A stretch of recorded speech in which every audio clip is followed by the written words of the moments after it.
Dear listeners of the Vintage Classic YouTube channel, here is a collection of some of the best short stories by author Philip K. Dick for your listening enjoyment. I am your host, Godric Nolan. Our first story is a smart play on common English idioms. The Eyes Have It tells of a narrator who discovered this incredible invasion of Earth by life forms from another planet between the covers of his paperback book. Good listening to you all. The Eyes Have It by Philip K. Dick. It was quite by accident I discovered this incredible invasion of Earth by life forms from another planet. As yet, I haven't done anything about it. I can't think of anything to do. I wrote to the government, and they sent back a pamphlet on the repair and maintenance of frame houses. Anyhow, the whole thing is known. I'm not the first to discover it. Maybe it's even under control. I was sitting in my easy chair, idly turning the pages of a paperbacked book someone had left on the bus, when I came across the reference that first put me on the trail. For a moment I didn't respond. It took some time for the full import to sink in. After I'd comprehended, it seemed odd I hadn't noticed it right away.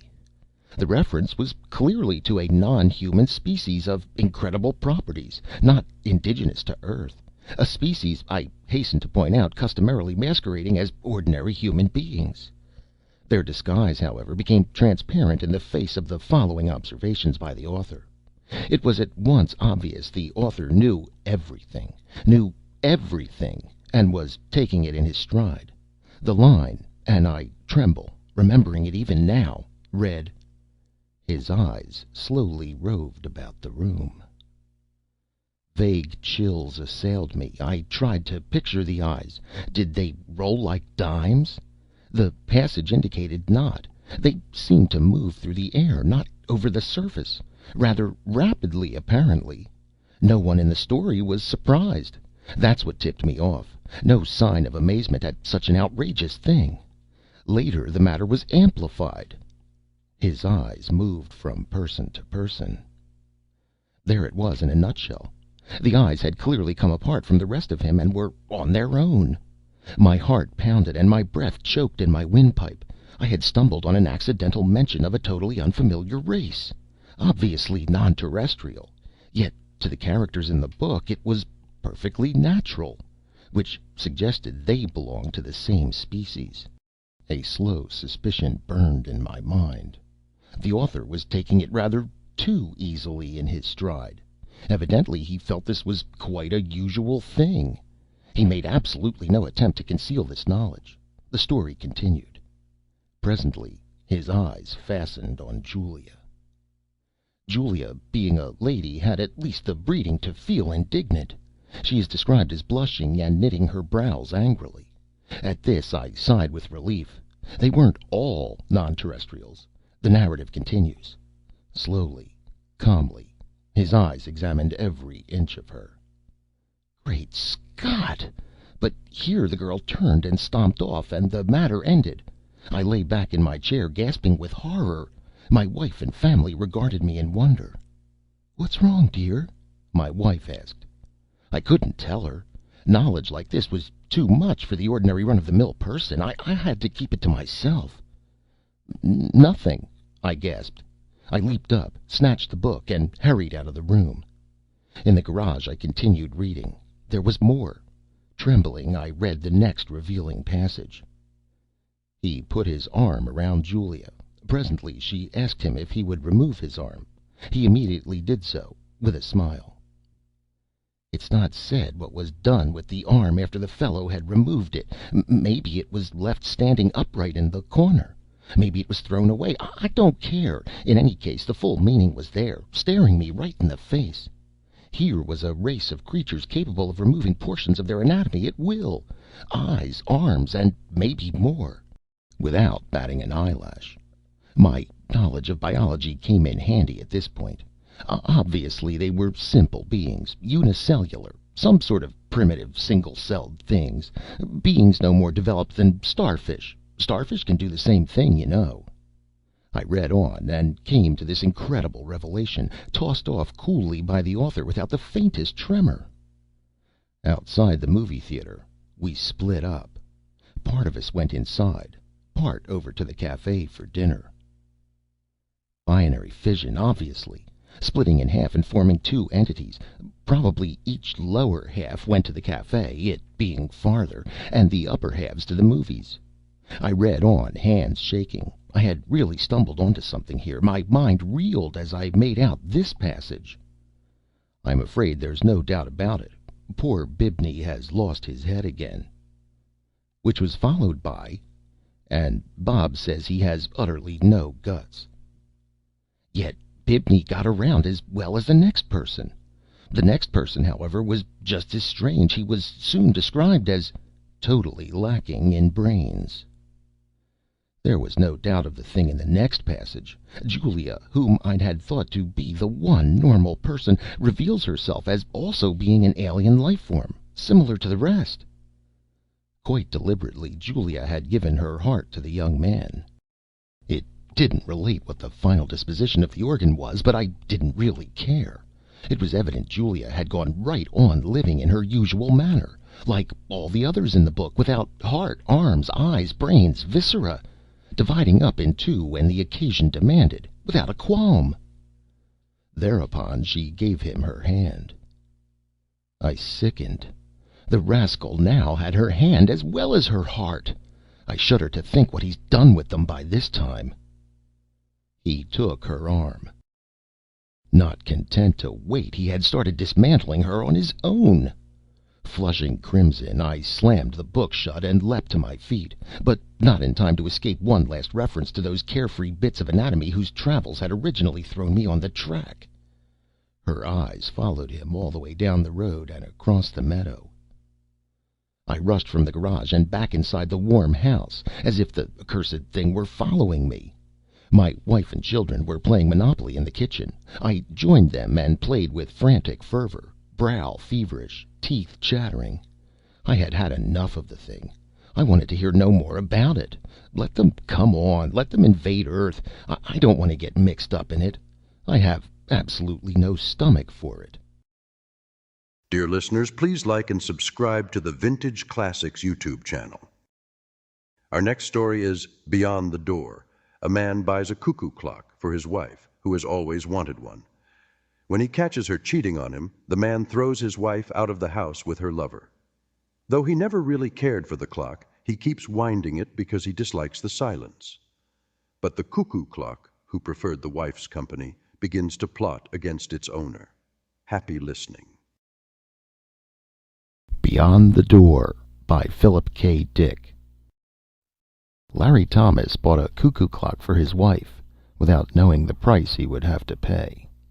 That night at the dinner table he brought it out and set it down beside her plate. Doris stared at it, her hand to her mouth. "My God, what is it?" She looked up at him bright-eyed. "Well, open it." Doris tore the ribbon and paper from the square package with her sharp nails, her bosom rising and falling. Larry stood watching her as she lifted the lid. He lit a cigarette and leaned against the wall. "A cuckoo clock," Doris cried. "A real old cuckoo clock, just like my mother had." She turned the clock over and over. "Just like my mother had when Pete was still alive." Her eyes sparkled with tears. "It's made in Germany," Larry said. After a moment he added, "Carl got it for me wholesale. He knows some guy in the clock business. Otherwise I would have—" He stopped. Doris made a funny little sound. "I mean, otherwise I wouldn't have been able to afford it." He scowled. What's the matter with you? You've got your clock, haven't you? Isn't that what you want?" Doris sat holding onto the clock, her fingers pressed against the brown wood. "Well," Larry said, "what's the matter?" He watched in amazement as she leaped up and ran from the room, still clutching the clock. He shook his head. "Never satisfied. They're all that way. Never get enough." He sat down at the table and finished his meal. The cuckoo clock was not very large. It was handmade, however, and there were countless frets on it, little indentations and ornaments scored into the soft wood. Doris sat on the bed, drying her eyes and winding the clock. She set the hands by her wristwatch. Presently she carefully moved the hands to 2 minutes of 10. She carried the clock over to the dresser and propped it up. Then she sat waiting, her hands twisting together in her lap, waiting for the cuckoo to come out, for the hour to strike. As she sat, she thought about Larry and what he had said, and what she had said, too, for that matter. Not that she could be blamed for any of it. After all, she couldn't keep listening to him forever without defending herself. You had to blow your own trumpet in the world.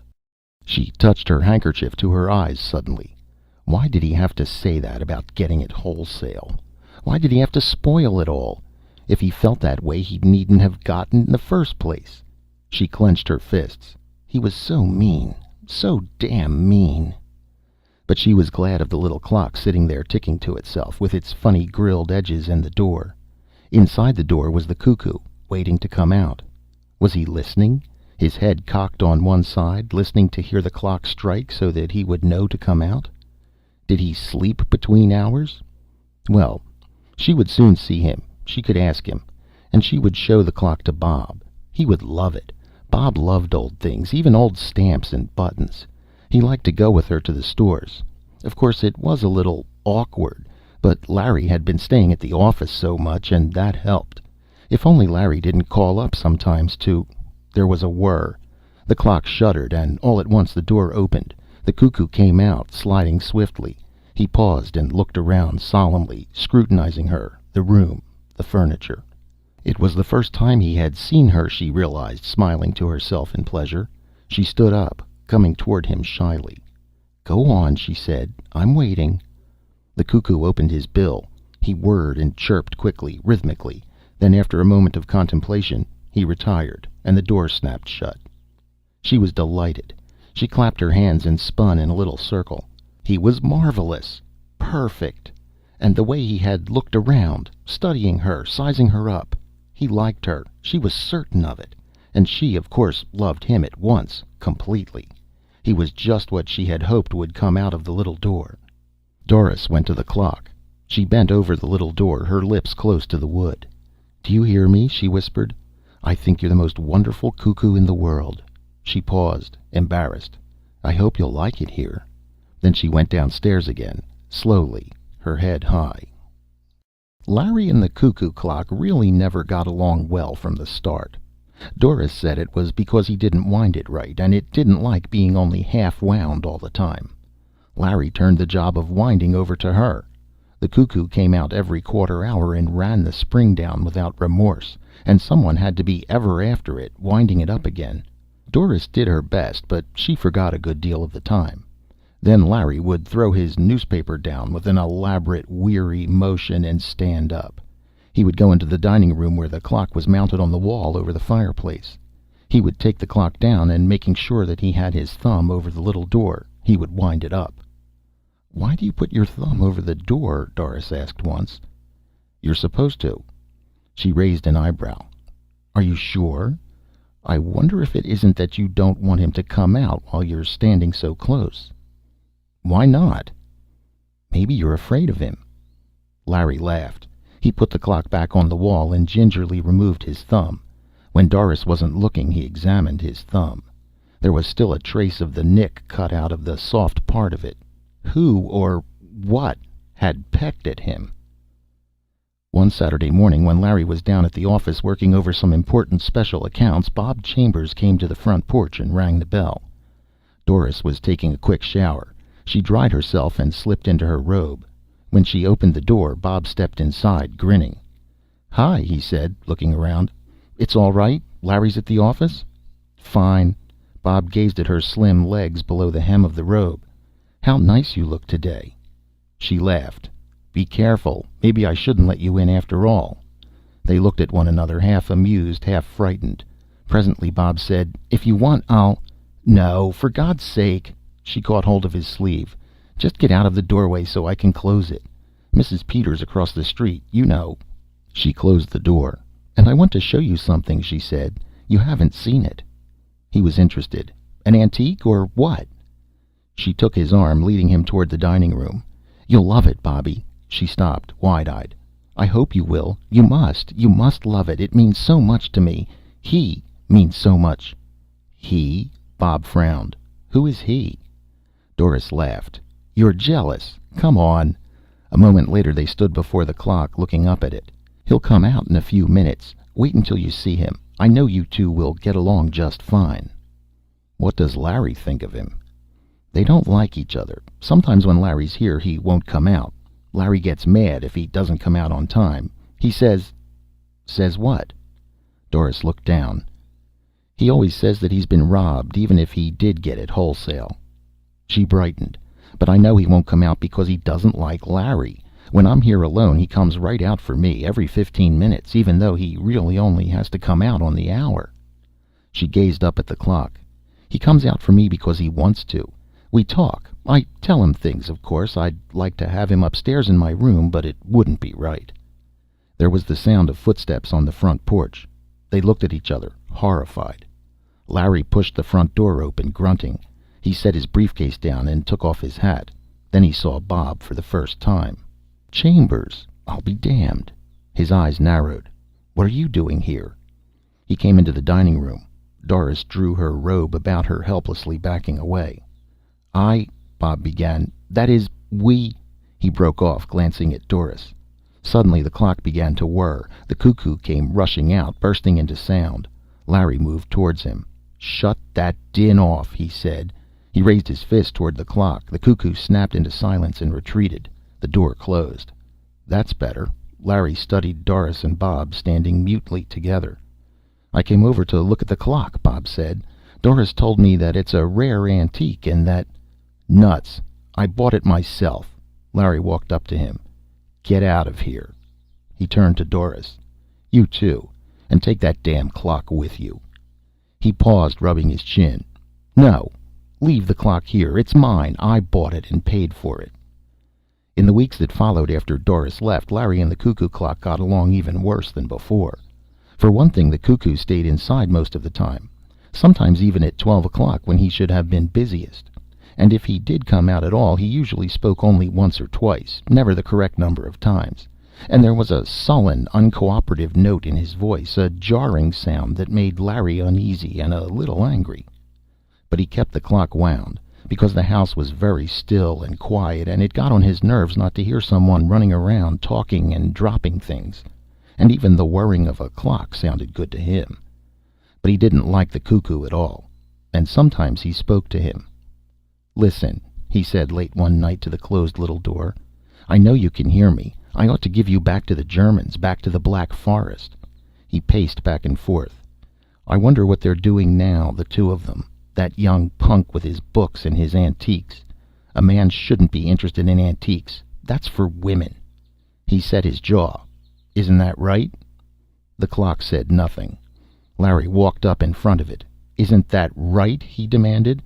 Don't you have anything to say? He looked at the face of the clock. It was almost 11, just a few seconds before the hour. All right. I'll wait until 11. Then I want to hear what you have to say. You've been pretty quiet these last few weeks since she left. He grinned wryly. Maybe you don't like it here since she's gone. He scowled. Well, I paid for you, and you're coming out whether you like it or not. You hear me? 11 o'clock came. Far off at the end of town, the great tower clock boomed sleepily to itself. But the little door remained shut. Nothing moved. The minute hand passed on, and the cuckoo did not stir. He was someplace inside the clock, beyond the door, silent and remote. All right, if that's the way you feel, Larry murmured, his lips twisting. But it isn't fair. It's your job to come out. We all have to do things we don't like. He went unhappily into the kitchen and opened the great gleaming refrigerator. As he poured himself a drink, he thought about the clock. There was no doubt about it. The cuckoo should come out. Doris or no Doris. He had always liked her from the very start. They had got along well, the two of them. Probably he liked Bob, too. Probably he had seen enough of Bob to get to know him. They would be quite happy together, Bob and Doris and the cuckoo. Larry finished his drink. He opened the drawer at the sink and took out the hammer. He carried it carefully into the dining room. The clock was ticking gently to itself on the wall. Look, he said, waving the hammer. You know what I have here? You know what I'm going to do with it? I'm going to start on you first. He smiled. Birds of a feather. That's what you are. The three of you. The room was silent. Are you coming out, or do I have to come in and get you? The clock whirred a little. I hear you in there. You've got a lot of talking to do. Enough for the last 3 weeks, as I figure it. You owe me. The door opened. The cuckoo came out fast, straight at him. Larry was looking down, his brow wrinkled in thought. He glanced up and the cuckoo caught him squarely in the eye. Down he went, hammer and chair and everything hitting the floor with a tremendous crash. For a moment the cuckoo paused, its small body poised rigidly. Then it went back inside the house. The door snapped tight shut after it. The man lay on the floor, stretched out grotesquely, his head bent over to one side. Nothing moved or stirred. The room was completely silent, except of course for the ticking of the clock. "I see," Doris said, her face tight. Bob put his arm around her, steadying her. "Doctor," Bob said, "can I ask you something?" "Of course," the doctor said. "Is it very easy to break your neck falling from so low a chair? It wasn't very far to fall. I wonder if it might not have been an accident. Is there any chance it might have been suicide?" The doctor rubbed his jaw. "I never heard of anyone committing suicide that way. It was an accident, I'm positive." "I don't mean suicide," Bob murmured under his breath, looking up at the clock on the wall. "I meant something else." But no one heard him. Dear listeners, please like and subscribe to the Vintage Classics YouTube channel. In the next story, Peterson, a crew member from a spaceship visiting Mars, purchases a giant pig-like creature called a wub. Although Captain Franco means to make a meal of the strange beast, the wub proves to be likable and intelligent by discussing the travels of Odysseus and the impact of myth on the human spirit. This was Philip K. Dick's first short story, Beyond Lies the Wub, and it was published shortly after his high school graduation. Beyond Lies the Wub by Philip K. Dick. The slovenly wub might well have said, "Many men talk like philosophers and live like fools." They had almost finished with the loading. Outside stood the Optus, his arms folded, his face sunk in gloom. Captain Franco walked leisurely down the gangplank, grinning. "What's the matter?" he said. "You're getting paid for all this." The Optus said nothing. He turned away, collecting his robes. The captain put his boot on the hem of the robe. "Just a minute. Don't go off. I'm not finished." "Oh?" The Optus turned with dignity. "I am going back to the village." He looked toward the animals and birds being driven up the gangplank into the spaceship. "I must organize new hunts." Franco lit a cigarette. "Why not? You people can go out into the veldt and track it all down again. But when we run out halfway between Mars and Earth—" The Optus went off, wordless. Franco joined the first mate at the bottom of the gangplank. "How's it coming?" he said. He looked at his watch. "We got a good bargain here." The mate glanced at him sourly. "How do you explain that?" "What's the matter with you?" "We need it more than they do." "I'll see you later, Captain." The mate threaded his way up the plank between the long-legged Martian go-birds into the ship. Franco watched him disappear. He was just starting up after him, up the plank toward the port, when he saw it. My God! He stood staring, his hands on his hips. Peterson was walking along the path, his face red, leading it by a string. "I'm sorry, Captain," he said, tugging at the string. Franco walked toward him. "What is it?" The wub stood sagging, its great body settling slowly. It was sitting down, its eyes half shut. A few flies buzzed about its flank, and it swished its tail. It sat. There was silence. "It's a wub," Peterson said. "I got it from a native for 50 cents. He said it was a very unusual animal, very respected." "This?" Franco poked the great sloping side of the wub. "It's a pig! A huge, dirty pig!" "Yes, sir, it's a pig. The natives call it a wub." "A huge pig? It must weigh 400 pounds. Franco grabbed a tuft of the rough hair. The wub gasped. Its eyes opened, small and moist. Then its great mouth twitched. A tear rolled down the wub's cheek and splashed on the floor.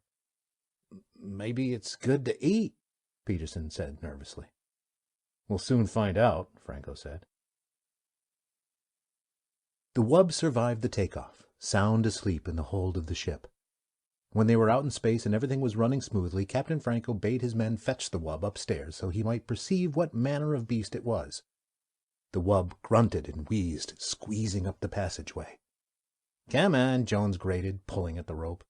The wub twisted, rubbing its skin off on the smooth chrome walls. It burst into the anteroom, tumbling down in a heap. The men leaped up. "Good Lord," French said. "What is it?" "Peterson says it's a wub," Jones said. "It belongs to him." He kicked at the wub. The wub stood up unsteadily, panting. "What's the matter with it?" French came over. "Is it going to be sick?" They watched. The wub rolled its eyes mournfully. It gazed around at the men. "I think it's thirsty," Peterson said. He went to get some water. French shook his head. "No wonder we had so much trouble taking off. I had to reset all my ballast calculations." Peterson came back with the water. The wub began to lap gratefully, splashing the men. Captain Franco appeared in the door. "Let's have a look at it." He advanced, squinting critically.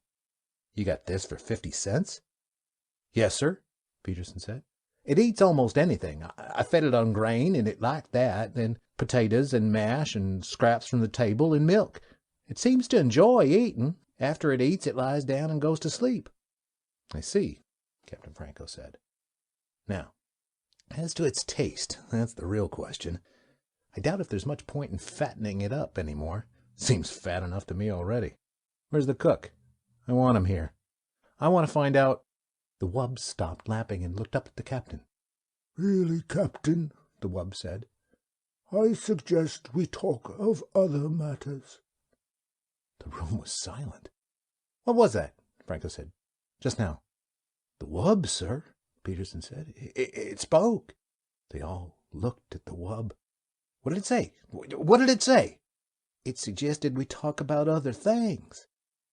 Franco walked around the wub. He went all around it, examining it from every side. Then he came back and stood with the men.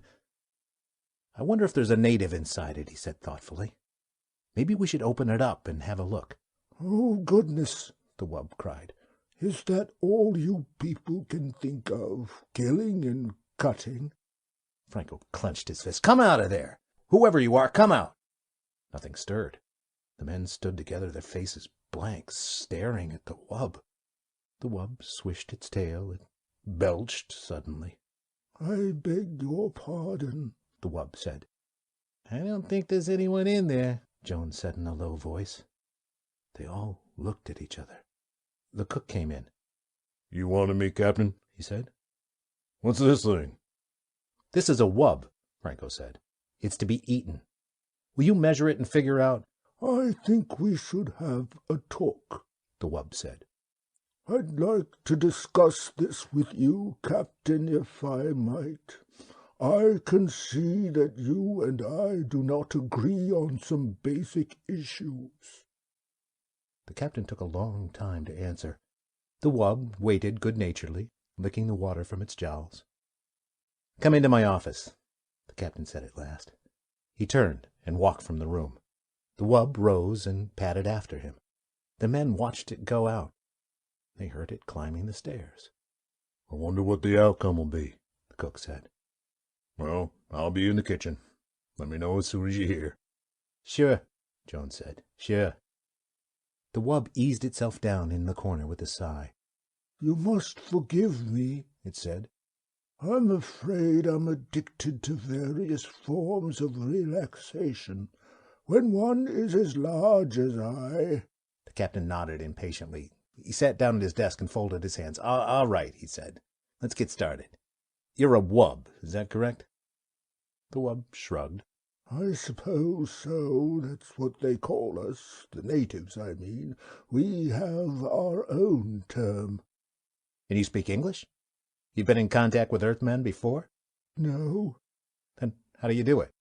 "Speak English?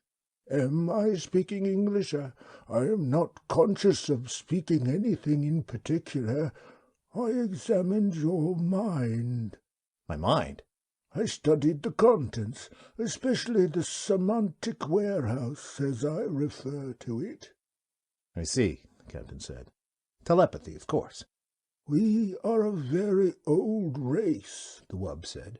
"Very old and very ponderous. It is difficult for us to move around. You can appreciate that anything so slow and heavy would be at the mercy of more agile forms of life.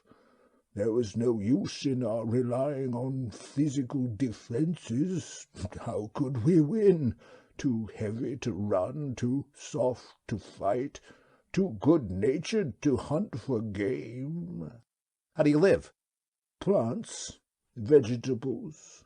We can eat almost anything. We're very Catholic, tolerant, eclectic Catholic. We live and let live. That's how we've gotten along.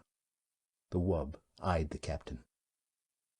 And that's why I so violently objected to this business about having me boiled. I could see the image on your mind. Most of me in the frozen food locker, some of me in the kettle, a bit for your pet cat. So you read minds, the captain said. How interesting. Anything else? I mean, what else can you do along those lines? A few odds and ends, the wub said absently, staring around the room. A nice apartment you have here, Captain. You keep it quite neat. I respect life forms that are tidy. Some Martian birds are quite tidy. They throw things out of their nests and sweep them. Indeed, the captain nodded. But to get back to the problem. Quite so. You spoke of dining on me. The taste, I am told, is good. A little fatty but tender. But how can any lasting contact be established between your people and mine if you resort to such barbaric attitudes? Eat me. Rather you should discuss questions with me, philosophy, the arts. The captain stood up. Philosophy. It might interest you to know that we will be hard put to find anything to eat for the next month. An unfortunate spoilage. I know, the wub nodded. But wouldn't it be more in accord with your principles of democracy if we all drew straws or something along that line? After all, democracy is to protect the minority from such infringements. Now, if each of us cast one vote... The captain walked to the door. Nuts to you, he said. He opened the door. He opened his mouth. He stood frozen, his mouth wide, his eyes staring, his fingers still on the knob. The wub watched him. Presently it padded out of the room, edging past the captain. It went down the hall, deep in meditation. The room was quiet. So you see, the wub said, we have a common myth. Your mind contains many familiar myth symbols. Ishtar, Odysseus. Peterson sat, silently staring at the floor. He shifted in his chair. Go on, he said. Please, go on. I find in your Odysseus a figure common to the mythology of most self-conscious races. As I interpret it, Odysseus wanders as an individual, aware of himself as such. This is the idea of separation from family and country, the process of individuation. But Odysseus returns to his home. Peterson looked out the port window at the stars, endless stars burning in the empty universe. Finally, he goes home.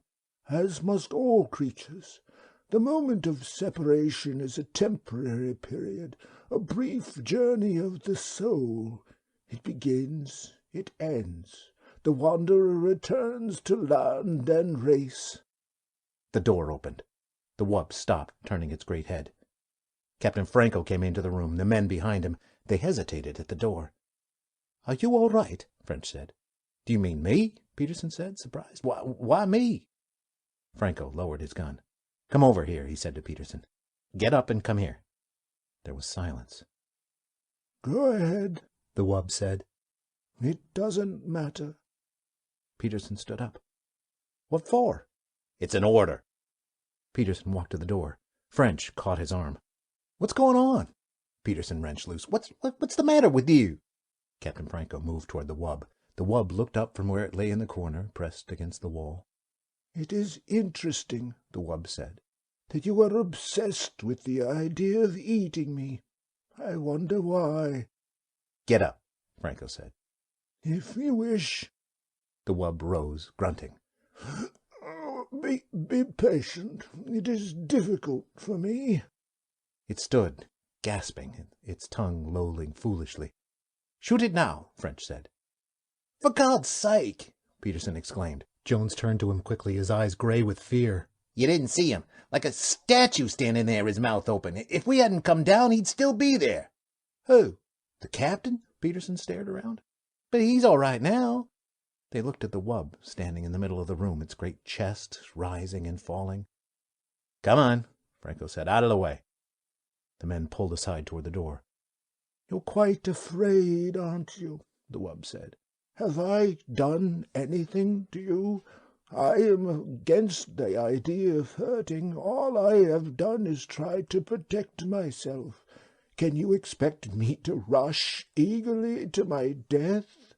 I am a sensible being like yourselves. I was curious to see your ship, learn about you. I suggested to the native—" The gun jerked. "See?" Franco said. "I thought so." The wub settled down, panting. It put its paw out, pulling its tail around it. "It is very warm," the wub said.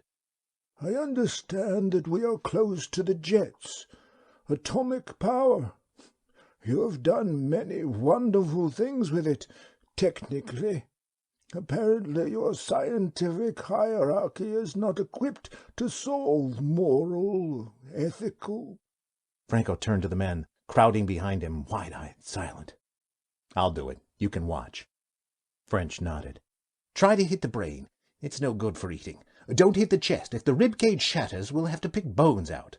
"Listen," Peterson said, licking his lips. "Has it done anything? What harm has it done? I'm asking you. And anyhow, it's still mine. You have no right to shoot it. It doesn't belong to you." Franco raised his gun. "I'm going out," Jones said, his face white and sick. "I don't want to see it." "Me too," French said. The men straggled out, murmuring. Peterson lingered at the door. "It was talking to me about myths," he said. "It wouldn't hurt anyone." He went outside. Franco walked around the wub. The wub looked up slowly. It swallowed. "A very foolish thing," it said. "I am sorry that you want to do it. There was a parable that your savior related." It stopped, staring at the gun. "Can you look me in the eye and do it?" the wub said. "Can you do that?" The captain gazed down. "I can look you in the eye," he said. "Back on the farm we had hogs. Dirty razorback hogs. I can do it." Staring down at the wub, into the gleaming, moist eyes, he pressed the trigger. The taste was excellent. They sat glumly around the table, some of them hardly eating at all. The only one who seemed to be enjoying himself was Captain Franco. "More?" he said, looking around. "More? And some wine, perhaps." "Not me," French said. "I think I'll go back to the chart room." "Me too." Jones stood up, pushing his chair back. "I'll see you later."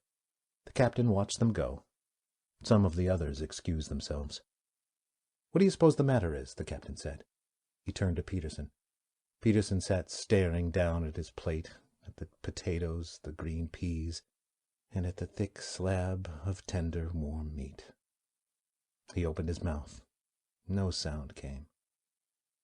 The captain put his hand on Peterson's shoulder. "It is only organic matter now," he said. "The life essence is gone." He ate, spooning up the gravy with some bread. "I myself love to eat. It is one of the greatest things that a living creature can enjoy. Eating, resting, meditation, discussing things." Peterson nodded. Two more men got up and went out. The captain drank some water and sighed. "Well," he said, "I must say that this was a very enjoyable meal. All the reports I had heard were quite true. The taste of wub, very fine. But I was prevented from enjoying this pleasure in times past." He dabbed at his lips with his napkin and leaned back in his chair. Peterson stared dejectedly at the table. The captain watched him intently. He leaned over. "Come, come," he said. "Cheer up. Let's discuss things." He smiled. "As I was saying before I was interrupted, the role of Odysseus in the myths." Peterson jerked up, staring. "To go on," the captain said, "Odysseus, as I understand him—" Dear listeners, please like and subscribe to the Vintage Classics YouTube channel. In our next story, Lori, a city girl, marries and moves with her husband to Vermont and has an encounter with an apple tree, the only living tree in a dying orchard. She eats a small withered apple from the tree, not realizing what it will lead to. Of Withered Apples by Philip K. Dick. Something was tapping on the window, blowing up against the pane again and again, carried by the wind, tapping faintly, insistently. Lori, sitting on the couch, pretended not to hear. She gripped her book tightly and turned a page. The tapping came again, louder and more imperative. It could not be ignored. "Darn," Lori said, throwing her book down on the coffee table and hurrying to the window. She grasped the heavy brass handles and lifted. For a moment the window resisted. Then, with a protesting groan, it reluctantly rose. Cold autumn air rushed into the room. The bit of leaf ceased tapping and swirled against the woman's throat, dancing to the floor. Lori picked the leaf up. It was old and brown. Her heart skipped a beat as she slipped the leaf into the pocket of her jeans. Against her loins the leaf cut and tingled, a little hard point piercing her smooth skin and sending exciting shivers up and down her spine. She stood at the open window a moment, sniffing the air. The air was full of the presence of trees and rocks, of great boulders and remote places. It was time. Time to go again. She touched the leaf.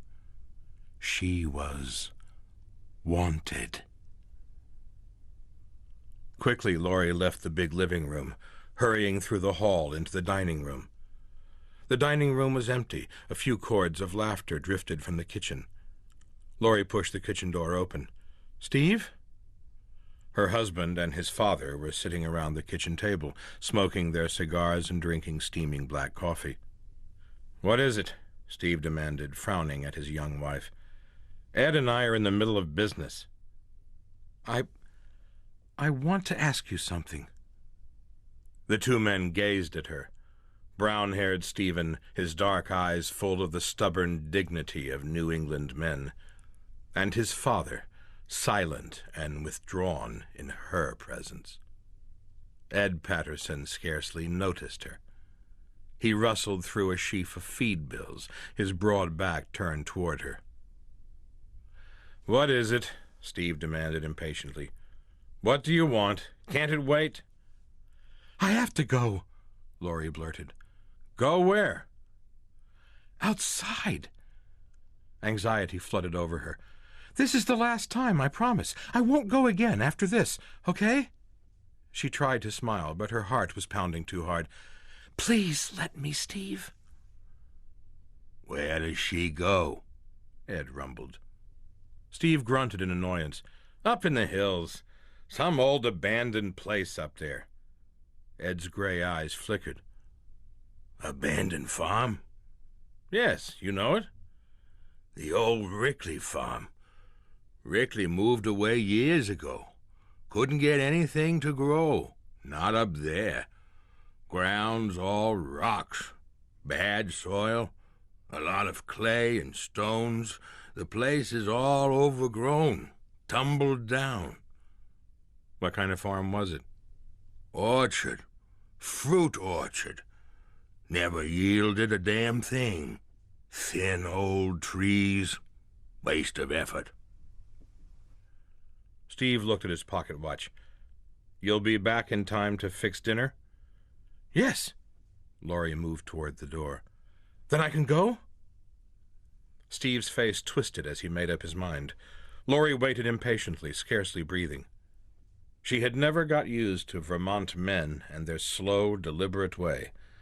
Boston people were quite different, and her group had been more the college youths, dances and talk and late laughter. Why do you go up there? Steve grumbled. Don't ask me, Steve. Just let me go. This is the last time. She writhed in agony. She clenched her fists. Please! Steve looked out the window. The cold autumn wind swirled through the trees. All right, but it's going to snow. I don't see why you want to... Laurie ran to get her coat from the closet. I'll be back to fix dinner, she shouted joyfully. She hurried to the front porch, buttoning her coat, her heart racing. Her cheeks were flushed a deep, excited red as she closed the door behind her, her blood pounding in her veins. Cold wind whipped against her, rumpling her hair, plucking at her body. She took a deep breath of the wind and started down the steps. She walked rapidly onto the field, toward the bleak line of hills beyond. Except for the wind, there was no sound. She patted her pocket. The dry leaf broke and dug hungrily into her. I'm coming, she whispered, a little awed and frightened. I'm on my way.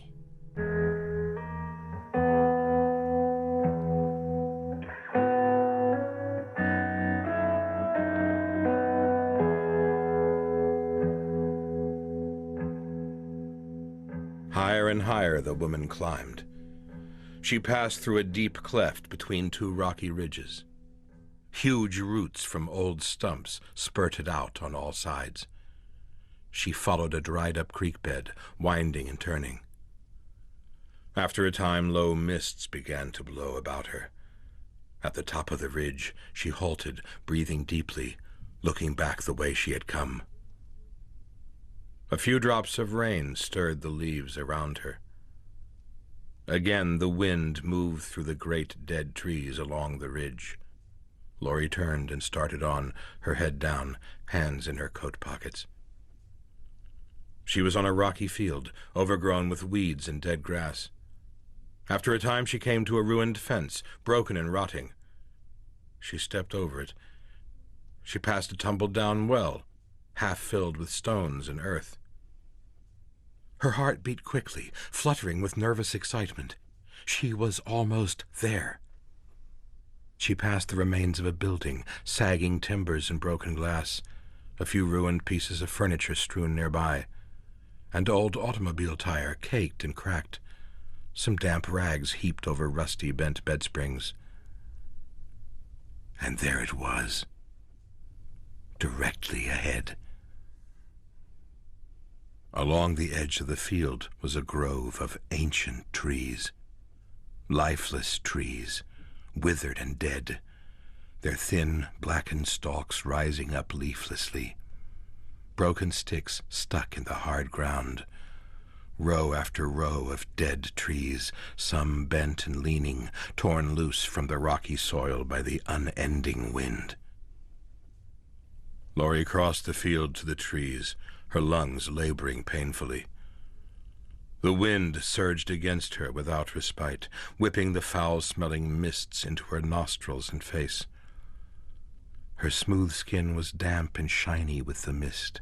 She coughed and hurried on, stepping over the rocks and clods of earth, trembling with fear and anticipation. She circled around the grove of trees, almost to the edge of the ridge. Carefully she stepped among the sliding heaps of rocks. Then she stopped, rigid. Her chest rose and fell with the effort of breathing. I came, she gasped. For a long time she gazed at the withered old apple tree.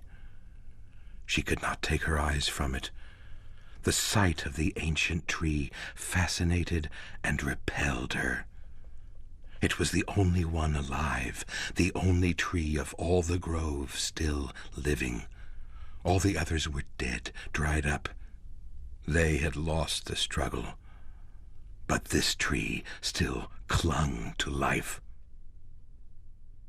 The tree was hard and barren. Only a few dark leaves hung from it, and some withered apples, dried and seasoned by the wind and mists.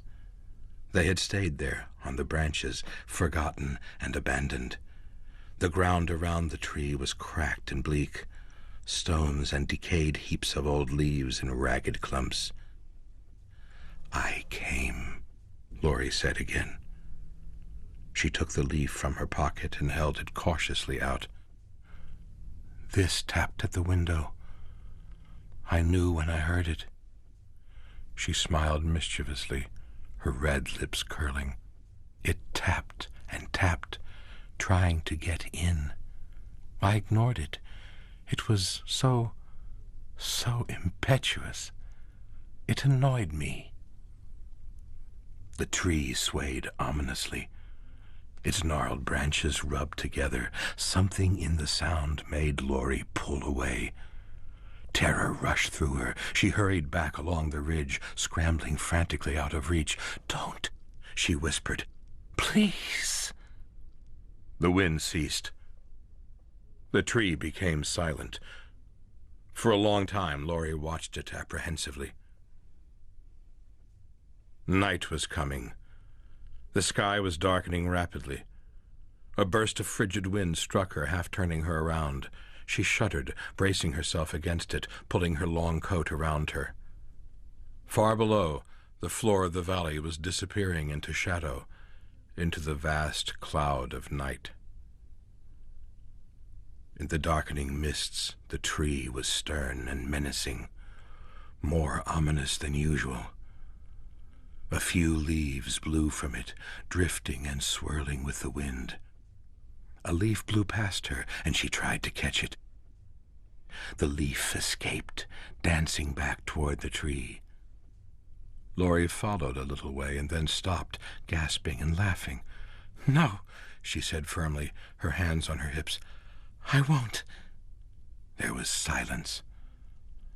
Suddenly the heaps of decayed leaves blew up in a furious circle around the tree.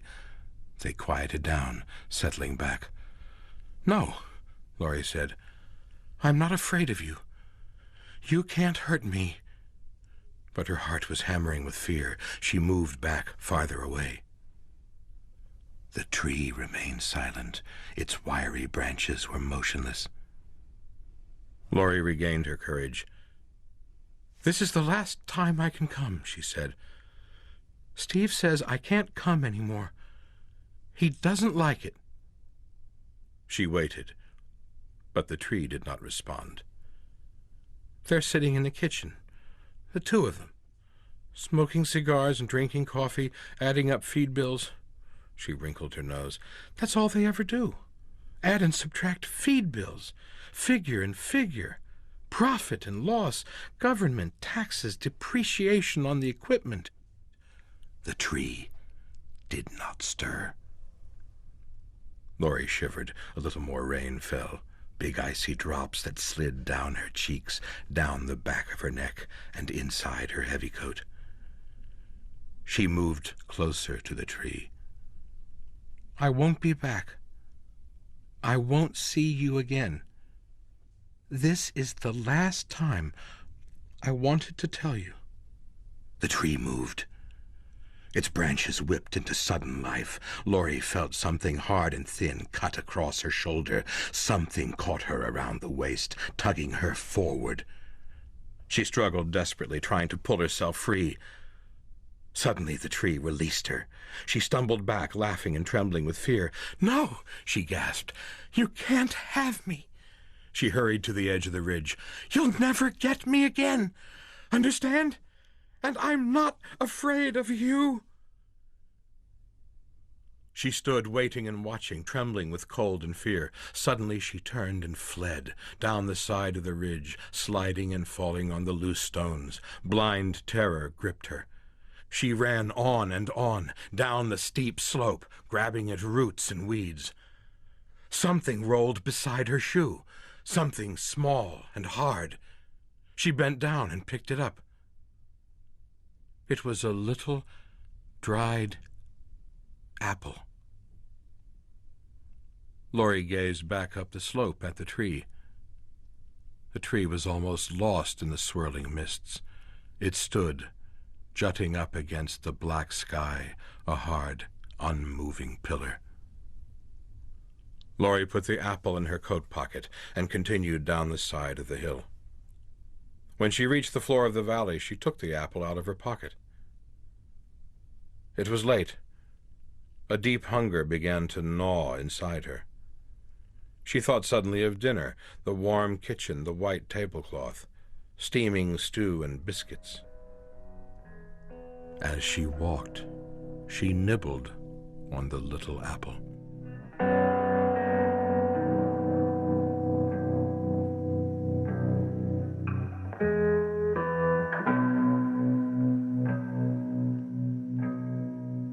Laurie sat up in bed, the covers falling away from her. The house was dark and silent. A few night noises sounded faintly far off. It was past midnight. Beside her, Stephen slept quietly, turned over on his side.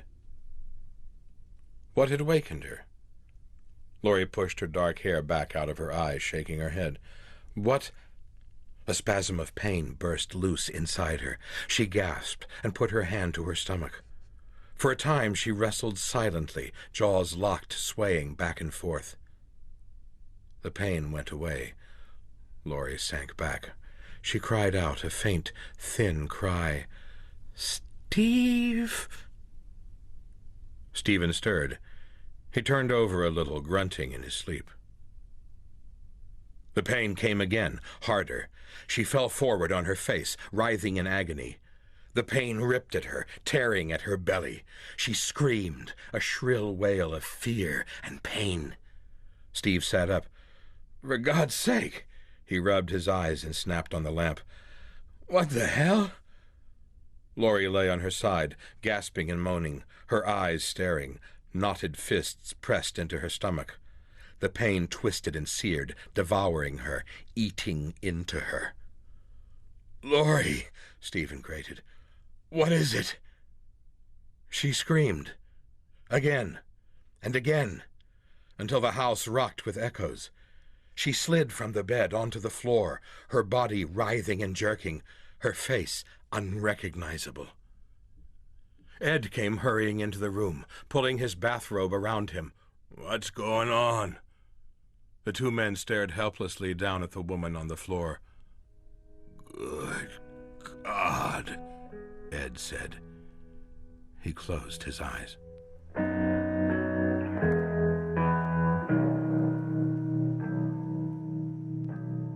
The day was cold and dark. Snow fell silently over the streets and houses, over the red-brick county hospital building. Dr. Blair walked slowly up the gravel path to his Ford car. He slid inside and turned the ignition key. The motor leaped alive, and he let the brake out. "I'll call you later," Dr. Blair said. "There are certain particulars." "I know," Steve muttered. He was still dazed. His face was gray and puffy from lack of sleep. "I left some sedatives for you. Try to get a little rest." "You think," Steve asked suddenly, "if we had called you earlier—" "No." Blair glanced up at him sympathetically. "I don't. In a thing like that, there's not much chance. Not after it's burst." "Then it was appendicitis?" Blair nodded. "Yes." "If we hadn't been so damn far out," Steve said bitterly. "Stuck out in the country, no hospital, nothing, miles from town, and we didn't realize at first—" "Well, it's over now." The upright Ford moved forward a little. All at once a thought came to the doctor. "One more thing." "What is it?" Steve said dully. Blair hesitated. "Post-mortems. Very unfortunate. I don't think there's any reason for one in this case. I'm certain in my own mind, but I wanted to ask... What is it? Is there anything the girl might have swallowed? Did she put things in her mouth? Needles while she was sewing? Pins, coins, anything like that? Seeds? Did she ever eat watermelon? Sometimes the appendix... No. Steve shook his head wearily. I don't know. It was just a thought. Dr. Blair drove slowly off down the narrow, tree-lined street, leaving 2 dark streaks, 2 soiled lines that marred the packed, glistening snow.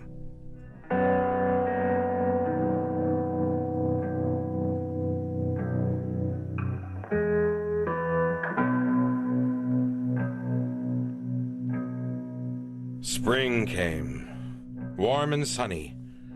The ground turned black and rich. Overhead, the sun shone, a hot white orb, full of strength. "Stop here," Steve murmured. Ed Patterson brought the car to a halt at the side of the street. He turned off the motor. The 2 men sat in silence, neither of them speaking. At the end of the street, children were playing. A high school boy was mowing a lawn, pushing the machine over wet grass. The street was dark in the shade of the great trees growing along each side. "Nice," Ed said. Steve nodded without answering. Moodily, he watched a young girl walking by, a shopping bag under her arm. The girl climbed the stairs of a porch and disappeared into an old-fashioned yellow house.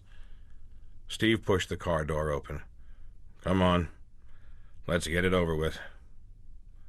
Ed lifted the wreath of flowers from the back seat and put them in his son's lap. "You'll have to carry it. It's your job." "All right."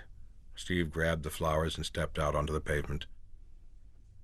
The 2 men walked up the street together, silent and thoughtful. "It's been 7 or 8 months now," Steve said abruptly. "At least." Ed lit the cigar as they walked along, puffing clouds of gray smoke around them. "Maybe a little more." "I never should have brought her up here. She lived in town all her life. She didn't know anything about the country." "It would have happened anyhow. If we had been closer to a hospital, the doctor said it wouldn't have made any difference, even if we'd called him right away instead of waiting till morning."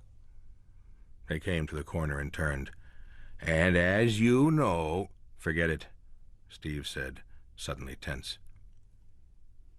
The sounds of the children had fallen behind them. The houses had thinned out. Their footsteps rang out against the pavement as they walked along. "We're almost there," Steve said. They came to a rise. Beyond the rise was a heavy brass fence running the length of a small field. A green field, neat and even, with carefully placed plaques of white marble crisscrossing it. "Here we are," Steve said tightly. "They keep it nice." "Can we get in from this side?" "We can try." Ed started along the brass fence, looking for a gate. Suddenly Steve halted, grunting. He stared across the field, his face white. "Look!" "What is it?" Ed took off his glasses to see. "What are you looking at?" "I was right." Steve's voice was low and indistinct. "I thought there was something. Last time we were here, I saw... You see it?" "I'm not sure. I see the tree, if that's what you mean." In the center of the neat green field, the little apple tree rose proudly. Its bright leaves sparkled in the warm sunlight. The young tree was strong and very healthy. It swayed confidently with the wind, its supple trunk moist with sweet spring sap. "They're red," Steve said softly. "They're already red. How the hell can they be red? It's only April. How the hell can they be red so soon? I don't know, Ed said. I don't know anything about apples. A strange chill moved through him, but graveyards always made him uncomfortable. Maybe we ought to go. Her cheeks were that color, Steve said, his voice low, when she had been running. Remember? The two men gazed uneasily at the little apple tree, its shiny red fruit glistening in the spring sunlight, branches moving gently with the wind. I remember, all right, Ed said grimly. Come on. He took his son's arm insistently, the wreath of flowers forgotten. Come on, Steve. Let's get out of here. Dear listeners, please like and subscribe to the Vintage Classics YouTube channel. In our next short story, The Gun, a group of space soldiers are sent to investigate what they believe to be an abandoned planet when they are shot down and forced to crash land on its surface. While repairing their ship, they discover the ruins of an ancient city guarded by the mysterious gun that shot them down. Happy listening. The Gun by Philip K. Dick. Nothing moved or stirred. Everything was silent, dead. Only the gun showed signs of life, and the trespassers had wrecked that for all time. The return journey to pick up the treasure would be a cinch. They smiled. The captain peered into the eyepiece of the telescope. He adjusted the focus quickly. "It was an atomic fission we saw, all right," he said presently. He sighed and pushed the eyepiece away. "Any of you who wants to look may do so, but it's not a pretty sight." "Let me look, Tance," the archaeologist said. He bent down to look, squinting. "Good Lord!" He leaped violently back, knocking against Dorley, the chief navigator. "Why did we come all this way, then?" Dorley asked, looking around at the other men. "There's no point even in landing. Let's go back at once." "Perhaps he's right," the biologist murmured, "but I'd like to look for myself, if I may." He pushed past Tance and peered into the sight. He saw a vast expanse of endless surface of gray, stretching to the edge of the planet. At first he thought it was water, but after a moment he realized that it was slag. Pitted, fused slag, broken only by hills of rock jutting up at intervals. Nothing moved or stirred. Everything was silent, dead. "I see," Fomar said, backing away from the eyepiece. "Well, I won't find any legumes there."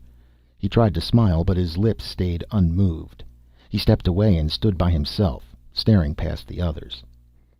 "I wonder what the atmospheric sample will show," Tance said. "I think I can guess," the captain answered. "Most of the atmosphere is poisoned, but didn't we expect all this?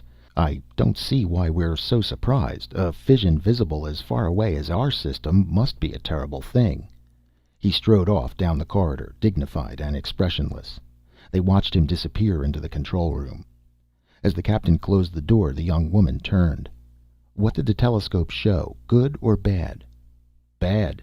No life could possibly exist. Atmosphere poisoned, water vaporized, all the land fused."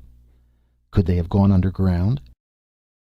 The captain slid back the port windows so that the surface of the planet under them was visible. The two of them stared down, silent and disturbed. Mile after mile of unbroken ruin stretched out, blackened slag, pitted and scarred, and occasional heaps of rock. Suddenly Nasha jumped. "Look! Over there at the edge! Do you see it?" They stared. Something rose up. Not rock, not an accidental formation. It was round, a circle of dots, white pellets on the dead skin of the planet. A city? Buildings of some kind? "Please turn the ship," Nasha said excitedly. She pushed her dark hair from her face. "Turn the ship and let's see what it is."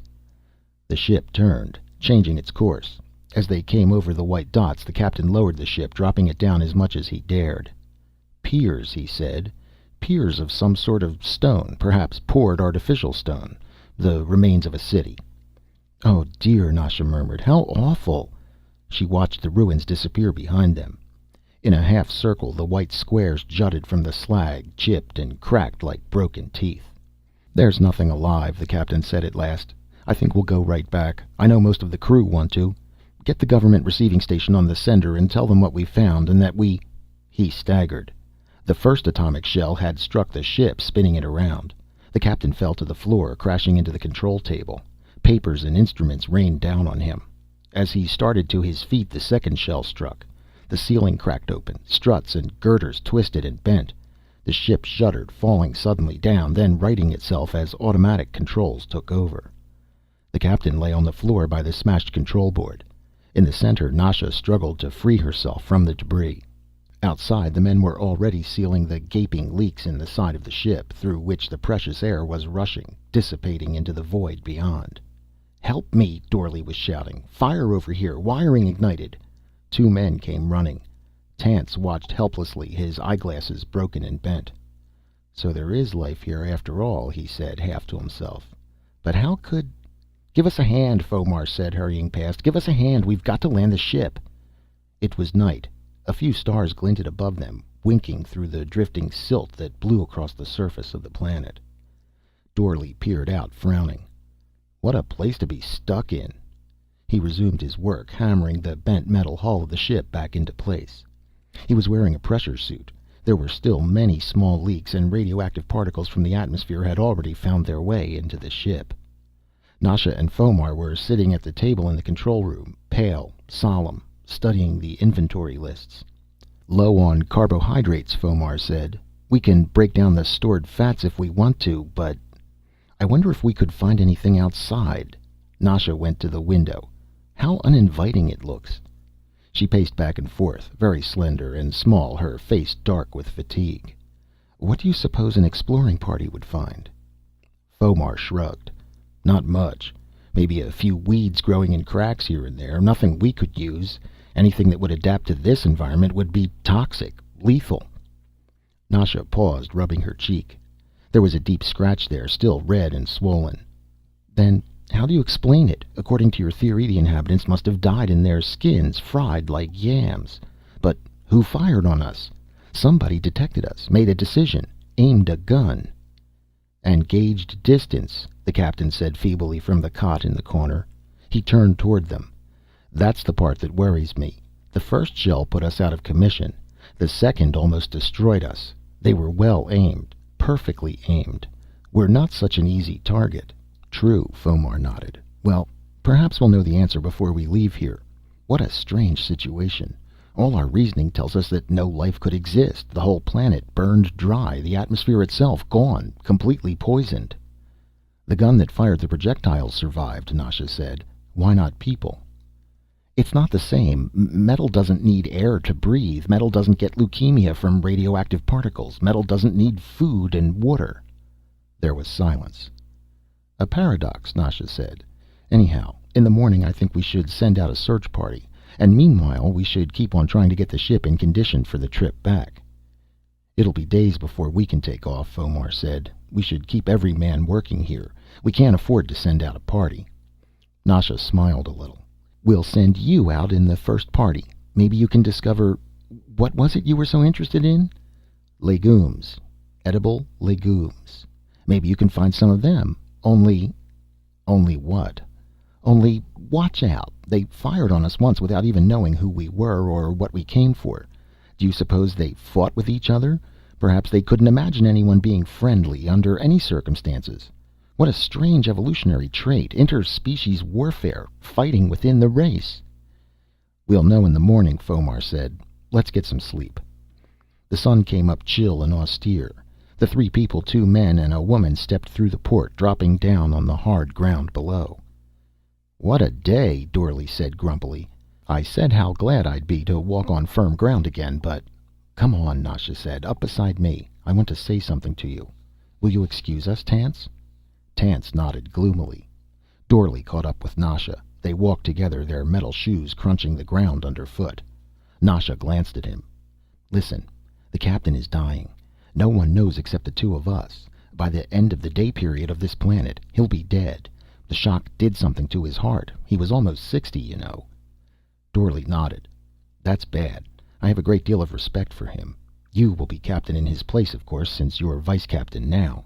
No, I prefer to see someone else lead, perhaps you or Fomar. I've been thinking over the situation, and it seems to me that I should declare myself mated to one of you, whichever of you wants to be captain. Then I could devolve the responsibility. Well, I don't want to be captain. Let Fomar do it. Nasha studied him, tall and blond, striding along beside her in his pressure suit. I'm rather partial to you, she said. We might try it for a time, at least, but do as you like. Look, we're coming to something. They stopped walking, letting Tance catch up. In front of them was some sort of a ruined building. Dorley stared around thoughtfully. Do you see? This whole place is a natural bowl, a huge valley. See how the rock formations rise up on all sides, protecting the floor? Maybe some of the great blast was deflected here. They wandered around the ruins, picking up rocks and fragments. I think this was a farm, Tance said, examining a piece of wood. This was part of a tower windmill. Really? Nasha took the stick and turned it over. Interesting, but let's go. We don't have much time. Look, Dorley said suddenly. Off there, a long way off. Isn't that something? He pointed. Nasha sucked in her breath. The white stones. What? Nasha looked up at Dorley. The white stones. The great broken teeth. We saw them, the captain and I, from the control room. She touched Dorley's arm gently. That's where they fired from. I didn't think we had landed so close. What is it? Tance said, coming up to them. I'm almost blind without my glasses. What do you see? The city, where they fired from. Oh. All three of them stood together. Well, let's go, Tance said. There's no telling what we'll find there. Dorley frowned at him. Wait, we don't know what we would be getting into. They must have patrols. They probably have seen us already, for that matter. They probably have seen the ship itself, Tance said. They probably know right now where they can find it, where they can blow it up. So what difference does it make whether we go closer or not? That's true, Nasha said. If they really want to get us, we haven't a chance. We have no armaments at all. You know that. I have a hand weapon, Dorley nodded. Well, let's go on then. I suppose you're right, Tance. But let's stay together, Tance said nervously. Nasha, you're going too fast. Nasha looked back. She laughed. If we expect to get there by nightfall, we must go fast. They reached the outskirts of the city at about the middle of the afternoon. The sun, cold and yellow, hung above them in the colorless sky. Dorley stopped at the top of a ridge overlooking the city. Well, there it is, what's left of it. There was not much left. The huge concrete piers which they had noticed were not piers at all, but the ruined foundations of buildings. They had been baked by the searing heat, baked and charred almost to the ground. Nothing else remained, only this irregular circle of white squares, perhaps 4 miles in diameter. Dorley spat in disgust. More wasted time. A dead skeleton of a city, that's all. But it was from here that the firing came, Tance murmured. Don't forget that.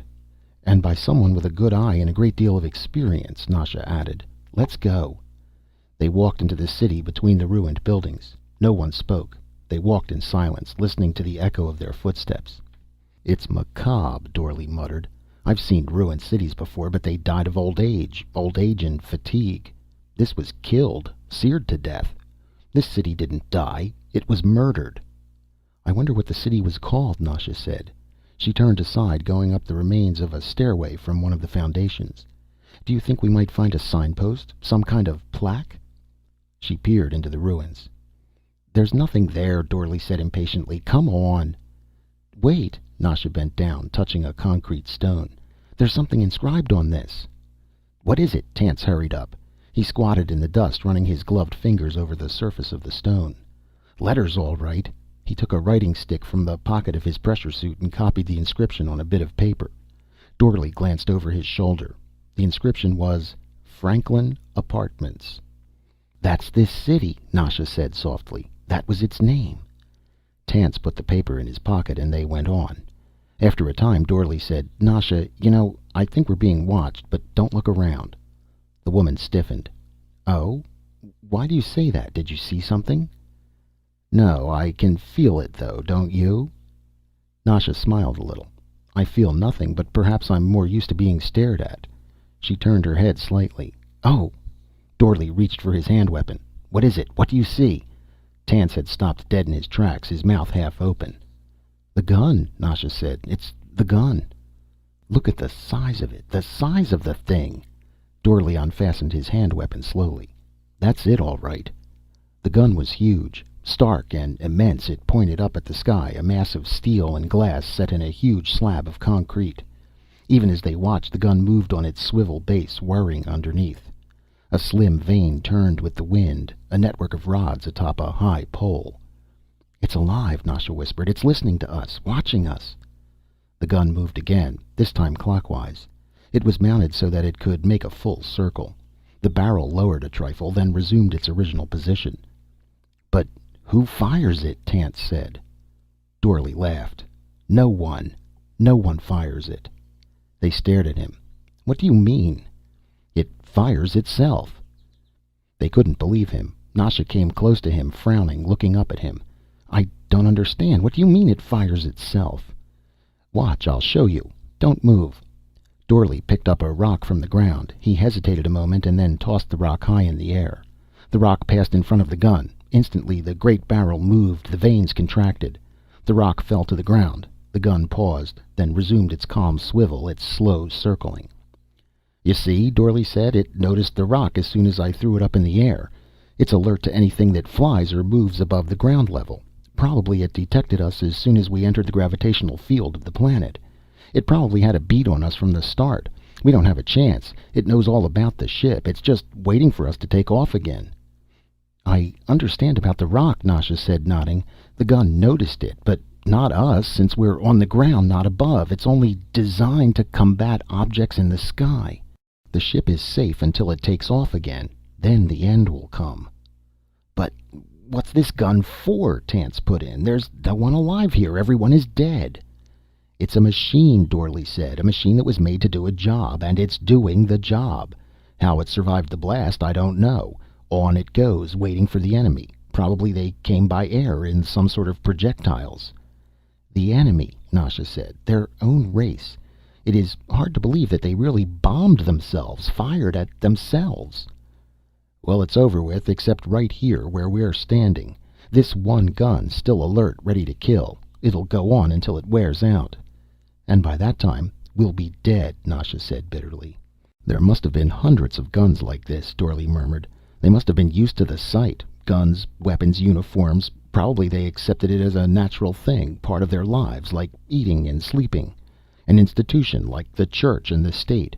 Men trained to fight, to lead armies. A regular profession, honored, respected." Tance was walking slowly toward the gun, peering nearsightedly up at it. "Quite complex, isn't it? All those vanes and tubes. I suppose this is some sort of a telescopic sight." His gloved hand touched the end of a long tube. Instantly the gun shifted, the barrel reacting. It swung. "Don't move!" Dorley cried. The barrel swung past them as they stood rigid and still. For one terrible moment it hesitated over their heads, clicking and whirring, settling into position. Then the sounds died out and the gun became silent. Tance smiled foolishly inside his helmet. "I must have put my finger over the lens. I'll be more careful." He made his way up onto the circular slab, stepping gingerly behind the body of the gun. He disappeared from view. "Where did he go?" Nasha said irritably. "He'll get us all killed." "Tance, come back!" Dorley shouted. "What's the matter with you?" "In a minute." There was a long silence. At last the archaeologist appeared. "I think I found something. Come up and I'll show you." "What is it?" "Dorley, you said the gun was here to keep the enemy off. I think I know why they wanted to keep the enemy off." They were puzzled. "I think I've found what the gun is supposed to guard. Come and give me a hand." "All right," Dorley said abruptly. "Let's go." He seized Nasha's hand. "Come on, let's see what he's found. I thought something like this might happen when I saw that the gun was—" "Like what?" Nasha pulled her hand away.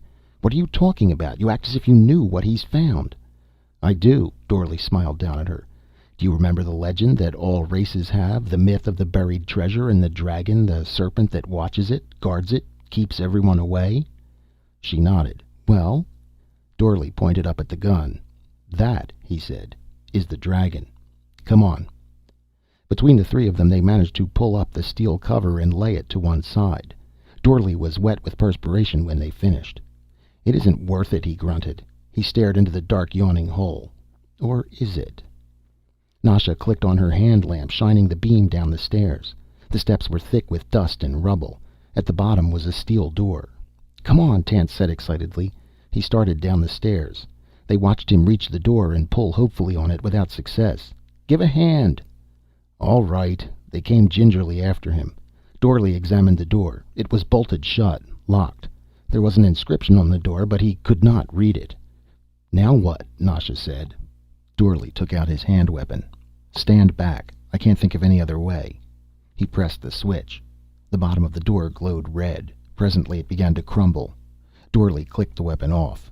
"I think we can get through. Let's try." The door came apart easily. In a few minutes they had carried it away in pieces and stacked the pieces on the first step. Then they went on, flashing the light ahead of them. They were in a vault. Dust lay everywhere, on everything, inches thick. Wood crates lined the walls, huge boxes and crates, packages and containers. Tance looked around curiously, his eyes bright. "What exactly are all these?" he murmured. "Something valuable, I would think." He picked up a round drum and opened it. A spool fell to the floor, unwinding a black ribbon. He examined it, holding it up to the light. "Look at this." They came around him. "Pictures," Nasha said. "Tiny pictures. Records of some kind." Tance closed the spool up in the drum again. "Look, hundreds of drums." He flashed the light around. "And those crates. Let's open one." Dorley was already prying at the wood. The wood had turned brittle and dry. He managed to pull a section away. It was a picture. A boy in a blue garment, smiling pleasantly, staring ahead, young and handsome. He seemed almost alive, ready to move toward them in the light of the hand lamp. It was one of them, one of the ruined race, the race that had perished. For a long time they stared at the picture. At last Dorley replaced the board. "All these other crates," Nasha said. "More pictures, and these drums. What are in these boxes?" "This is their treasure," Tance said, almost to himself. "Here are their pictures, their records. Probably all their literature is here. Their stories, their myths, their ideas about the universe." "And their history," Nasha said. "We'll be able to trace their development and find out what it was that made them become what they were." Dorley was wandering around the vault. "Odd," he murmured. "Even at the end, even after they had begun to fight, they still knew someplace down inside them that their real treasure was this, their books and pictures, their myths. Even after their big cities and buildings and industries were destroyed, they probably hoped to come back and find this, after everything else was gone." "When we get back home, we can agitate for a mission to come here," Tance said. "All this can be loaded up and taken back. We'll be leaving about—" He stopped. "Yes," Dorley said dryly. "We'll be leaving about 3 day periods from now. We'll fix the ship, then take off. Soon we'll be home. That is, if nothing happens. Like being shot down by that." "Oh, stop it," Nasha said impatiently. "Leave him alone. He's right. All this must be taken back home sooner or later. We'll have to solve the problem of the gun. We have no choice." Dorley nodded. "What's your solution, then? As soon as we leave the ground, we'll be shot down." His face twisted bitterly. "They've guarded their treasure too well. Instead of being preserved, it will lie here until it rots. It serves them right." "How?" "Don't you see? This was the only way they knew. Building a gun and setting it up to shoot anything that came along.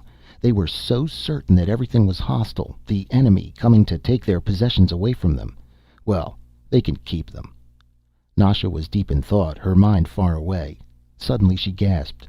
"Dorley," she said, "what's the matter with us? We have no problem. The gun is no menace at all." The two men stared at her. "No menace," Dorley said. "It's already shot us down once, and as soon as we take off again—" "Don't you see?" Nasha began to laugh. "The poor foolish gun. It's completely harmless. Even I could deal with it alone." "You?" Her eyes were flashing. "With a crowbar, with a hammer, or a stick of wood. Let's go back to the ship and load up. Of course we're at its mercy in the air. That's the way it was made. It can fire into the sky, shoot down anything that flies. But that's all. Against something on the ground, it has no defenses. Isn't that right?" Dorley nodded slowly. "The soft underbelly of the dragon. In the legend, the dragon's armor doesn't cover its stomach." He began to laugh. "That's right. That's perfectly right." "Let's go then," Nasha said. "Let's get back to the ship. We have work to do here." It was early the next morning when they reached the ship. During the night the captain had died, and the crew had ignited his body according to custom. They had stood solemnly around it until the last ember died. As they were going back to their work, the woman and the two men appeared, dirty and tired, still excited. And presently from the ship a line of people came, each carrying something in his hands. The line marched across the gray slag, the eternal expanse of fused metal. When they reached the weapon they all fell on the gun at once, with crowbars, hammers, anything that was heavy and hard. The telescopic sights shattered into bits. The wiring was pulled out, torn to shreds. The delicate gears were smashed, dented. Finally the warheads themselves were carried off and the firing pins removed. The gun was smashed, the great weapon destroyed. The people went down into the vault and examined the treasure. With its metal-armored guardian dead, there was no danger any longer. They studied the pictures, the films, the crates of books, the jeweled crowns, the cups, the statues. At last, as the sun was dipping into the gray mists that drifted across the planet, they came back up the stairs again. For a moment they stood around the wrecked gun, looking at the unmoving outline of it. Then they started back to the ship. There was still much work to be done. The ship had been badly hurt. Much had been damaged and lost. The important thing was to repair it as quickly as possible, to get it into the air. With all of them working together, it took just 5 more days to make it spaceworthy. Nasha stood in the control room watching the planet fall away behind them. She folded her arms, sitting down on the edge of the table. "What are you thinking of?" Dorley said. "I? Nothing." "Are you sure?" "I was thinking that there must have been a time when this planet was quite different, when there was life on it." "I suppose there was. It's unfortunate that no ships from our system came this far. But then we had no reason to suspect intelligent life until we saw the fission glow in the sky. And then it was too late." "Not quite too late. After all, their possessions, their music, books, their pictures, all of that will survive. We'll take them home and study them, and they'll change us. We won't be the same afterwards. Their sculpturing especially. Did you see the one of the great winged creature without a head or arms? Broken off, I suppose, but those wings. It looked very old. It will change us a great deal." "When we come back we won't find the gun waiting for us," Nasha said. "Next time it won't be there to shoot us down. We can land and take the treasure, as you call it." She smiled up at Dorley. "You'll lead us back there as a good captain should." "Captain?" Dorley grinned. "Then you've decided?" Nasha shrugged. "Fomar argues with me too much. I think, all in all, I really prefer you." "Then let's go," Dorley said. "Let's go back home." The ship roared up, flying over the ruins of the city. It turned in a huge arc and then shot off beyond the horizon, heading into outer space. Down below, in the center of the ruined city, a single, half-broken detector vane moved slightly, catching the roar of the ship. The base of the great gun throbbed painfully, straining to turn. After a moment, a red warning light flashed on down inside its destroyed works. And a long way off, 100 miles from the city, another warning light flashed on, far underground. Automatic relays flew into action. Gears turned, belts whined. On the ground above, a section of metal slag slipped back. A ramp appeared. A moment later, a small cart rushed to the surface. The cart turned toward the city. A second cart appeared behind it. It was loaded with wiring cables. Behind it, a third cart came, loaded with telescopic tube sights. And behind came more carts, some with relays, some with firing controls, some with tools and parts, screws and bolts, pins and nuts. The final one contained atomic warheads. The carts lined up behind the first one. The lead cart started off across the frozen ground, bumping calmly along, followed by the others, moving toward the city, to the damaged gun. Dear listeners, please like and subscribe to the Vintage Classics YouTube channel. Our next short story, Sales Pitch, tells us the story of a man named Ed Morris and his struggles in a fictional world where advertising and sales were relentlessly performed by autonomous robots. There are pushy salesmen, and then there are pushy salesmen who refuse to give up until they make the sale. 5 days a week, Ed Morris made the long commute back and forth between his home and his job, between Earth and Jupiter's moon, Ganymede.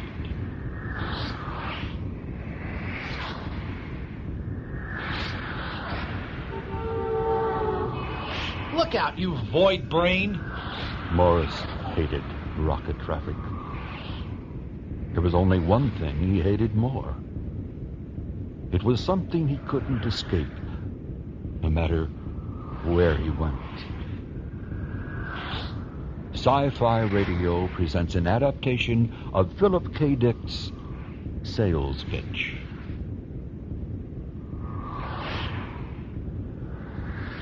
This is it. IT, interplanetary traffic with an update at 7 Eastern, 6 Central, 5 Mountain, and 4 p.m. Pacific time, if you're heading for North America. Jeez, 6 o'clock already. Those of you commuting from Ganymede to Earth are in for a long flight home. Now tell me something new. Jupiter is in opposition to Earth, so you've got a little farther to go tonight. Heavy traffic on the Mars-Jupiter interchange is bringing the flow to a dead stop every few million miles.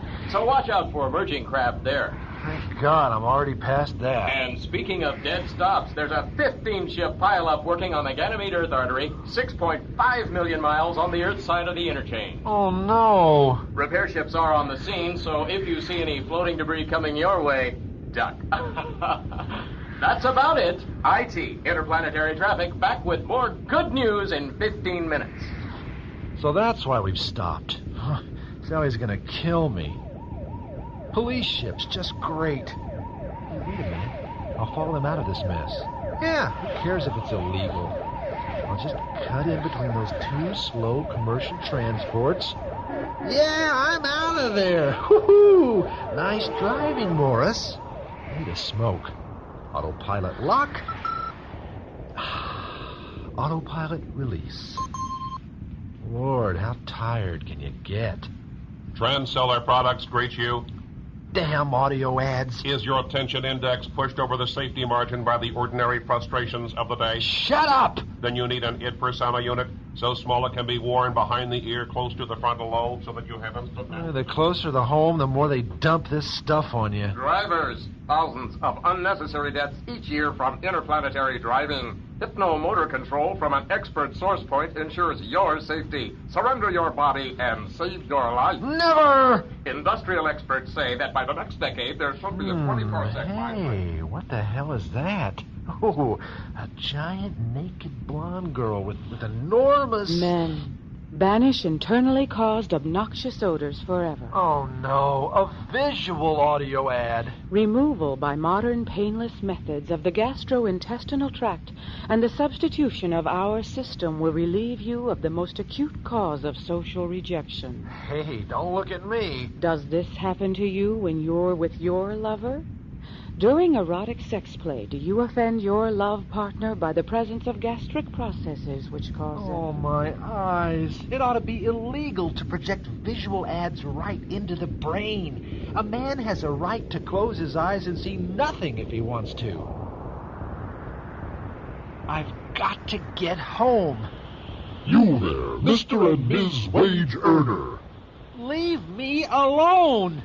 Tired of the same old job? I'm leaving the traffic lanes. Sure you are. Wonder Circuits Incorporated has perfected a marvelous long-range thought wave scanner. Know what others are thinking and saying.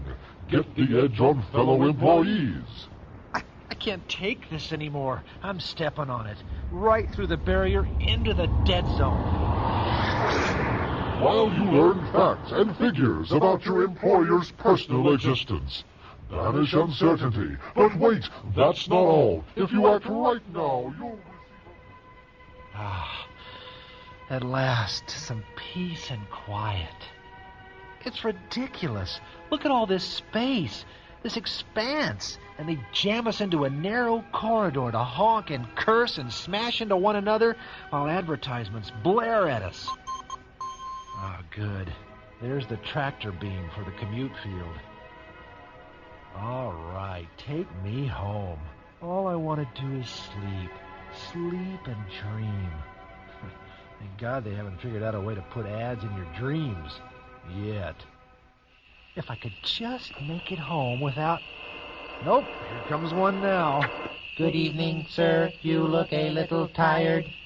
I am. So if you'll just leave me alone, I'd really like... I just happen to sell the finest metabolism adjuster on the market. I don't want any. It's guaranteed to maintain a perfect endocrine balance. For your money cheerfully refunded in full. Look, my endocrine balance couldn't be better, so just get lost. There is no need to shove me, sir. I'm here to help you feel better. Hello, madam. I'll bet you're feeling pretty tired right about now. One more block. Uphill. Have you heard the news? No, and I don't want to. All the news while it's news. Have a retinal vid screen installed in your least used eye. It's a quick and relatively painless operation. Keep in touch with the world. Don't wait for out-of-date hourly summaries. Excuse me, did you say relatively painless? Yes. What does that mean? It means causing a momentary minor discomfort. You see, a laser is used... No. See, I don't want to know the process. I want to know what the pain is comparable to. Is it like, being stuck with a needle or burned or cut with a knife? See, what I'm asking is, what do you personally know about pain? I beg your pardon? What does a bunch of metal and microchips like you know about pain? Human pain and suffering. Look at the other people on the street tonight. Look at them. What do they all have in common? They are all talking to sales robots. Wrong. Sales robots are talking to them. And they're all in pain, exhausted from work, stoop-shouldered with fatigue, and instead of having a relaxing walk home, they have to fend off all of you damned sales robots. You are absolutely right. What? It is tiresome talking about these details while walking uphill on the way home from work. By the way, is this your home? Yes, it is. It is very lovely. Oh. Why don't we both go inside, sit down, and discuss the rest of Get away from me. If you come any closer to my house, I'm going to smash you with this rock. We don't have to go inside. Let's just sit on the steps, if you like. This looks like a very good place to...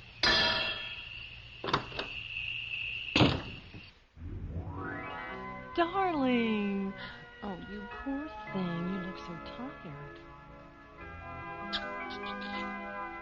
Was it rough at work today?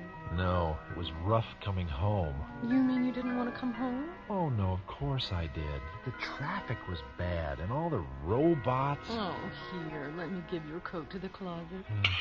What's for dinner? Uranian wild pheasant. Hey, no kidding. What the hell's the big occasion? Darling, come on. Come on what? I don't like it when you tease me. I'm not teasing you. What's the occasion? It's your birthday. You're 37 years old today. Darling, isn't it today? June 8th? Yeah, I guess I forgot about it. Well, it's time to eat, honey. Go over to the wash slide and let it clean you up.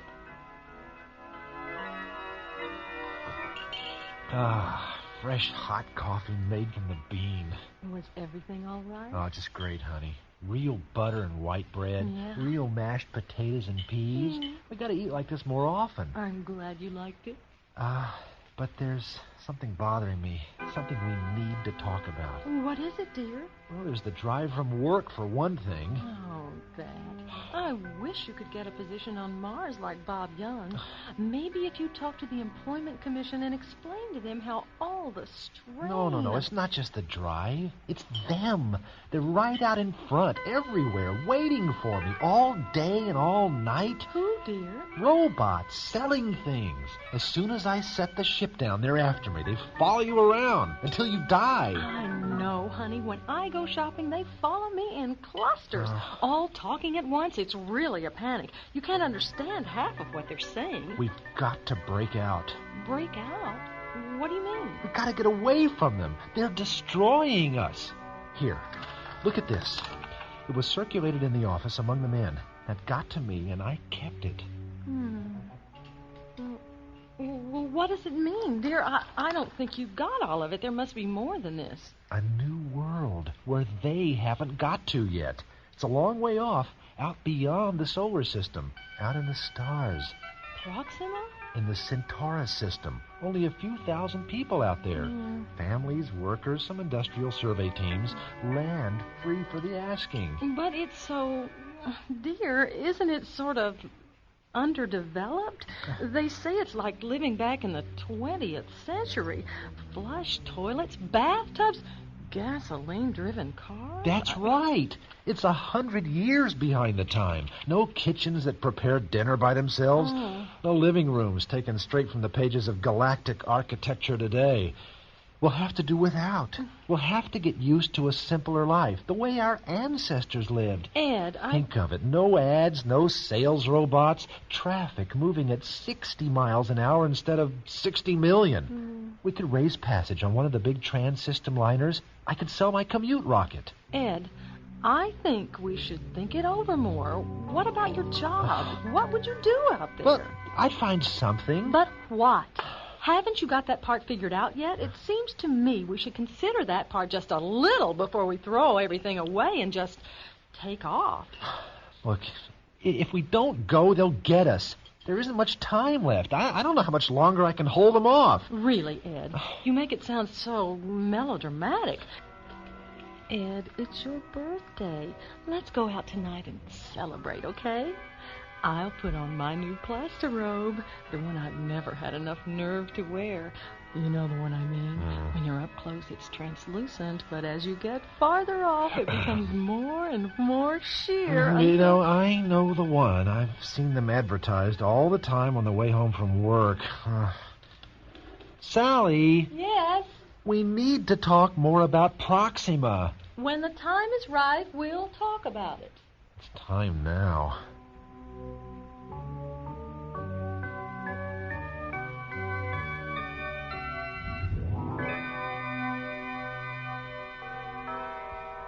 Somebody is at the door. Hurry up and see who it is.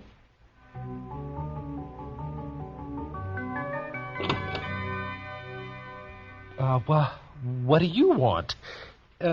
What is it? Good evening. Evening? What are you selling? I would like to show you a Fazrad. A what? A Fazrad. It will only take a moment. Yeah, but I really... Thank you. Will you call your wife, please? I would like to show her the Fazrad also. Sally, come here. What is it? Oh, yeah. I'm sorry. It's just that I've never seen such a large robot. I am 6 feet 11 and 1/2 inches tall and weigh 1,120 pounds. Oh, how nice. Ed, did you order something? Wow. Are we buying something? Good evening. I am going to show you the Fazrad. Please be seated. On the couch, if you will, both together. Look, what the hell is a Fazrad? I mean, what I want to know is, what's going on? I don't want to buy anything. What is your name? Morris. Ed Morris. I'm glad to meet you, Mr. and Mrs. Morris. Oh. You are the first persons in your neighborhood to see the Fazrad. This is the initial demonstration in this area. Mr. Morris, you are employed, I assume. Where are you employed? Yeah, why do you want to know? He works on Ganymede. Sally. What? For the Terran Metals Development Company. A Fazrad will be of value to you. And what do you do? I'm a tape transcriber at Histo Research. Sally. A Fazrad will be of no value in your professional work, but it will be helpful here in the home. Hey, put down that table. For example, sometimes an attractive piece of furniture is damaged by a clumsy guest. Oh, no. When this happens, a Fazrad is needed. Oh, no, not my best laugh. When a Fazrad is possessed, there is nothing to fear. A special situation may occur, like a violent explosion, such as a nuclear bomb. For God's sakes, A nuclear bomb attack may never occur, but in such an event, a Fazrad is indispensable. What are you doing with that tube? Put it down. Stand back, Sally. Let us say you need an emergency shelter immediately. I have not extended this tunnel I have created, but you can see a Fazrad would save your life in case of attack. Oh, my God. Sometimes a thug or hood will attack a person at night. That takes care of the thug. Oh, well, what about my wall? Oh, Ed, where is it going now? Looks like the kitchen. Often you're too tired in the evening to manipulate the buttons on the stove. Oh, stop! Get away from my stove! Bathroom! Oh, Ed, what are we going to do? You may be too weary to run water for your bath. Sometimes, after a hard day at work, Keep away from me! you are too tired to remove your clothing. Oh, now. In that event, Get out of here! Sally, run and call the cops. The thing's gone crazy. Hurry! the Fazrad is a necessity in all modern homes. For example, an appliance may break down, like this automatic humidity control. The FazRad repairs it instantly. Oh, please. Sometimes you prefer not to go to work. The FazRad is permitted by law to occupy your position for a consecutive period not to exceed 10 days. If after that period... Good God! You're the FazRad. That's right. Fully automatic, self-regulating Android, domestic. There is also the FazRack, construction, the FazRam, managerial, the FazRaz, soldier, and the FazRab, bureaucrat. I am designed for home use. You're for sale. You're selling yourself. I am demonstrating myself. I am sure, Mr. Morris, you would like to own me. I am reasonably priced and fully guaranteed. A full book of instructions is included. I cannot conceive of taking no for an answer.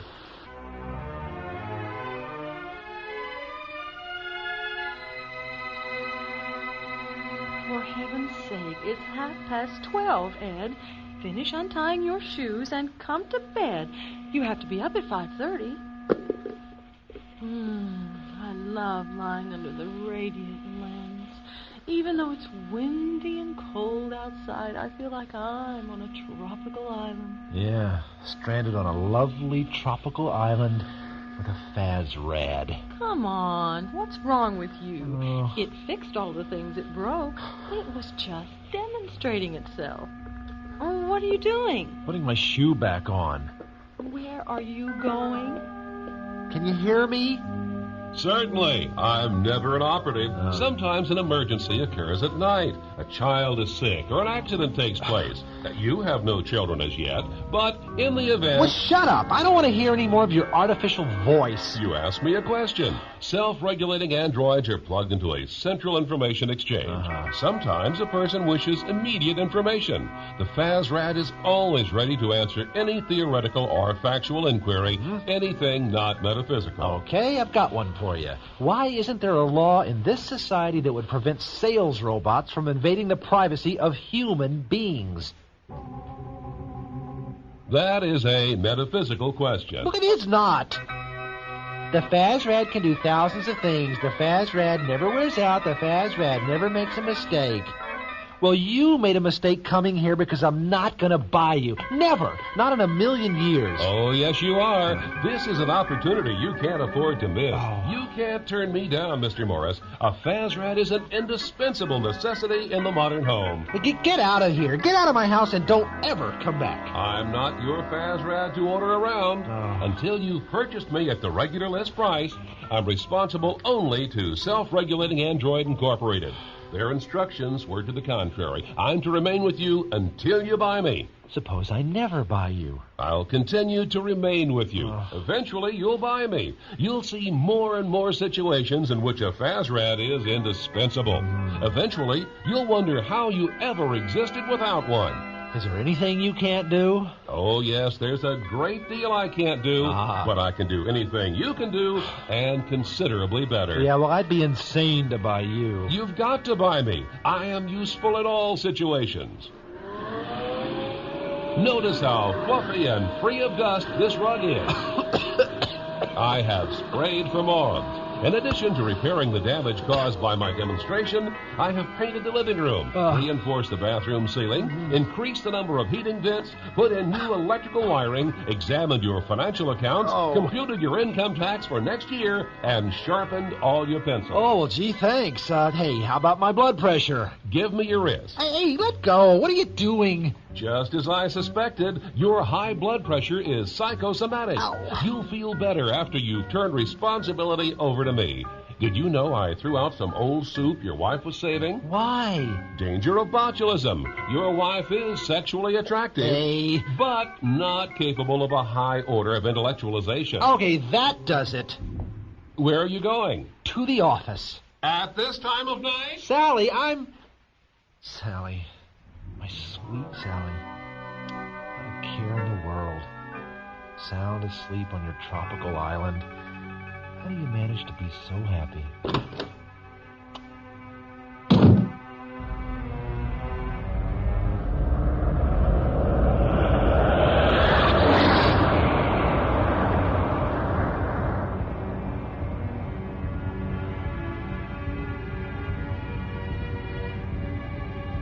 I can take care of my own life without having some monstrous motorized 7-foot housemaid that costs 10 grand in gold units. Apparently, further demonstration is necessary. Hey, what are you doing in here? Get out of this. Hey, keep that web thing away from my controls. All the control dials and meters are now in complete adjustment. You should have more frequent servicing. I'm going to the rear to examine the drive jet. You're fine. You can stay back there for the rest of the trip. And you're welcome to eject at any time. I will return shortly.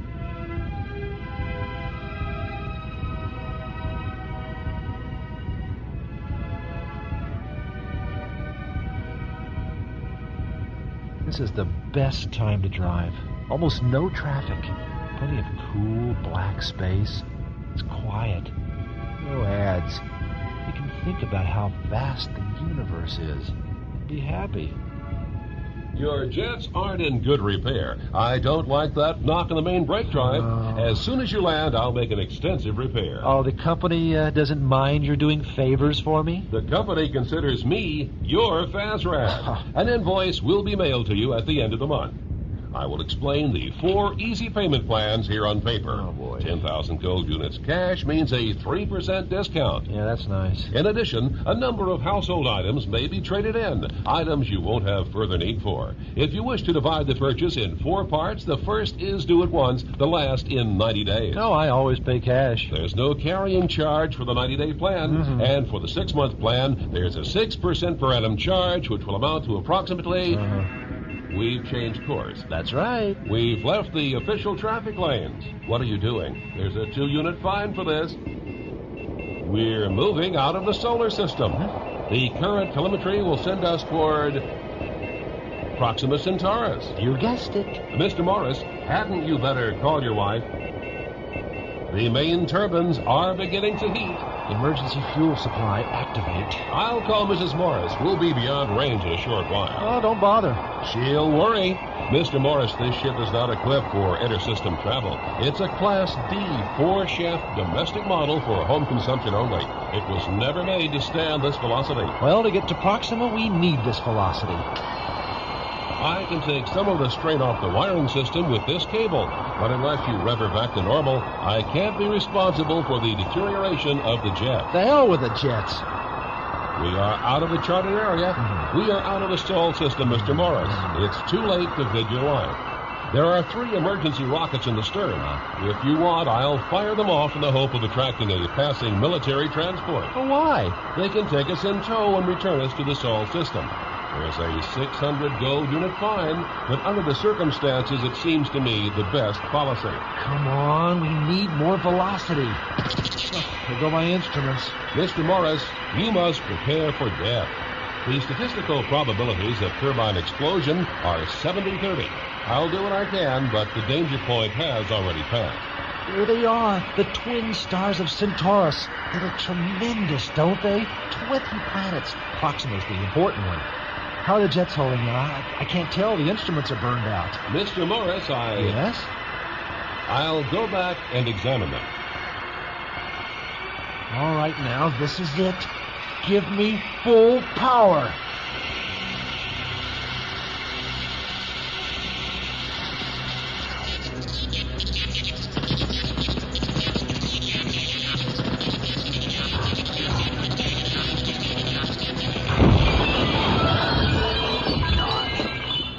Arm.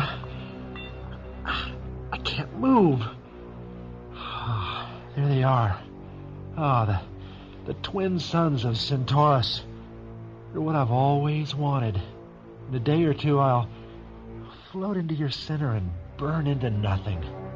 But until then, I can just lie here and look at how beautiful you are. And nothing can bother me now. Oh, Sally, would you have liked Proxima? Probably not. What's that? Mr. Morris. Oh, no, not you. Mr. Morris, I have been damaged. Yeah, well, so have I. I think my arm is broken. I can't feel my legs. I know you won't want to hear Well, this. then just don't say it. Just leave me alone. But now that I have been seriously damaged due to your negligence, you have a legal obligation to repair me. Oh, shut up. If I wasn't pinned down here, I'd take something and smash in your computerized one-track mind. If you agree to buy me outright rather than make payments, I believe the company may absorb half or more of the cost of repairs. Are you stupid, or are you just torturing me? What do you mean? Well, I know the cabin lights are gone, but don't you get the picture? The ship is in pieces. The equipment is gone, and we're going to burn up in the suns of Centaurus.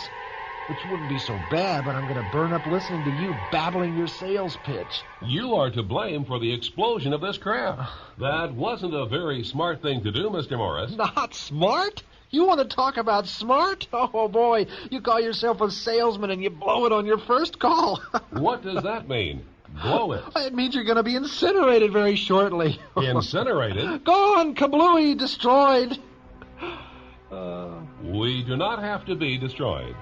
Oh, no. I will splice circuits with this instrument and send out a distress signal. We will be rescued. Yeah, thanks a lot. But whatever happens, I'm not going to go back to Earth. I'm going to live on Proxima. Proxima is acceptable to me. Will you buy me now? I'll let you know.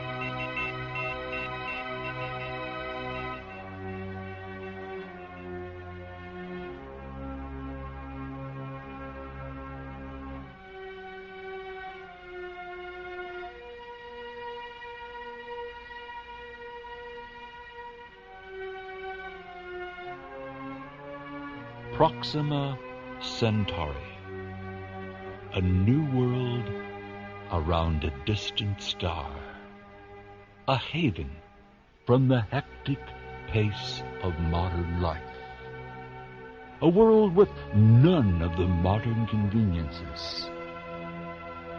That is, not until now.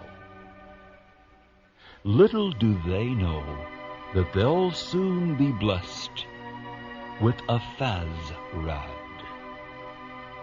and their troubles will be over.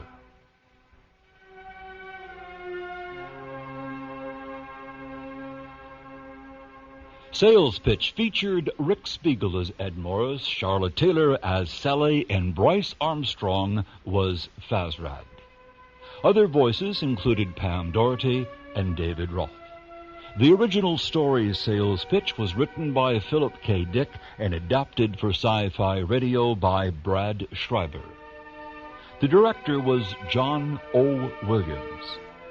All music and sound effects were created by Ron DiUlio at Audio Visual Associates in Euless, Texas.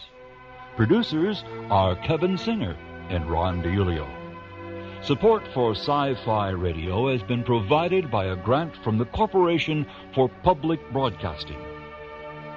This is James Edward Kerr, inviting you to join me soon for our next venture into the imaginary worlds of Sci-Fi Radio. Dear listeners, please like and subscribe to the Vintage Classics YouTube channel. This next short story is a paranoid classic from Philip K. Dick. A group of space explorers lands on an unknown planet. Everything looks very favorable for colonization, but where are the lethal plants and animals? There don't appear to be any. Then the deadly duplicates of ordinary objects begin to appear. Tonight's story, Colony, by Philip K. Dick. The existence of Planet Blue, the fourth in orbit around a G-type sun somewhere in the Aldebaran sector, was predicted by spectroscopic analysis and spatio-mathematic equations some 50 years before an exploring mission was dispatched to it. The research team, under Commander Stella Morrison of the Colonial Administration, went into orbit around Planet Blue at 0700 Standard Sidereal Time. Authorized procedures were followed. Aerial photography completed, Commander. Anything show on the plates? Well, Masterson was suspicious of these lines towards the poles, but the angles seem to be coincidence. They're not artifacts. Glacial faults. Geological survey reports no volcanism. The launch is back. Dodge has a landing site pinpointed. Preliminary atmospheric tests look good. There's a .7 bulge in oxygen, but it's just enough to make you feel good. Looks like an open-air job. No pressure suits or condenser masks. Well, that's precisely what they thought on Centauri 1. And the whole expedition was wiped out by spores. Of course, I was assuming a favorable biocheck. Mm-hmm. Preliminary photographic survey, Mr. Wood. Thank you, Dodge. Do you want them played back here? We haven't transcribed the tape. If you please, Lieutenant. 393. Al, pipe the photo tapes up here on 324. Looks like a green world, all right. Punch up the tape, if you please, Lieutenant.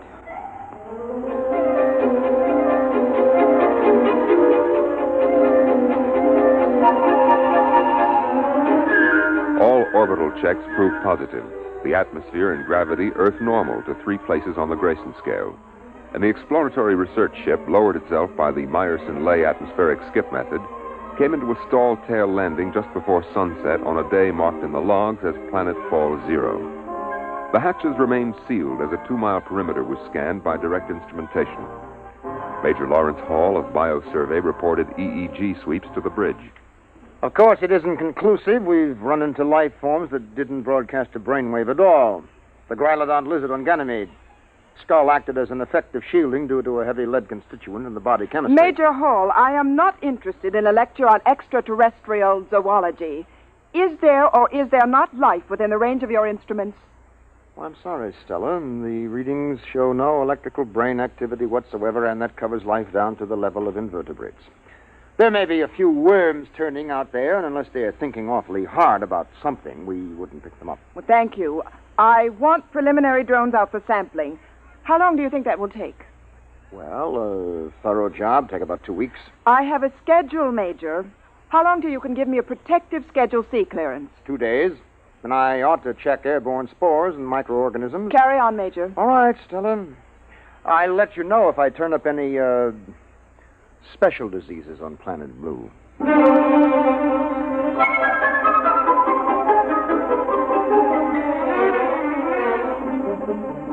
Drone sample missiles were dispatched at sunrise. Air scoops, ground samplers, and vegetation choppers returned to base, and the bio team instituted full prescribed tests. Immediately identifiable airborne dangers were ruled out. Outside of the possible allergenic action of pollens, Planet Blue was ruled safe for normal exploratory procedures, and the real work of the survey was gotten underway. Here's the morning report, Commander. 4 in sick bay, 3 ordered to light duty. What happened? Well, last night was liquor ration. Oh. Survey teams out in the field. Bio crew under Major Hall. Agronomy, ecological, geological, and deep map teams out. Any reports back? Deep map seems to think there's petroleum over to the north, and agronomy reports if you dropped a seed in this soil, you'd have to jump back to keep from being knocked over by the plant. Sounds pretty good. Commander, Blue is about as likely a spot for colonization as has been turned up since Harvey's Planet in 27. Well, they'll be glad to hear that in Central. How long do you think until we can send back a clearance? I've checked with department chiefs. They all estimate about 2 or 3 days more until they're satisfied. All except Bio. Why is Major Hall dragging his feet? I don't know. Well, find out. And in the meantime, I'm going to call a staff meeting. Every day we can save on our report is important. If Blue is suitable for colonization, I don't want to waste a minute.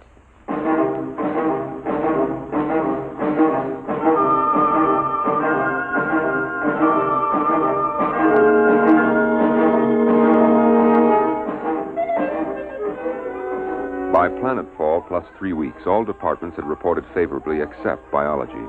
Ecological survey pointed out the difficulty involved in the necessity of importing animal life. But this problem had already been met in the colonization of Gamma 2 and 3, when an entire ecology had been transported in frozen gene banks and fertilized and incubated on the site.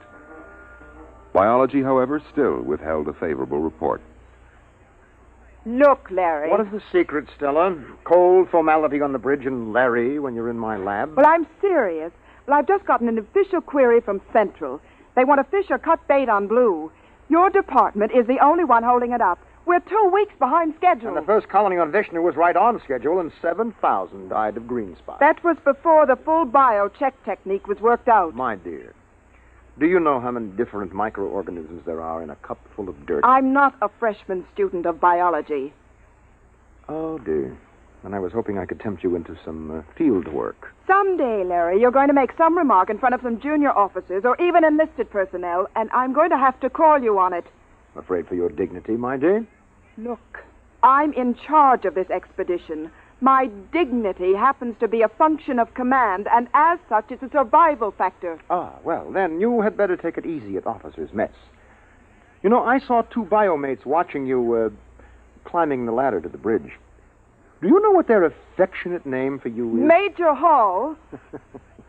I'm serious.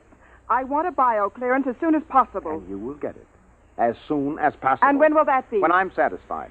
Are the bugs here so dangerous that you're afraid of them? No, on the contrary. We have yet to find a harmful life form. Well, you didn't report that. If there are no harmful life forms... No lice. No disease germs. No malignant virus. Well, then what are you waiting for? There should be.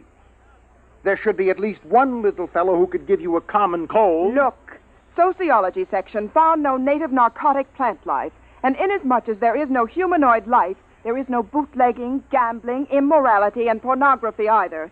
By analogy, that would be a good reason not to colonize. Is that the idiotic logic you're following? Microbiology is a little different, Stella. And anyway, what is the rush? Blue is something different.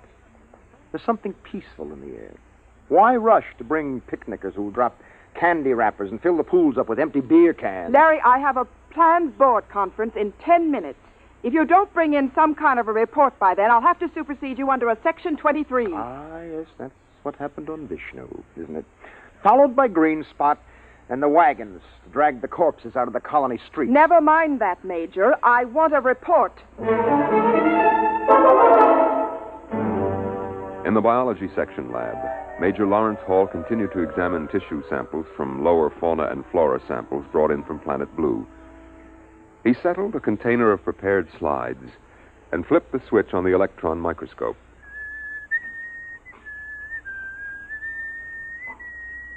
Major Hall slid the first slide on the stage of the microscope and adjusted the focus knob.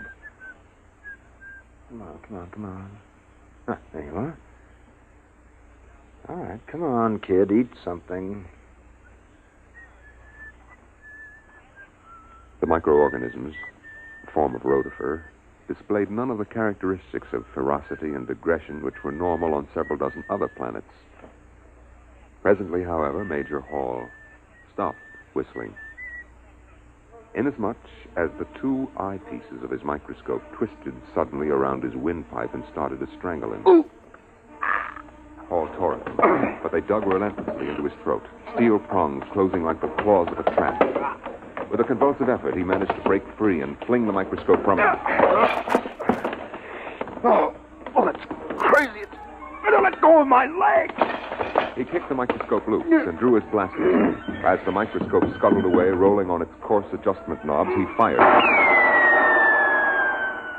The microscope disappeared in a cloud of metallic particles. The plans board of the research team was assembled in the officers' library. Commander Stella Morrison was outlining plans on a detailed aerial survey map. This long, flat area is ideal for the actual city. It has an adequate watershed in the hills here, and weather conditions vary sufficiently to give the settlers something to talk about. There are large deposits of various minerals. The colonists can set up their own factories. They won't have to do any importing. Over here is the biggest forest on the planet. If they have any sense, they'll leave it, but if they want to make newspapers out of it, that's not our concern. Now, all reports are in except bio, and I think that before long we'll be getting... Stella!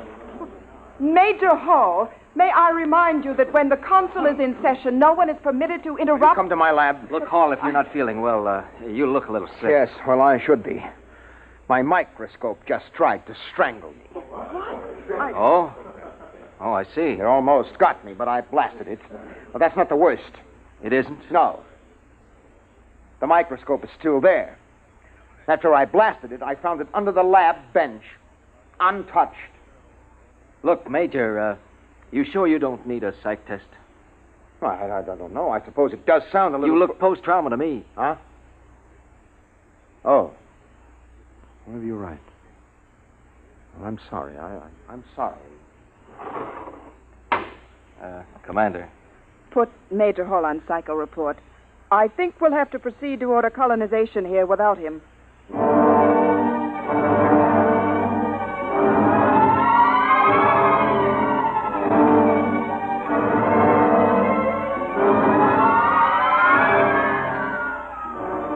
Major Hall proceeded to Psych Center, and inserting his ID card in the robot Neo Rorschach machine, he placed his hands on the contacts and activated the search and gestalt circuits. Presently, the green light flashed, indicating tentative diagnosis. Major Hall hit the response key. Severe disturbance. Instability ratio above 10. And that's over danger, isn't it? Yes. 8 is danger. 10 is unusual, especially for a person of your index. Your norm is 4. Yeah, I know. I require more data to determine whether this unusual instability ratio is an aberrant reaction or is normal survival oriented. Well, I can't tell you anymore. It is illegal to hold back information during a robo-psych test.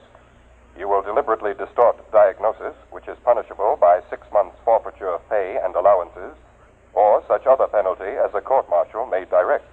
Thanks a heap. Now, look, do you record a high degree of unbalance for me? There is a high degree of psychic disorganization, but what it signifies, or its etiology, I am unable to determine without further data. Yeah. Okay. Well, just take a tip from me. Stay away from homicidal microscopes. That is an interesting Freudian slip. You undoubtedly mean homicidal maniacs, not microscopes. This indicates a possible maladjustment in the area of your specialty.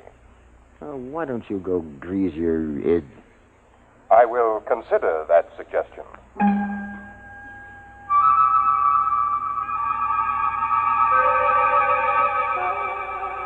Major Hall returned to the biosection lab and tested the atmosphere near the place where he had fired his blast gun at the microscope. The analysis showed a high density of metallic particles colloidally suspended in the air. In a state of confusion, with an emotional distress quotient of at least 0.742, he stripped off his uniform and entered the shower. Oh.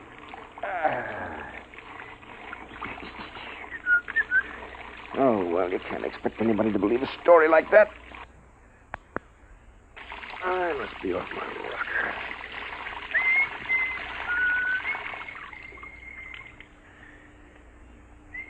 Major Hall stepped out of the shower, reached for one of the towels on the rack. The towel wrapped around his head and yanked him against the wall. Rough cloth pressed over his mouth and nose. He fought wildly, pulling away. All at once, the towel let go. Major Hall crawled out of the shower and proceeded to dress. His belt, heavy canvas with reinforced metal links, tried to get him around the waist and crush him. The belt, being a heavy-duty issue, was strong, and they rolled on the floor until Hall was able to reach his blaster. He threw himself down on a chair to regain his breath. The arms of the chair started to close around him, but this time he was ready.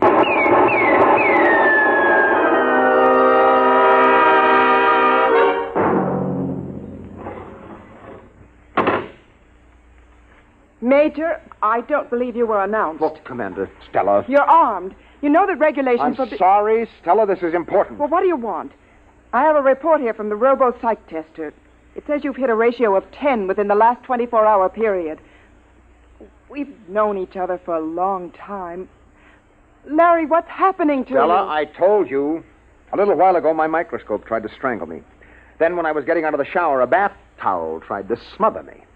I got by that. And while I was dressing, my belt... Wood, in here on the double. And I finally blasted that. And then an armchair beside... Yes, Commander. Stand by a moment. Stella, will you listen to me? This is serious.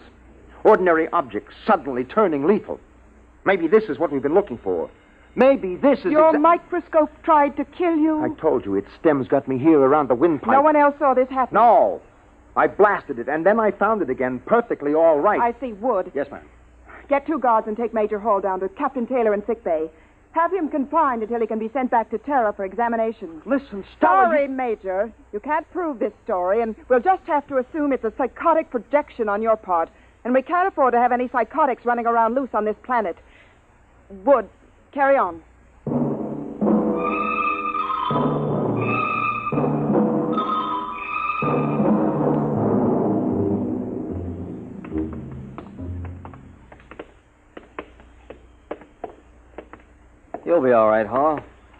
Back on Earth, they can clear a thing like this up in a few weeks. Yeah, maybe you're right, Wood. Maybe I'm just out of my mind. Here we are. Captain Taylor. Captain Taylor. He should be in. Captain. The hatch isn't locked. Taylor, what's the matter? That scatter rug is choking him. Take an end and pull. But quick, before he's crushed, grab that rug.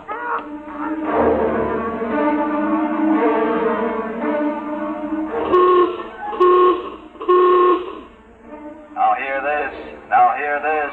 General alarm. General alarm. Emergency stations. Emergency stations. Condition red. Sidearms will be issued to all personnel. General alarm.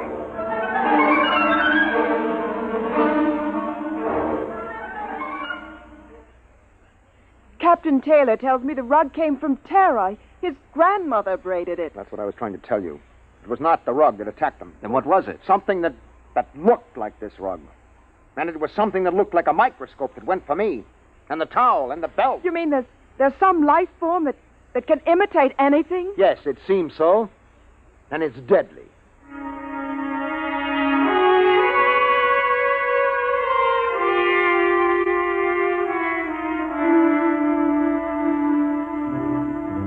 Hey, Charlie, general alarm. Get up out of that sack. Hey, what'd you do with my gloves? Oh. Hey, where'd I get 2 pair? Well, eeny, meeny, miny, mo. 1 pair of gloves is the same as the other. Hey, these gloves are moving. How do you like that? These fool gloves are going for my blast pistol. Charlie, is this one of your crazy electronic gags? Did you rig my gloves? Hey, look out for that pistol! Look out!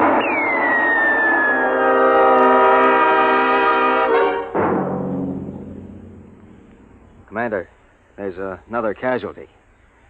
Lieutenant Dodd. What happened? I don't know. He seems to have shot himself. Oh, no. Stella, I think that I have something.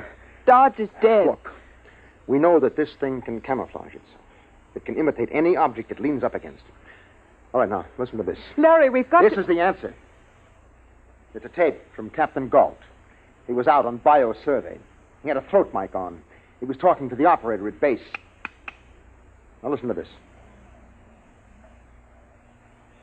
Head for home now. What's this emergency about? Hourglass Stella having hysterics? That's funny. I swear I parked my bucket over by those trees. Well, it's here anyway. Heat up some coffee for me. I'll be in a couple... Yeah, that's funny. There's another bucket over by the tree. Where'd this one come from? Let me out. The thing's stuck. It's folding up around me. Joe, get a squad out here. Joe. Acid. I can't get out. It's digestive fluid. Get somebody out here before... His transmission just stopped. All right, now we're up against some organic form of life, and there should be some way to destroy it. We've already blasted a few, but we don't know how many more there are. Maybe it's an infinitely divisible substance, some kind of protoplasm. We've had over 12 casualties reported, and there's still 5 teams out in the field. All right, it's a lethal life form. Now, that explains why we found everything else harmless. Nothing could compete with this. We have mimic plants of our own, the twisty slug on Venus, but nothing that goes this far. It can be killed, though. You said that yourself. If it can be found. You can't tell. Clothes, rugs, drapes, chairs. We can't tell which is which. We've got to try to find some poison, some spray that will destroy them wholesale. Oh, no. What's the matter? In the corner. I never noticed 2 briefcases over there before. There was only one, I think. How are we going to know? Shortly after the final casualty report of 30 dead and 12 wounded, Major Hall sealed off the bio quarters and moved in with a team from Chem Section, all dressed in corrosive-resistant suits. Well, I'll make sure that you've got a tight seal on the neck joint. What are you going to do, Major? I've got a combination of hydrogen and arsenic under pressure, arsine gas. That'll give us an idea of how much they've infiltrated. Our sign is deadly to humans, so check your helmets. Now, Sergeant, I don't want any panic blasting. Our sign is inflammable. All right. Release the valve.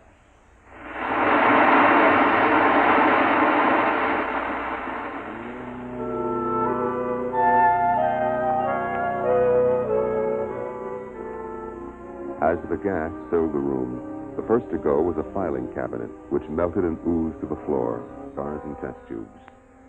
The lab was sealed off and a meeting held in Commander Morrison's quarters. Well, it's protoplasm, all right. You could see that when the mimic shape melted. It was just as big as your hand. They resemble the simple unicellular protozoa. They're gigantic in size compared to microorganisms. Can we spray them? Our sign disturbed them, and I suppose enough might kill them. But we haven't got that much. We can't flood the planet. We wouldn't be able to use our blasters, and it's lethal to humans. We'll have to pull out. Stella, I'm afraid you don't quite understand.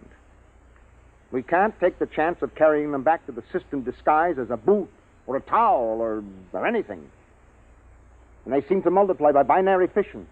It wouldn't take long to overrun Earth and the rest of the system. If we stay here, they'll pick us off one by one. We could have our sign brought in or some other poison, but that would destroy most of the other life on the planet along with it. Then we'll have to burn the planet clean.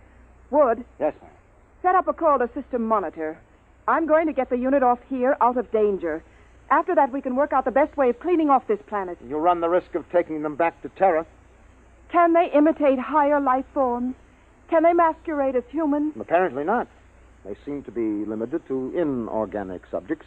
Then we'll go back without any inorganic material. But our clothes, they can imitate the synthetic fibers, belts, gloves, boots. We're not taking our clothes. We're going back without anything at all. Oh, I see. Get me a beam to central monitor immediately.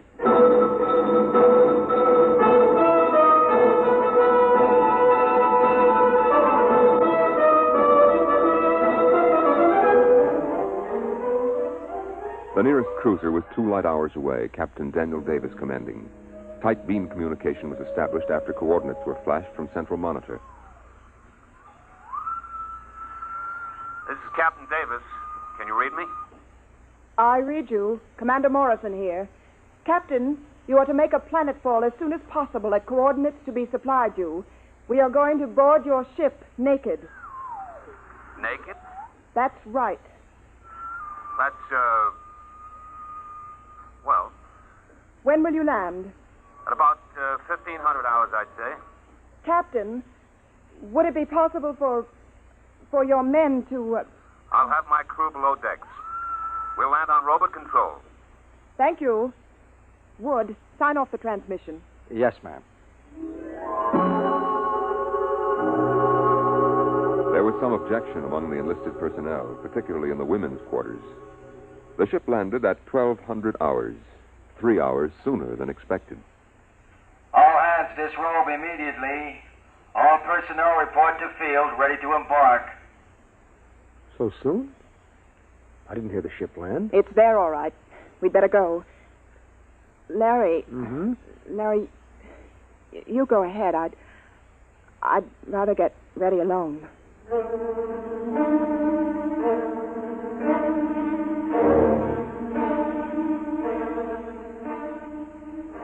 Parked in the center of the landing field was a cruiser, its hull pitted and dented by meteor strikes. It lay motionless, with no sign of life aboard. A crowd of naked people was moving across the field, blinking in the bright sunlight.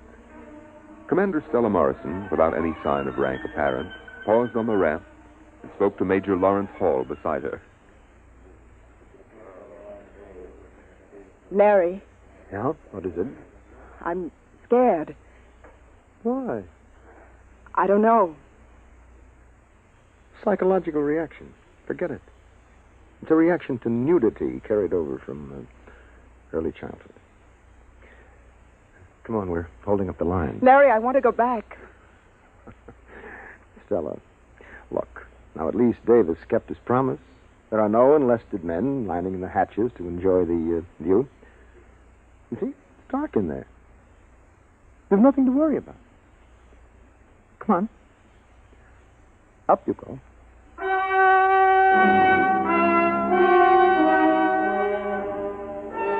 The last of the research team filed into the interior of the ship, and the hatch closed behind them. At exactly 1500 hours, Captain Daniel Davis landed his ship in the center of the field. Automatic relays opened the main lock hatch and lowered the ramp. Davis and his staff sat in the control cabin waiting. Well, how do you like that? Where are they? Well, maybe the whole fool thing is a joke. We've waited an hour already. They waited. And waited. But no one came.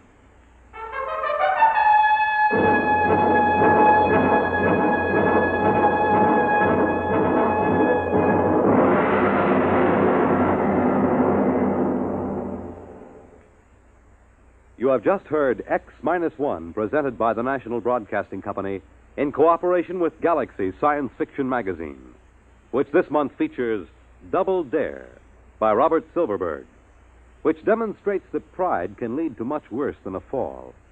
It can put a man out on a limb and keep him there. Galaxy Magazine, on your newsstand today. Tonight, by transcription, X-1 has brought you Colony, a story from the pages of Galaxy written by Philip K. Dick and adapted for radio by Ernest Kenoy. Featured in the cast were Frederica Chandler, John Larkin, James Stevens, Larry Robinson, Bill Quinn, and Alan Bergman. Your narrator was Norman Rose. Your announcer, Fred Collins. X-1 was directed by Daniel Sutter and is an NBC Radio Network production. Dear listeners, please like and subscribe to the Vintage Classics YouTube channel.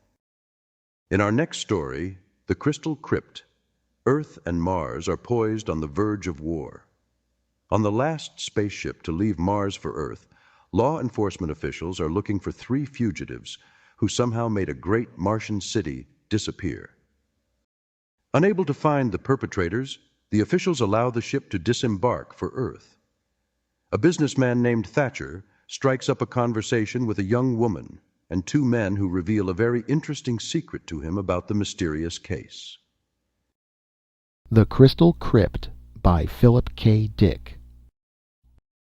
Stark terror ruled the Interflight ship on that last Mars terror run, for the black-clad laders were on the prowl, and the grim red planet was not far behind.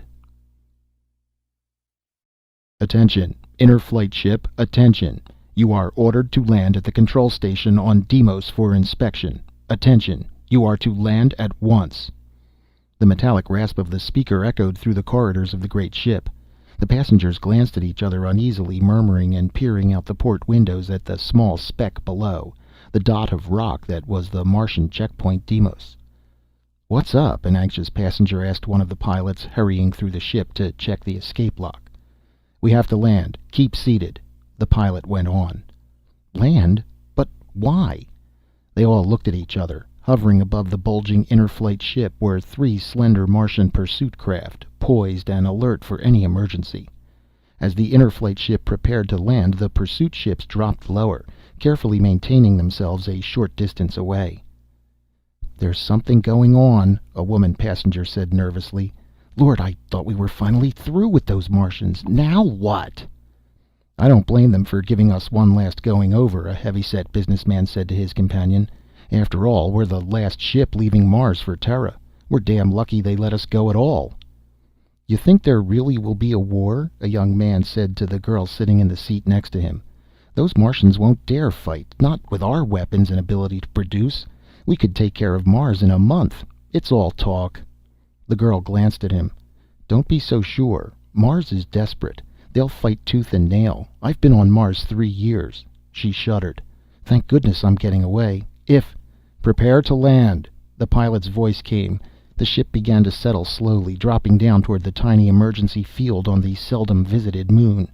Down, down the ship dropped. There was a grinding sound, a sickening jolt, then silence. "We've landed," the heavy-set businessman said. They better not do anything to us. Terra will rip them apart if they violate one space article. Please keep your seats, the pilot's voice came. No one is to leave the ship according to the Martian authorities. We are to remain here. A restless stir filled the ship. Some of the passengers began to read uneasily. Others stared out at the deserted field, nervous and on edge, watching the 3 Martian pursuit ships land and disgorge groups of armed men. The Martian soldiers were crossing the field quickly, moving toward them, running double time. This inter-flight spaceship was the last passenger vessel to leave Mars for Terra. All other ships had long since left, returning to safety before the outbreak of hostilities.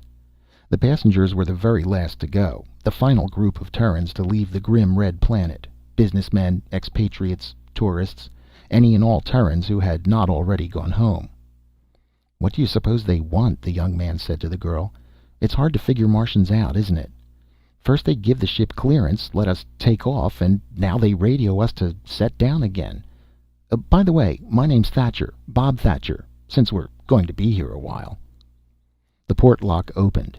Talking ceased abruptly as everyone turned. A black-clad Martian official, a province leader, stood framed against the bleak sunlight, staring around the ship. Behind him a handful of Martian soldiers stood, waiting, their guns ready. "This will not take long," the leader said, stepping into the ship, the soldiers following him. "You will be allowed to continue your trip shortly." An audible sigh of relief went through the passengers. "Look at him," the girl whispered to Thatcher. "How I hate those black uniforms." "He's just a provincial leader," Thatcher said. "Don't worry." The leader stood for a moment, his hands on his hips, looking around at them without expression.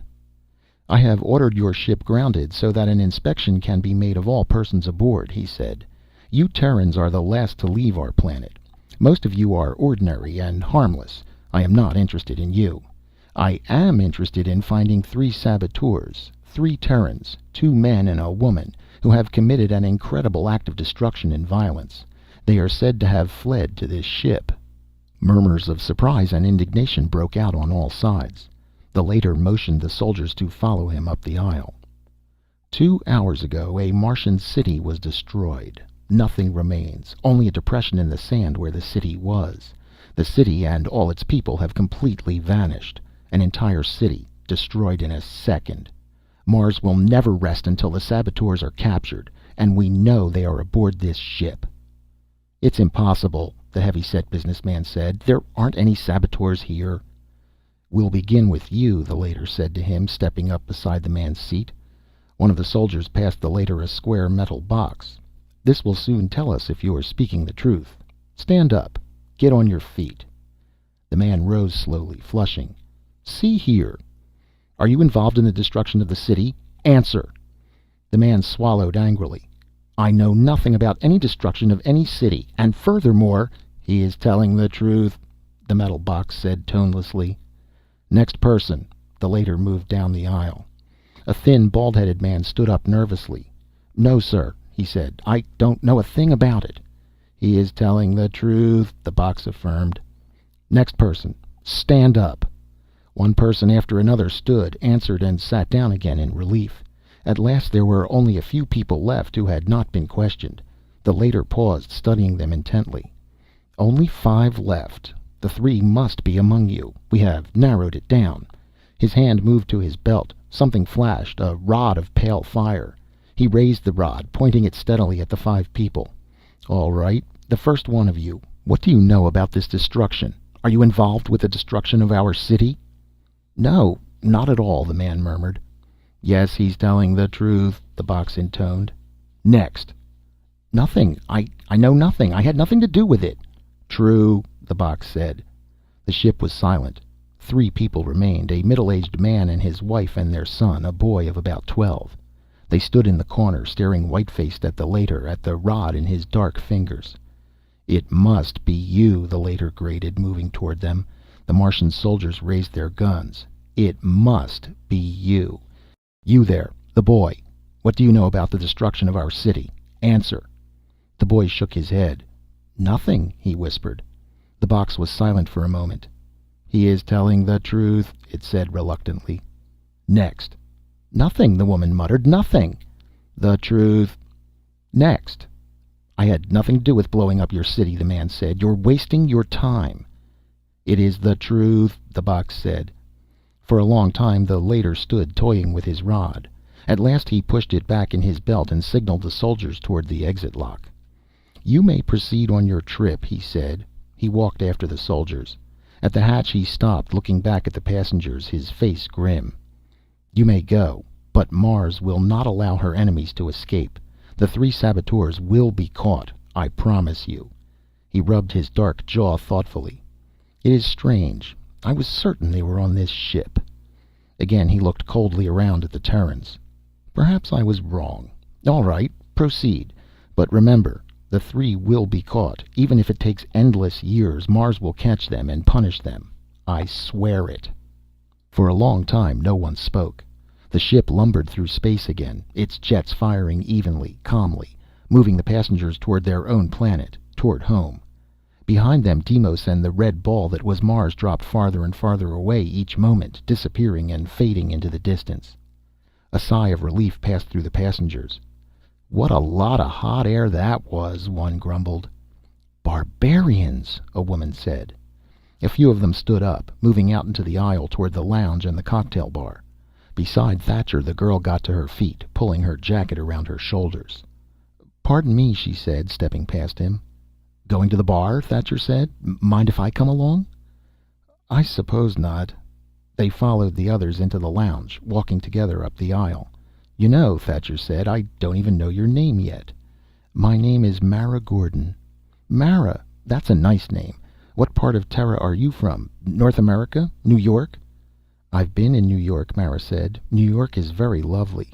She was slender and pretty, with a cloud of dark hair tumbling down her neck against her leather jacket.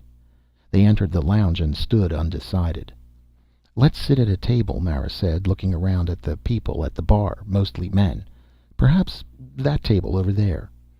"But someone's already there," Thatcher said. The heavy-set businessman had sat down at the table and deposited his sample case on the floor. "Do we want to sit with him?" "Oh, it's all right," Mara said, crossing to the table. "May we sit here?" she said to the man. The man looked up, half rising. "It's a pleasure," he murmured. He studied Thatcher intently. "However, a friend of mine will be joining me in a moment." "I'm sure there's room enough for all," Mara said. She seated herself and Thatcher helped her with her chair. He sat down too, glancing up suddenly at Mara and the businessman. They were looking at each other almost as if something had passed between them. The man was middle-aged, with a florid face and tired gray eyes. His hands were mottled, with the veins showing thickly. At the moment he was tapping nervously. "My name's Thatcher," Thatcher said to him, holding out his hand. "Bob Thatcher. Since we're going to be together for a while, we might as well get to know each other." The man studied him. Slowly his hand came out. "Why not? My name's Erickson. Ralph Erickson." "Erickson," Thatcher smiled. "You look like a commercial man to me." He nodded toward the sample case on the floor. "Am I right?" The man named Erickson started to answer, but at that moment there was a stir. A thin man of about 30 had come up to the table, his eyes bright, staring down at them warmly. "Well, we're on our way," he said to Erickson. "Hello, Mara." He pulled out a chair and sat down quickly, folding his hands on the table before him. He noticed Thatcher and drew back a little. "Pardon me," he murmured. "Bob Thatcher's my name," Thatcher said. "I hope I'm not intruding here." He glanced around at the 3 of them. Mara, alert, watching him intently. Heavy-set Erickson, his face blank, and this person. "Say, do you 3 know each other?" he asked suddenly. There was silence. The robot attendant slid over soundlessly, poised to take their orders. Erickson roused himself. "Let's see," he murmured. "What will we have? Mara?" "Whiskey and water." "You, Jan?" The bright, slim man smiled. "The same." "Thatcher?" "Gin and tonic." "Whiskey and water for me also," Erickson said. The robot attendant went off. It returned at once with the drinks, setting on the table. Each took his own. "Well," Erickson said, holding his glass up, "to our mutual success." All drank. Thatcher and the 3 of them, heavy-set Erickson, Mara, her eyes nervous and alert, Jan, who had just come. Again a look passed between Mara and Erickson, a look so swift that he would not have caught it had he not been looking directly at her.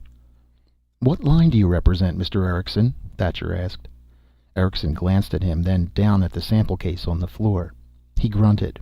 Well, as you can see, I'm a salesman. Thatcher smiled. I knew it. You get so you can always spot a salesman right off by his sample case.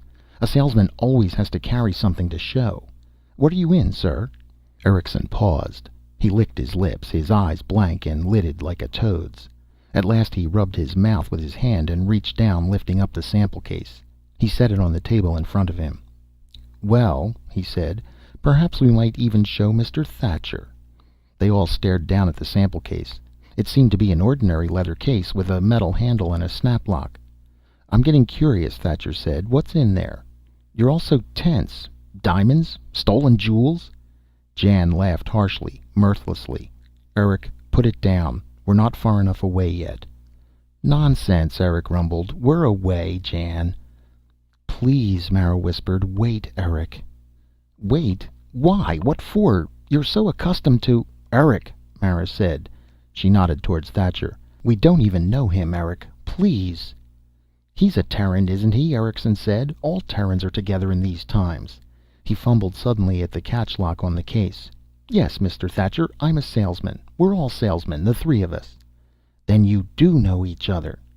Yes, Erickson nodded. His two companions sat rigidly, staring down. Yes, we do. Here, I'll show you our line. He opened the case. From it he took a letter knife, a pencil sharpener, a glass globe paperweight, a box of thumbtacks, a stapler, some clips, a plastic ashtray, and some things Thatcher could not identify. He placed the objects in a row in front of him on the tabletop. Then he closed the sample case. I gather you're in office supplies, Thatcher said. He touched the letter knife with his finger. Nice quality steel. Looks like Swedish steel to me. Erickson nodded, looking into Thatcher's face. Not really an impressive business, is it? Office supplies, ashtrays, paper clips. He smiled. Oh, Thatcher shrugged. Why not? They're a necessity in modern business. The only thing I wonder... What's that? Well, I wonder how you ever find enough customers on Mars to make it worth your while. He paused, examining the glass paperweight. He lifted it up, holding it to the light, staring at the scene within until Erickson took it out of his hand and put it back in the sample case.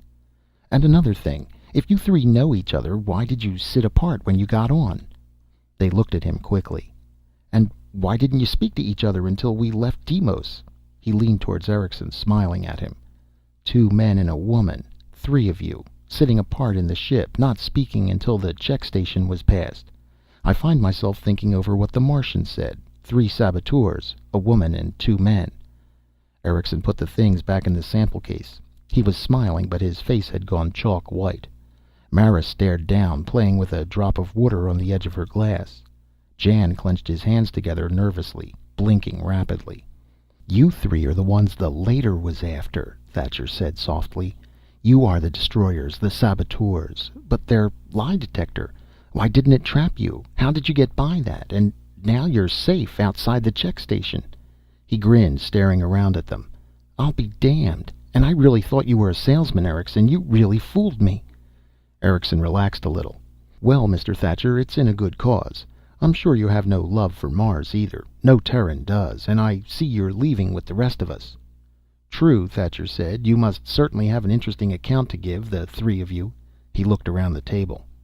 We still have an hour or so of travel. Sometimes it gets dull, this Mars Terror run. Nothing to see, nothing to do but sit and drink in the lounge. He raised his eyes slowly. Any chance you'd like to spin a story to keep us awake? Jan and Mara looked at Erickson. Go on, Jan said. He knows who we are. Tell him the rest of the story. You might as well, Mara said.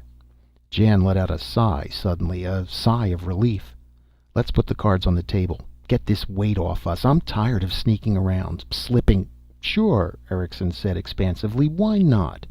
He settled back in his chair, unbuttoning his vest. Certainly, Mr. Thatcher, I'll be glad to spin you a story, and I'm sure it will be interesting enough to keep you awake. They ran through the groves of dead trees, leaping across the sun-baked Martian soil, running silently together. They went up a little rise, across a narrow ridge. Suddenly Eric stopped, throwing himself down flat on the ground. The others did the same, pressing themselves against the soil, gasping for breath. Be silent, Eric muttered. He raised himself a little. No noise. There'll be Laters nearby from now on. We don't dare take any chances. Between the three people lying in the grove of dead trees and the city was a barren, level waste of desert, over a mile of blasted sand. No trees or bushes marred this smooth, parched surface. Only an occasional wind, a dry wind eddying and twisting, blew the sand up into little rills.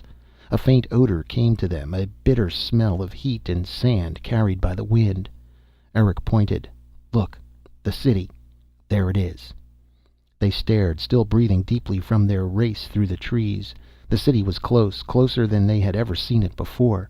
Never had they gotten so close to it in times past. Terrans were never allowed near the great Martian cities, the centers of Martian life. Even in ordinary times, when there was no threat of approaching war, the Martians shrewdly kept all Terrans away from their citadels, partly from fear, partly from a deep, innate sense of hostility toward the white-skinned visitors whose commercial ventures had earned them the respect and the dislike of the whole system. "How does it look to you?" Eric said.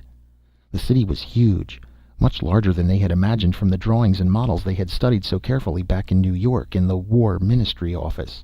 Huge it was, huge and stark, black towers rising up against the sky, incredibly thin columns of ancient metal, columns that had stood wind and sun for centuries. Around the city was a wall of stone, red stone, immense bricks that had been lugged there and fitted into place by slaves of the early Martian dynasties, under the whiplash of the first great kings of Mars. An ancient sun-baked city, a city set in the middle of a wasted plain, beyond groves of dead trees. A city seldom seen by Terrans, but a city studied on maps and charts in every war office on Terra. A city that contained, for all its ancient stone and archaic towers, the ruling group of all Mars, the Council of Senior Leiters, black-clad men who governed and ruled with an iron hand.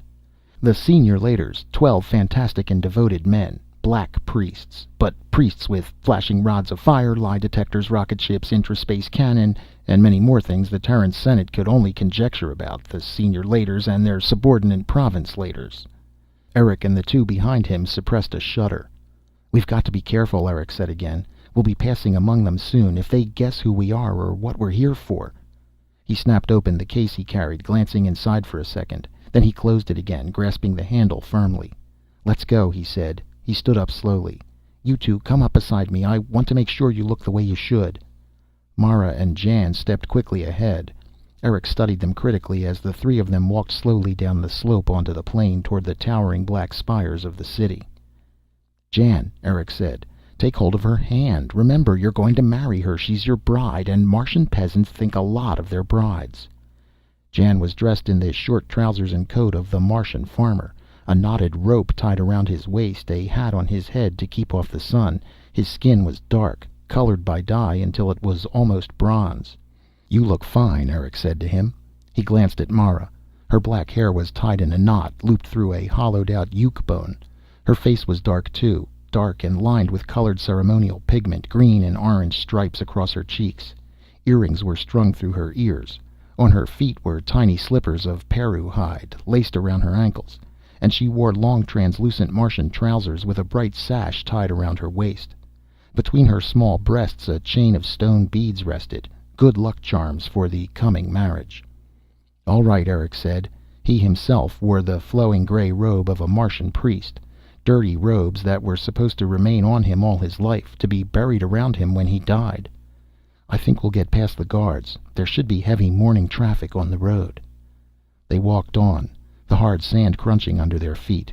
Against the horizon they could see specks moving, other persons going towards the city, farmers and peasants and merchants bringing their crops and goods to market.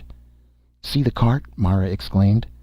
They were nearing a narrow road, 2 ruts worn into the sand. A Martian huffa was pulling the cart, its great sides wet with perspiration, its tongue hanging out. The cart was piled high with bales of cloth, rough country cloth, hand-dipped. A bent farmer urged the huffa on. "And there," she pointed, smiling. A group of merchants riding small animals were moving along behind the cart. Martians in long robes, their faces hidden by sand masks. On each animal was a pack, carefully tied on with rope. And beyond the merchants, plodding dully along, were peasants and farmers in an endless procession, some riding carts or animals, but mostly on foot. Mara and Jan and Eric joined the line of people, melting in behind the merchants. No one noticed them, no one looked up or gave any sign. The march continued as before. Neither Jan nor Mara said anything to each other. They walked a little behind Eric, who paced with a certain dignity, a certain bearing becoming his position. Once he slowed down, pointing up at the sky. "Look," he murmured in the Martian hill dialect. "See that?" Two black dots circled lazily. Martian patrol craft, the military on the outlook for any sign of unusual activity. War was almost ready to break out with Terra, any day, almost any moment. "We'll be just in time," Eric said. "Tomorrow will be too late. The last ship will have left Mars." "I hope nothing stops us," Mara said. "I want to get back home when we're through." Half an hour passed. They neared the city, the wall growing as they walked, rising higher and higher until it seemed to blot out the sky itself. A vast wall, a wall of eternal stone that had felt the wind and sun for centuries. A group of Martian soldiers were standing at the entrance, the single passage gate hewn into the rock leading to the city. As each person went through, the soldiers examined him, poking his garments, looking into his load. Eric tensed. The line had slowed almost to a halt. "It'll be our turn soon," he murmured. "Be prepared." "Let's hope no Laiters come around," Jan said. "The soldiers aren't so bad." Mara was standing up at the wall and the towers beyond. Under their feet the ground trembled, vibrating and shaking. She could see tongues of flame rising from the towers, from the deep underground factories and forges of the city. The air was thick and dense with particles of soot. Mara rubbed her mouth, coughing. "Here they come," Eric said softly. The merchants had been examined and allowed to pass through the dark gate, the entrance through the wall into the city. They and their silent animals had already disappeared inside. The leader of the group of soldiers was beckoning impatiently to Eric, waving him on. "Come along," he said. "Hurry up there, old man." Eric advanced slowly, his arms wrapped around his body, looking down at the ground. "Who are you and what's your business here?" the soldier demanded, his hands on his hips, his gun hanging idly at his waist. Most of the soldiers were lounging lazily, leaning against the wall, some even squatting in the shade. Flies crawled on the face of one who had fallen asleep, his gun on the ground beside him. "My business?" Eric murmured. "I am a village priest." "Why do you want to enter the city?" "I must bring these two people before the magistrate to marry them." He indicated Mara and Jan, standing a little behind him. "That is the law the Laiters have made." The soldier laughed. He circled around Eric. "What do you have in that bag you carry?" "Laundry. We stay the night." "What village are you from?" "Kronos." "Kronos?" The soldier looked to a companion. "Ever hear of Kronos?" "A backward pigsty. I saw it once on a hunting trip." The leader of the soldiers nodded to Jan and Mara. The two of them advanced, their hands clasped, standing close together. One of the soldiers put his hand on Mara's bare shoulder, turning her around. "Nice little wife you're getting," he said. "Good and firm looking." He winked, grinning lewdly. Jan glanced at him in sullen resentment. The soldiers guffawed. "All right," the leader said to Eric. "You people can pass." Eric took a small purse from his robes and gave the soldier a coin. Then the three of them went into the dark tunnel that was the entrance, passing through the wall of stone into the city beyond. They were within the city. "Now," Eric whispered, "hurry." Around them the city roared and cracked, the sound of 1,000 vents and machines shaking the stones under their feet. Eric led Mara and Jan into a corner by a row of brick warehouses. People were everywhere, hurrying back and forth, shouting above the din. Merchants, peddlers, soldiers, street women. Eric bent down and opened the case he carried. From the case he quickly took 3 small coils of fine metal, intricate meshed wires and vanes worked together into a small cone. Jan took one and Mara took one. Eric put the remaining cone into his robe and snapped the case shut. "Now remember, the coils must be buried in such a way that the line runs through the center of the city. We must trisect the main section where the largest concentration of buildings is.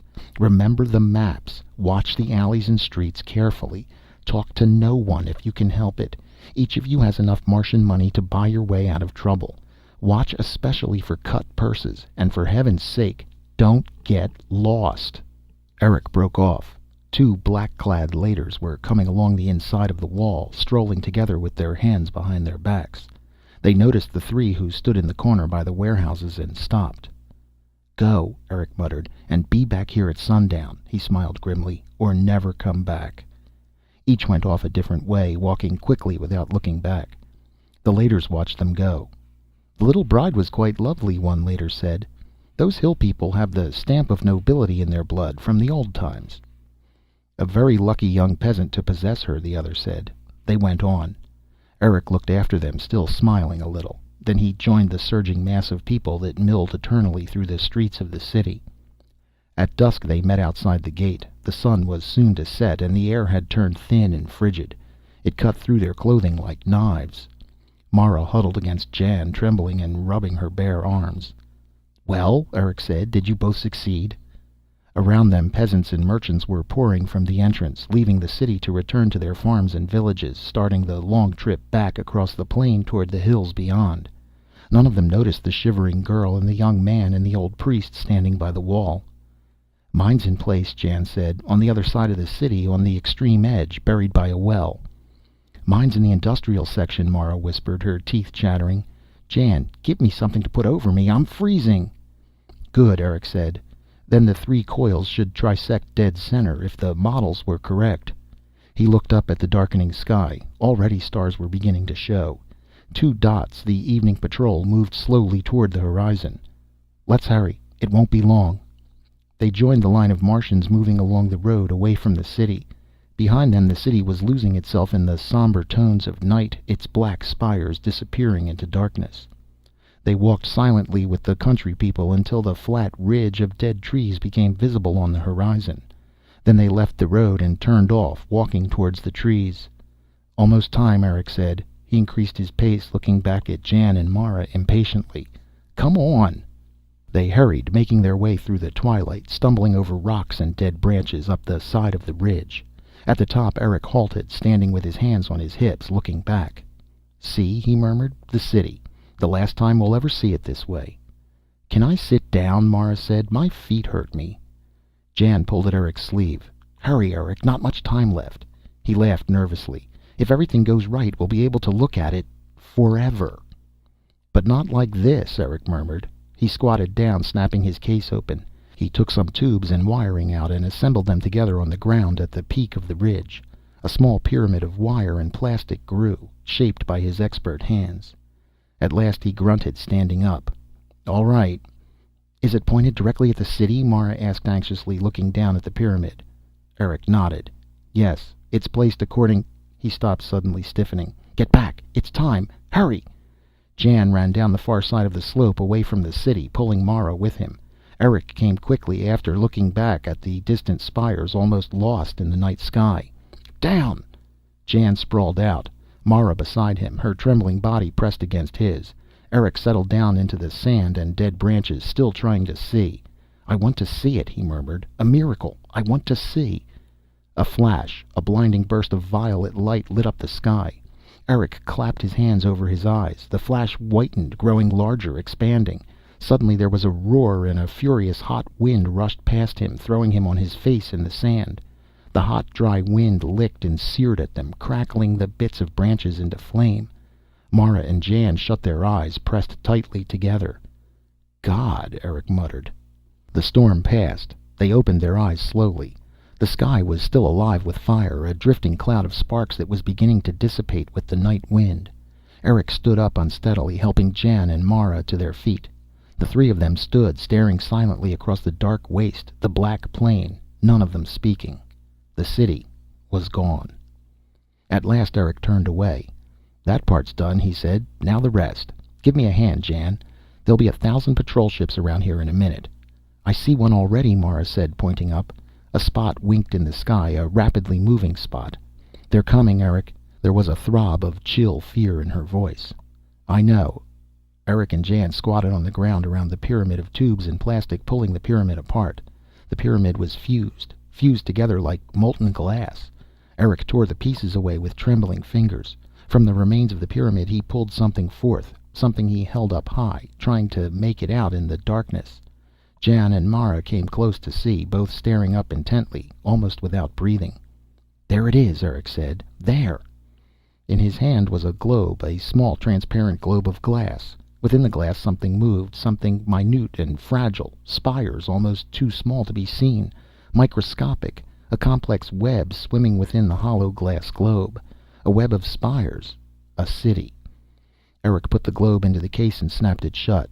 "Let's go," he said. They began to lope back through the trees, back the way they had come before. "We'll change in the car," he said as they ran. "I think we should keep these clothes on until we're actually inside the car. We still might encounter someone." "I'll be glad to get my own clothing on again," Jan said. "I feel funny in these little pants." "How do you think I feel?" Mara gasped. "I'm freezing in this, what there is of it." "All young Martian brides dress that way," Eric said. He clutched the case tightly as they ran. "I think it looks fine." "Thank you," Mara said, "but it's cold." "What do you suppose they'll think?" Jan asked. "They'll assume the city was destroyed, won't they? That's certain." "Yes," Eric said. "They'll be sure it was blown up. We can count on that. And it will be damn important to us that they think so." "The car should be around here someplace," Mara said, slowing down. "No, farther on," Eric said. "Past that little hill over there, in the ravine by the trees. It's so hard to see where we are." "Shall I light something?" Jan said. "No, there may be patrols around who—" He halted abruptly. Jan and Mara stopped beside him. "What?" Mara began. A light glimmered. Something stirred in the darkness. There was a sound. "Quick!" Eric rasped.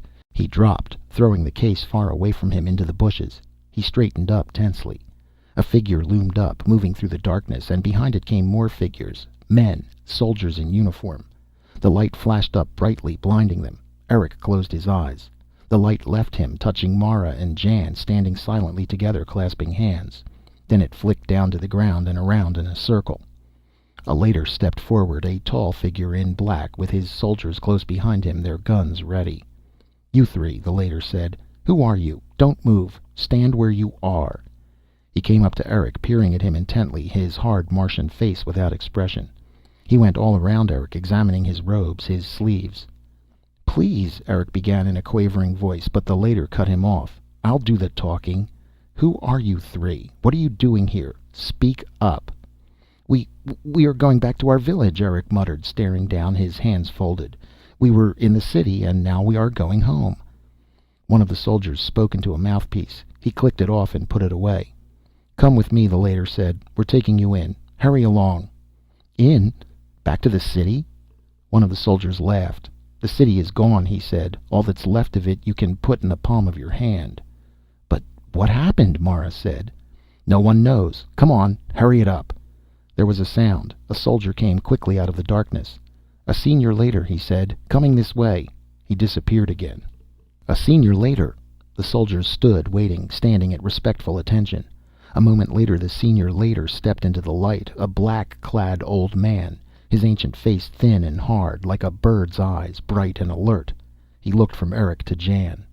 "Who are these people?" he demanded. "Villagers, going back home." "No, they're not. They don't stand like villagers. Villagers slump. Diet, poor food. These people are not villagers. I myself came from the hills, and I know." He stepped close to Eric, looking keenly into his face. "Who are you? Look at his chin. He's never shaved with a sharpened stone. Something is wrong here." In his hand a rod of pale fire flashed. "The city is gone, and with it at least half the later council. It is very strange. A flash, then heat and a wind. But it was not fission. I am puzzled. All at once the city has vanished. Nothing is left but a depression in the sand." "We'll take them in," the other later said. "Soldiers, surround them. Make certain that—" "Run!" Eric cried. He struck out, knocking the rod from the senior later's hand. They were all running, soldiers shouting, flashing their lights, stumbling against each other in the darkness. Eric dropped to his knees, groping frantically in the bushes. His fingers closed over the handle of the case, and he leapt up. In Terran he shouted to Mara and Jan. "Hurry! To the car! Run!" He set off down the slope, stumbling through the darkness. He could hear soldiers behind him, soldiers running and falling. A body collided against him, and he struck out. Someplace behind him there was a hiss, and a section of the slope went up in flames. The later's rod. "Eric!" Mara cried from the darkness. He ran toward her. Suddenly he slipped, falling on a stone. Confusion and firing. The sound of excited voices. "Eric, is that you?" Jan caught hold of him, helping him up. "The car, it's over here. Where's Mara?" "I'm here," Mara's voice came. "Over here, by the car." A light flashed. A tree went up in a puff of fire, and Eric felt the singe of the heat against his face. He and Jan made their way toward the girl. Mara's hand caught his in the darkness. "Now the car," Eric said. "If they haven't got to it." He slid down the slope into the ravine, fumbling in the darkness, reaching and holding onto the handle of the case, reaching. He touched something cold and smooth. Metal, a metal door handle. Relief flooded through him. "I've found it, Jan. Get inside. Mara, come on." He pushed Jan past him into the car. Mara slipped in after Jan, her small, agile body crowding in beside him. "Stop," a voice shouted from above. "There's no use hiding in that ravine. We'll get you. Come up and—" The sound of voices was drowned out by the roar of the car's motor. A moment later they shot into the darkness, the car rising into the air. Treetops broke and crackled under them as Eric turned the car from side to side, avoiding the groping shafts of pale light from below, the last furious thrusts from the two Leiters and their soldiers. Then they were away, above the trees, high in the air, gaining speed each moment, leaving the knot of Martians far behind. "Toward Marsport," Jan said to Eric. "Right?" Eric nodded. "Yes. We'll land outside the field in the hills. We can change back to our regular clothing there, our commercial clothing. Damn it! We'll be lucky if we can get there in time for the ship." "The last ship," Mara whispered, her chest rising and falling. "What if we don't get there in time?" Eric looked down at the leather case in his lap. "We'll have to get there," he murmured. "We must." For a long time there was silence. Thatcher stared at Erickson. The older man was leaning back in his chair, sipping a little of his drink. Mara and Jan were silent. "So you didn't destroy the city," Thatcher said. "You didn't destroy it at all. You shrank it down and put it in a glass globe in a paperweight. And now you're salesman again, with a sample case of office supplies."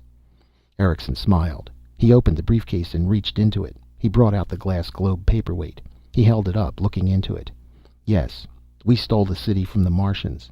That's how we got by the lie detector. It was true that we knew nothing about a destroyed city." "But why?" Thatcher said. "Why steal a city? Why not merely bomb it?" "Ransom," Mara said fervently, gazing into the globe, her dark eyes bright. "Their biggest city, half of their council, in Eric's hand." "Mars will have to do what Terra asks," Erickson said. "Now Terra will be able to make her commercial demands felt. Maybe there won't even be a war. Perhaps Terra will get her way without fighting."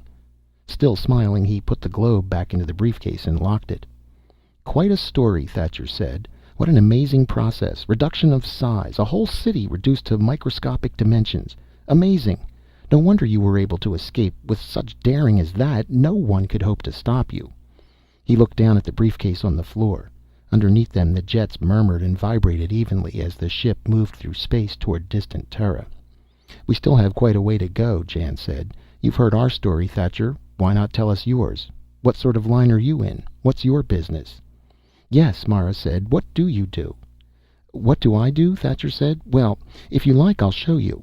He reached into his coat and brought out something that flashed and glinted, something slender, a rod of pale fire. The three stared at it. Sickened shock settled over them slowly.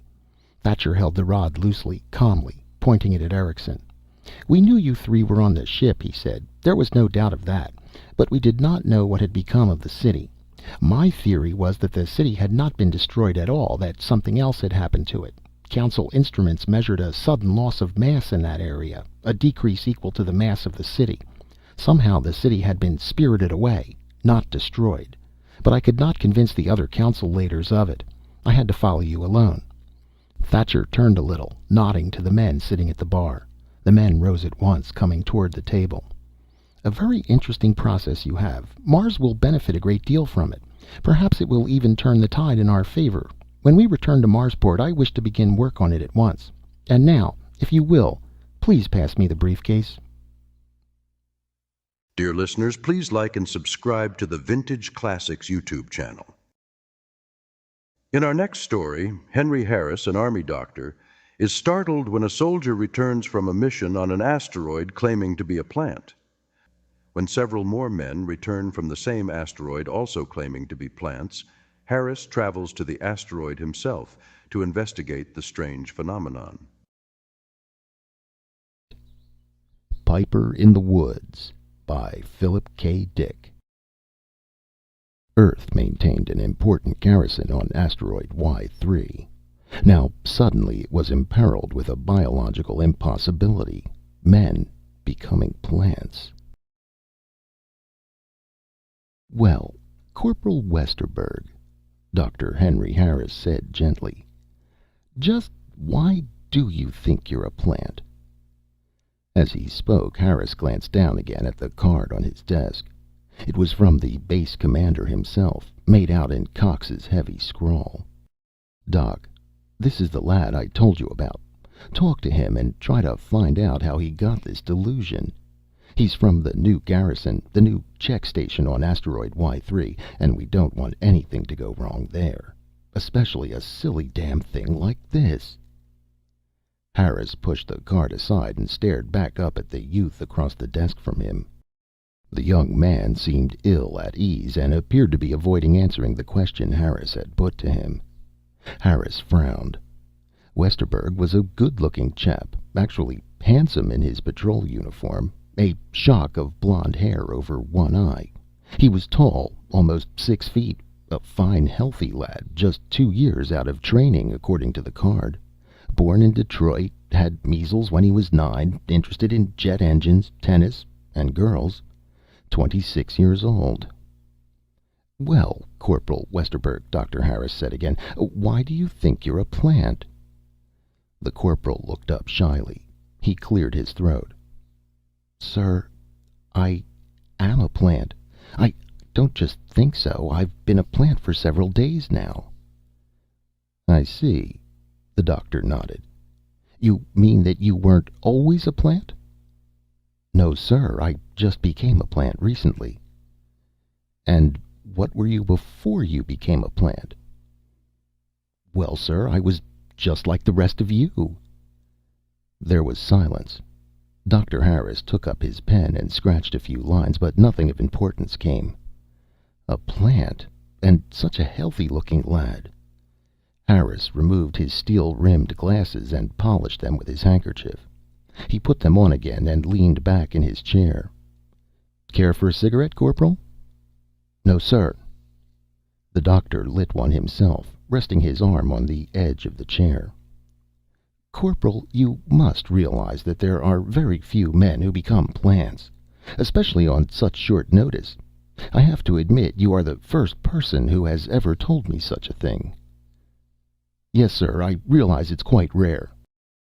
"You can understand why I'm interested, then. When you say you're a plant, you mean you're not capable of mobility? Or do you mean you're a vegetable as opposed to an animal? Or just what?" The corporal looked away. "I can't tell you any more," he murmured. "I'm sorry, sir."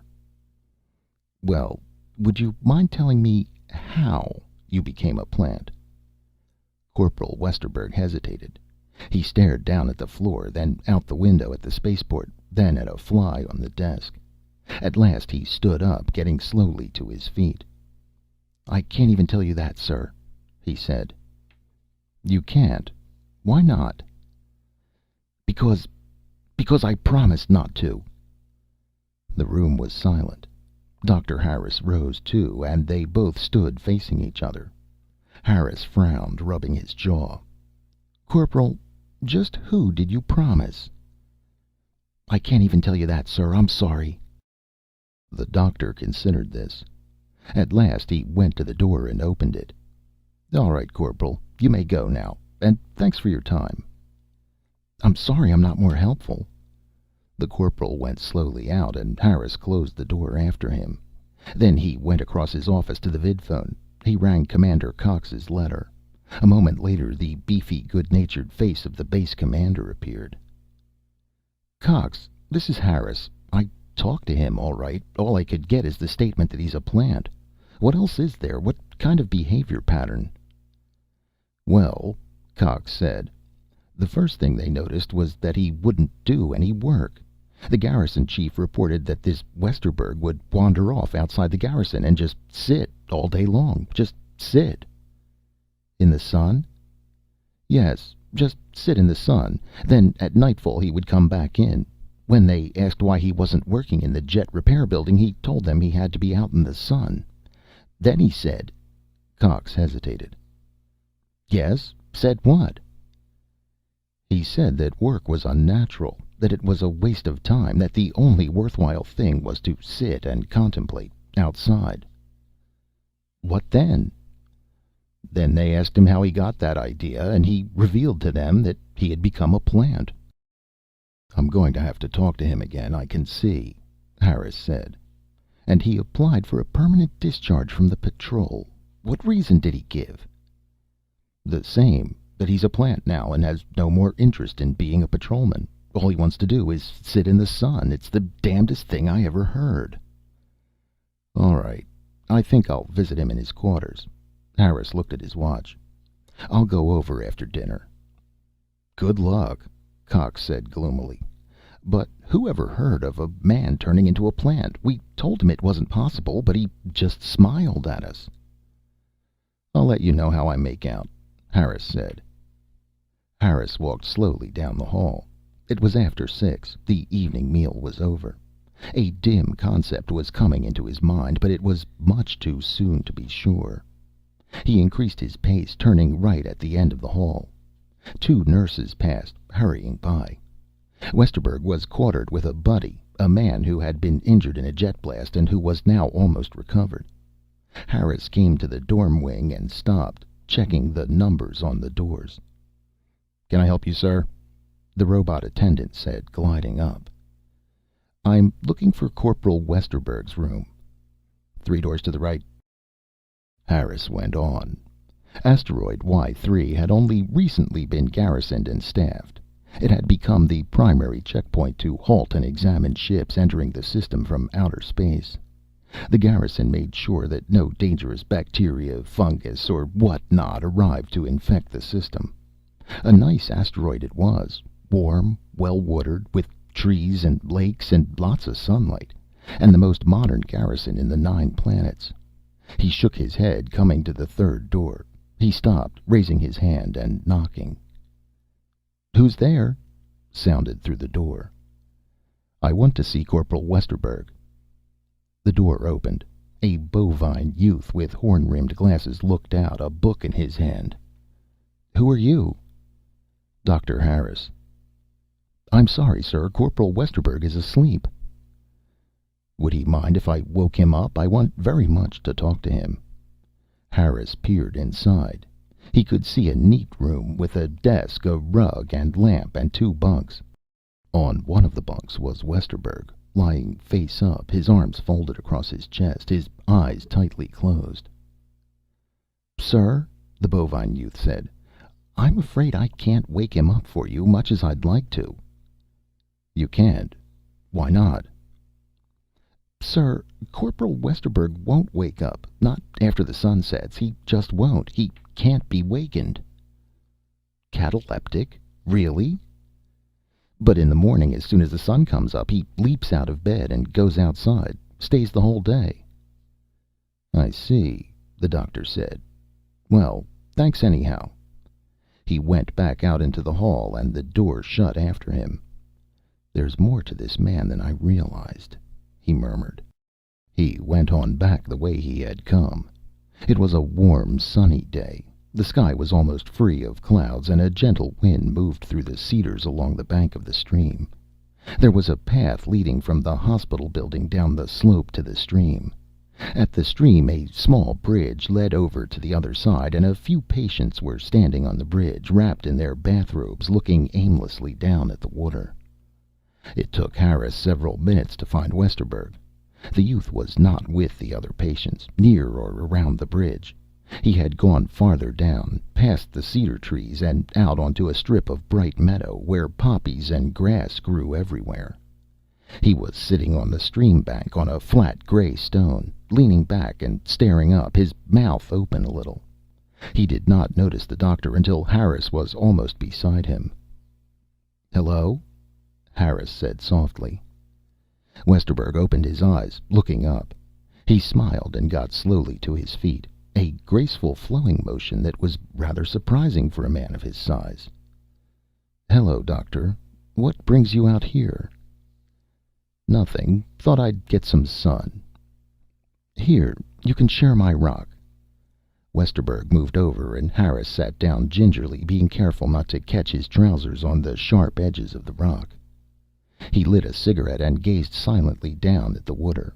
Beside him, Westerburg had resumed his strange position, leaning back, resting on his hands, staring up with his eyes shut tight. "Nice day," the doctor said. "Yes."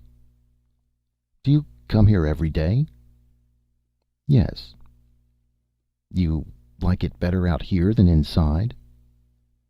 "I can't stay inside," Westerberg said. "You can't? How do you mean, can't?"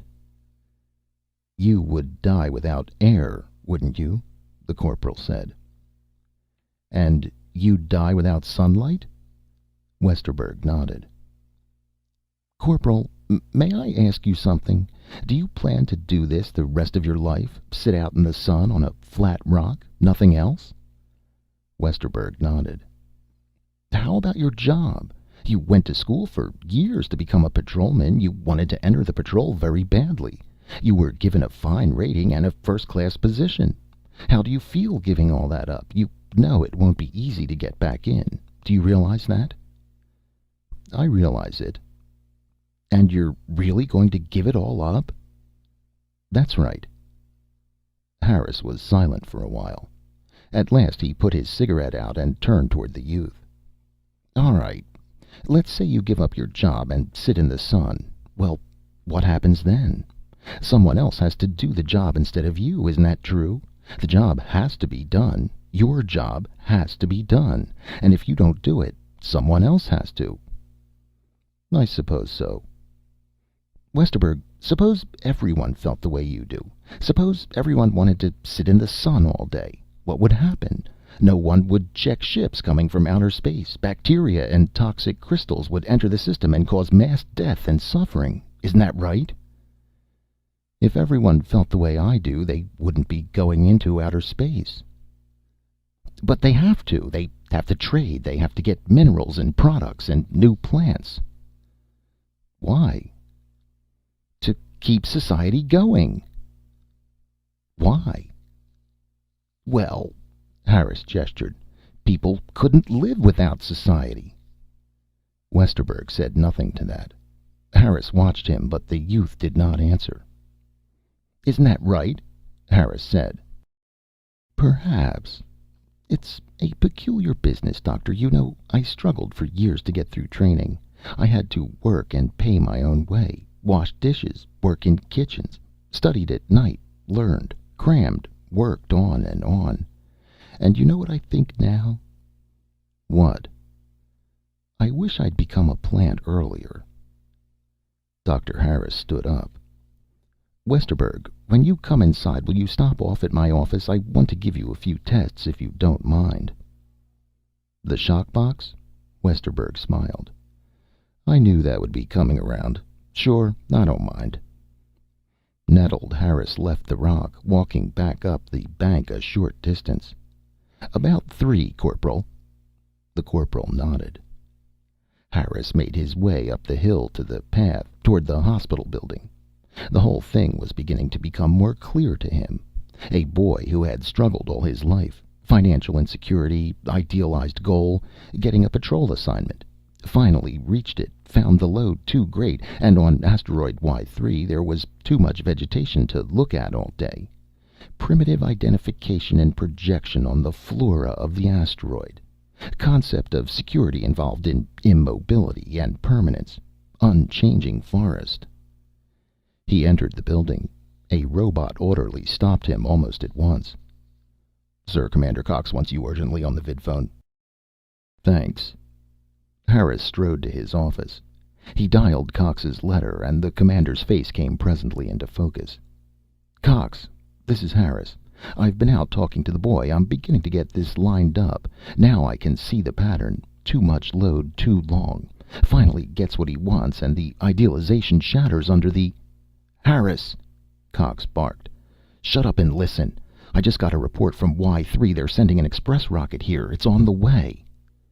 "An express rocket?" 5 more cases like Westerberg.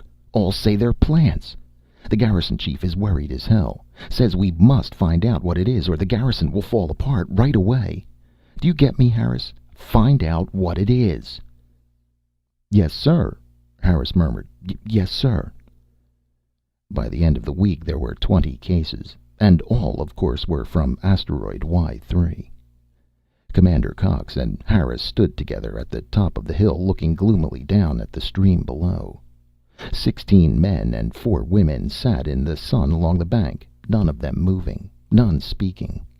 An hour had gone by since Cox and Harris appeared, and in all that time the 20 people below had not stirred. "I don't get it," Cox said, shaking his head. "I just absolutely don't get it.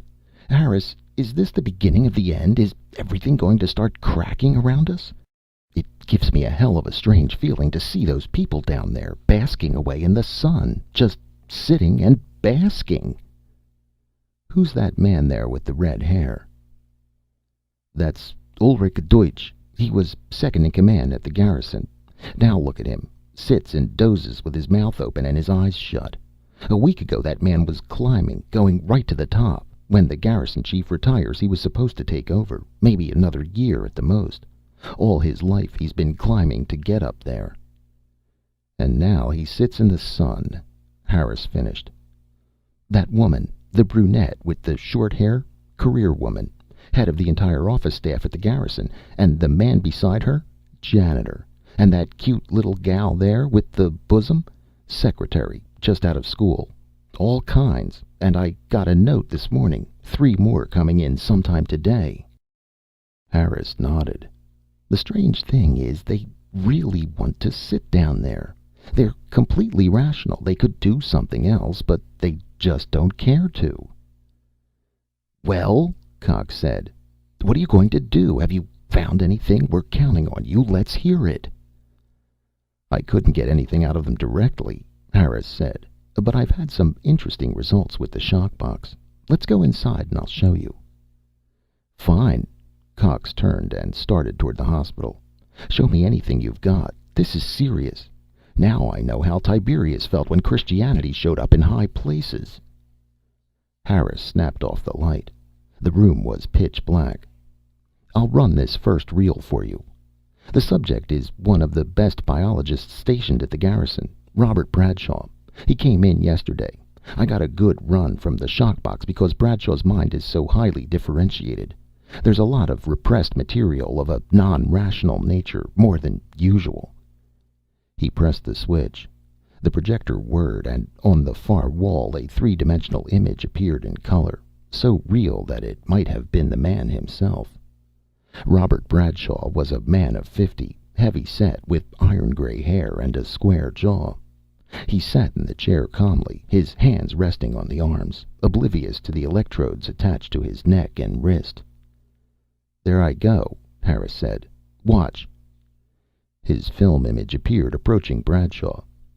"Now, Mr. Bradshaw," his image said, "this won't hurt you at all, and it'll help us a lot." The image rotated the controls on the shock box. Bradshaw stiffened and his jaw set, but otherwise he gave no sign. The image of Harris regarded him for a time and then stepped away from the controls. "Can you hear me, Mr. Bradshaw?" the image asked. "Yes." "What is your name?" "Robert C. Bradshaw." "What is your position?" "Chief biologist at the check station on Y3. "Are you there now?" "No, I'm back on Terra in a hospital." "Why?" "Because I admitted to the garrison chief that I had become a plant." "Is that true, that you are a plant?" "Yes. In a non-biological sense, I retain the physiology of a human being, of course." "What do you mean, then, that you're a plant?" "The reference is to attitudinal response, to Weltanschauung." "Go on." "It is possible for a warm-blooded animal, an upper primate, to adopt the psychology of a plant to some extent." "Yes." "I refer to this." "And the others, they refer to this also?" "Yes." "How did this occur, your adopting this attitude?" Bradshaw's image hesitated, the lips twitching. "See?" Harris said to Cox. "Strong conflict. He wouldn't have gone on if he had been fully conscious." "Yes?" "I was taught to become a plant." The image of Harris showed surprise and interest. What do you mean you were taught to become a plant? They realized my problems and taught me to become a plant. Now I'm free from them, the problems. Who taught you? The Pipers. Who? The Pipers? Who are the Pipers? There was no answer. Mr. Bradshaw, who are the Pipers? After a long, agonized pause, the heavy lips parted. They live in the woods. Harris snapped off the projector, and the lights came on. He and Cox blinked. That was all I could get, Harris said. But I was lucky to get that. He wasn't supposed to tell, not at all. That was the thing they all promised not to do, tell who taught them to become plants. The Pipers who live in the woods on asteroid Y3. You got this story from all 20? No, Harris grimaced. Most of them put up too much fight. I couldn't even get this much from them. Cox reflected. The Pipers. Well, what do you propose to do? Just wait around until you can get the full story? Is that your program? No, Harris said. Not at all. I'm going to Y3 and find out who the Pipers are myself. The small patrol ship made its landing with care and precision, its jets choking into final silence. The hatch slid back, and Dr. Henry Harris found himself staring out at a field, a brown, sun-baked landing field. At the end of the field was a tall signal tower. Around the field, on all sides, were long, gray buildings, the garrison check station itself. Not far off, a huge Venusian cruiser was parked, a vast green hulk, like an enormous lime. The technicians from the station were swarming all over it, checking and examining each inch of it for lethal life forms and poisons that might have attached themselves to the hull. All out, sir, the pilot said. Harris nodded. He took hold of his 2 suitcases and stepped carefully down. The ground was hot underfoot, and he blinked in the bright sunlight.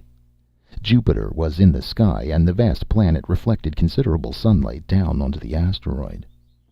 Harris started across the field, carrying his suitcases. A field attendant was already busy opening the storage compartment of the patrol ship, extracting his trunk. The attendant lowered the trunk into a waiting dolly and came after him, manipulating the little truck with bored skill. As Harris came to the entrance of the signal tower, the gate slid back, and a man came forward. An older man, large and robust, with white hair and a steady walk. "How are you, Doctor?" he said, holding out his hand. "I'm Lawrence Watts, the garrison chief." They shook hands. Watts smiled down at Harris. He was a huge old man, still regal and straight in his dark blue uniform, with his gold epaulets sparkling on his shoulders. "Have a good trip?" Watts asked. "Come on inside and I'll have a drink fixed for you. It gets hot around here with the big mirror up there." "Jupiter?" Harris followed him inside the building. The signal tower was cool and dark, a welcome relief. "Why is the gravity so near Terra's? I expected to go flying off like a kangaroo. Is it artificial?" "No. There's a dense core of some kind to the asteroid, some kind of metallic deposit. That's why we picked this asteroid out of all the others. It made the construction problem much simpler, and it also explains why the asteroid has natural air and water. Did you see the hills?" "The hills?" "When we get up higher in the tower, we'll be able to see over the buildings. There's quite a natural park here, a regular little forest, complete with everything you'd want. Come in here, Harris. This is my office." The old man strode at quite a clip around the corner and into a large, well-furnished apartment. "Isn't this pleasant? I intend to make my last year here as amiable as possible." He frowned. "Of course, with Deutsch gone, I may be here forever. Oh, well." He shrugged. "Sit down, Harris." "Thanks." Harris took a chair, stretching his legs out. He watched Watts as he closed the door to the hall. "By the way, any more cases come up?" "2 more today." Watts was grim. "Makes almost 30 in all. We have 300 men in this station, at the rate it's going.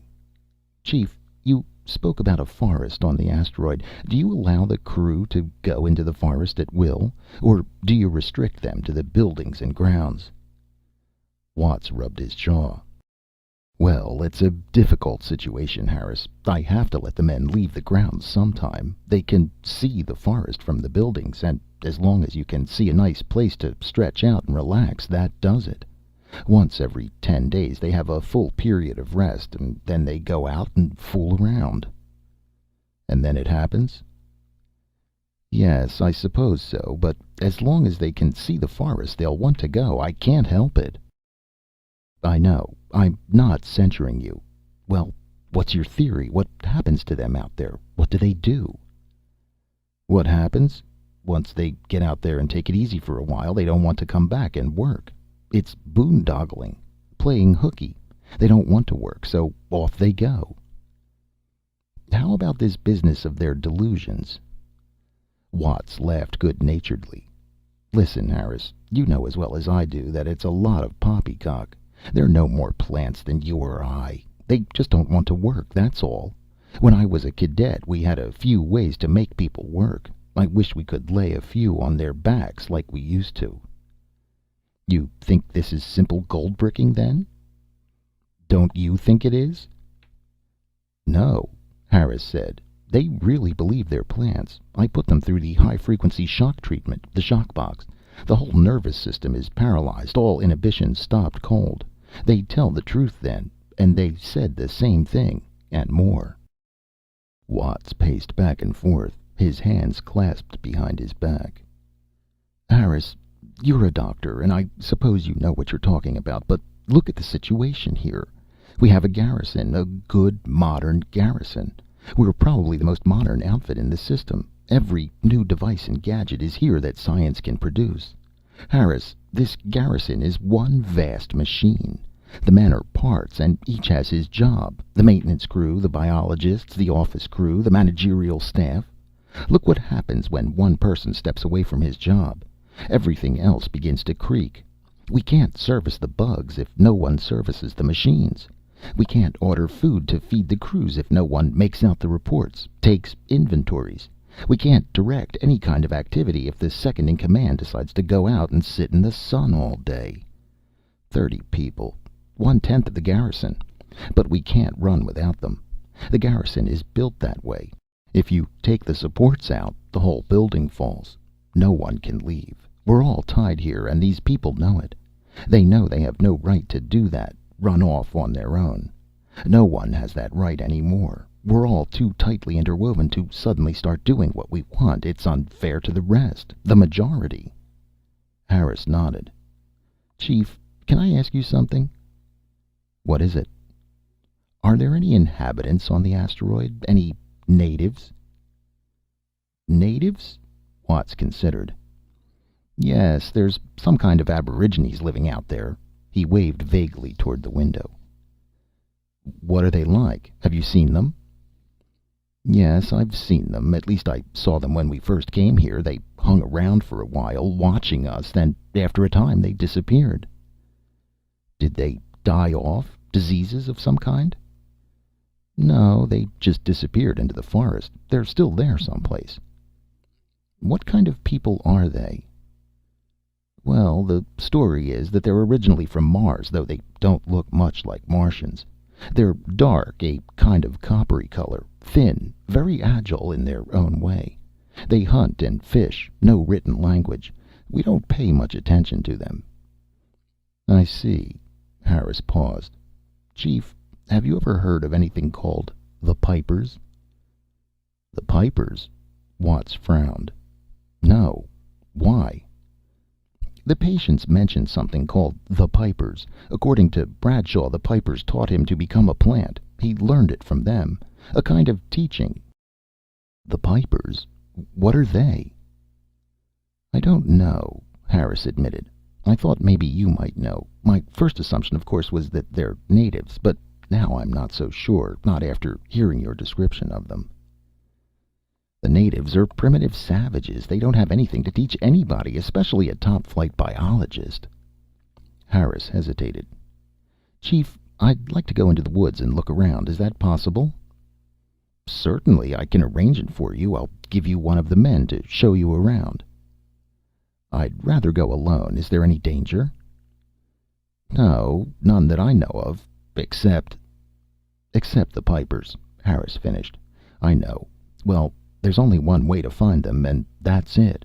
I'll have to take my chances. If you walk in a straight line, Chief Watts said, you'll find yourself back at the garrison in about 6 hours.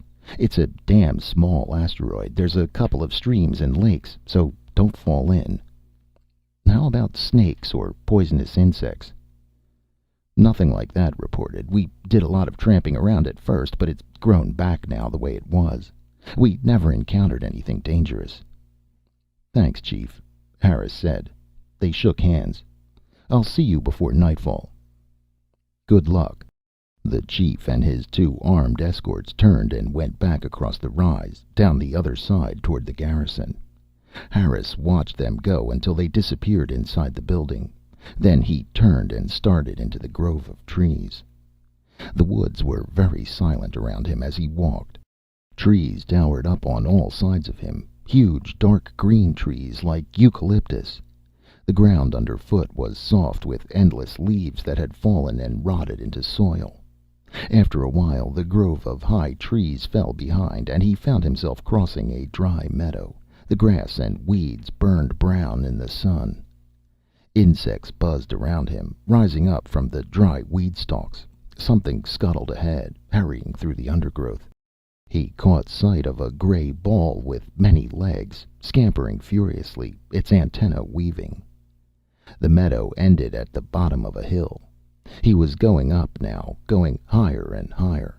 Ahead of him an endless expanse of green rose, acres of wild growth.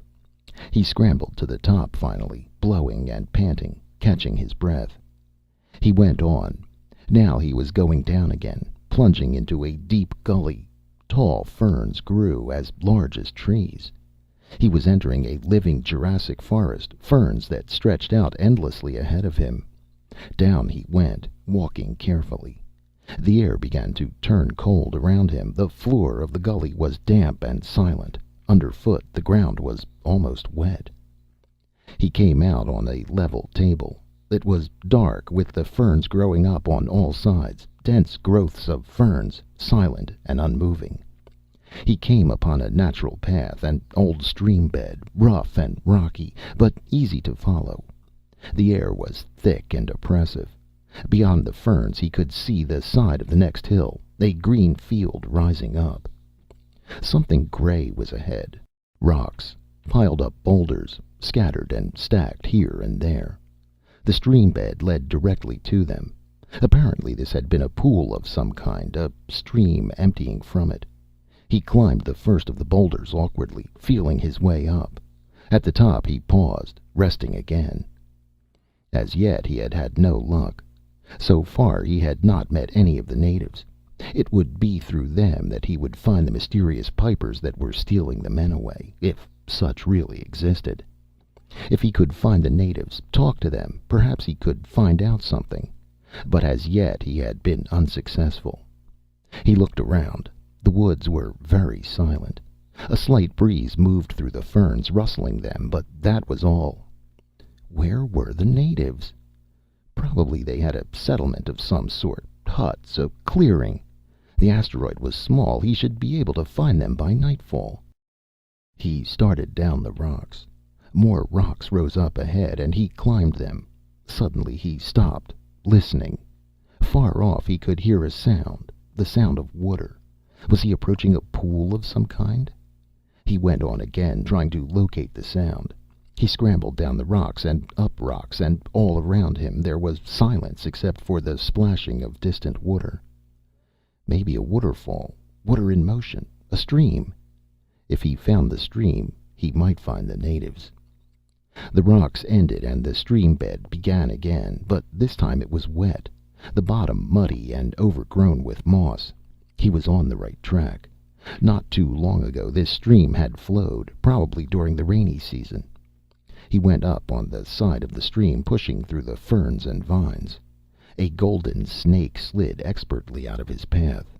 Something glinted ahead, something sparkling through the ferns. Water. A pool. He hurried, pushing the vines aside and stepping out, leaving them behind. He was standing on the edge of a pool, a deep pool sunk in a hollow of gray rocks, surrounded by ferns and vines. The water was clear and bright and in motion, flowing in a waterfall at the far end. It was beautiful, and he stood watching, marveling at it, the undisturbed quality of it. Untouched it was, just as it had always been, probably, as long as the asteroid existed. Was he the first to see it? Perhaps. It was so hidden, so concealed by the ferns, it gave him a strange feeling, a feeling almost of ownership. He stepped down a little toward the water, and it was then he noticed her. The girl was sitting on the far edge of the pool, staring down into the water, resting her head on one drawn-up knee. She had been bathing, he could see that at once. Her coppery body was still wet and glistening with moisture, sparkling in the sun. She had not seen him. He stopped, holding his breath, watching her. She was lovely, very lovely, with long dark hair that wound around her shoulders and arms. Her body was slim, very slender, with a supple grace to it that made him stare, accustomed as he was to various forms of anatomy. How silent she was, silent and unmoving, staring down at the water. Time passed, strange, unchanging time, as he watched the girl. Time might even have ceased with the girl sitting on the rock staring into the water, and the rows of great ferns behind her as rigid as if they had been painted there. All at once the girl looked up. Harris shifted, suddenly conscious of himself as an intruder. He stepped back. "I'm sorry," he murmured. "I'm from the garrison. I didn't mean to come poking around." She nodded without speaking. "You don't mind?" Harris asked presently. "No." So she spoke Terran. He moved a little toward her, around the side of the pool. "I hope you don't mind my bothering you. I won't be on the asteroid very long. This is my first day here. I just arrived from Terra." She smiled faintly. "I'm a doctor, Henry Harris." He looked down at her, at the slim, coppery body gleaming in the sunlight, a faint sheen of moisture on her arms and thighs. "You might be interested in why I'm here." He paused. "Maybe you can even help me." She looked up a little. "Oh? Would you like to help me?" She smiled. "Yes, of course." "That's good. Mind if I sit down?" He looked around and found himself a flat rock. He sat down slowly, facing her. "Cigarette?" "No." "Well, I'll have one." He lit up, taking a deep breath. "You see, we have a problem at the garrison. Something has been happening to some of the men, and it seems to be spreading. We have to find out what causes it, or we won't be able to run the garrison." He waited for a moment. She nodded slightly. How silent she was. Silent and unmoving, like the ferns. "Well, I've been able to find out a few things from them, and one very interesting fact stands out. They keep saying that something called the Pipers are responsible for their condition. They say the Pipers taught them." He stopped. A strange look had flitted across her dark, small face. "Do you know the Pipers?" She nodded. Acute satisfaction flooded over Harris. "You do? I was sure the natives would know." He stood up again. "I was sure they would, if the Pipers really existed. Then they do exist, do they?" "They exist." Harris frowned. "And they're here in the woods?" "Yes." "I see." He ground his cigarette out impatiently. "You don't suppose there's any chance you could take me to them, do you?" "Take you?" "Yes, I have this problem, and I have to solve it. You see, the base commander on Terra has assigned this to me, this business about the Pipers. It has to be solved, and I'm the one assigned to the job. So it's important to me to find them. Do you see? Do you understand?" She nodded. "Well, will you take me to them?" The girl was silent. For a long time she sat, staring down into the water, resting her head against her knee. Harris began to become impatient. He fidgeted back and forth, resting first on one leg and then on the other. "Well, will you?" he said again. "It's important to the whole garrison. What do you say?" He felt around in his pockets. "Maybe I could give you something. What do I have?" He brought out his lighter. "I could give you my lighter." The girl stood up, rising slowly, gracefully, without motion or effort. Harris's mouth fell open. How supple she was, gliding to her feet in a single motion. He blinked. Without effort she had stood, seemingly without change. All at once she was standing instead of sitting, standing and looking calmly at him, her small face expressionless. "Will you?" he said. "Yes, come along." She turned away, moving toward the row of ferns. Harris followed quickly, stumbling across the rocks. "Fine," he said. "Thanks a lot. I'm very interested to meet these Pipers. Where are you taking me? To your village? How much time do we have before nightfall?" The girl did not answer. She had entered the ferns already, and Harris quickened his pace to keep from losing her. How silently she glided. "Wait," he called. "Wait for me." The girl paused, waiting for him, slim and lovely, looking silently back.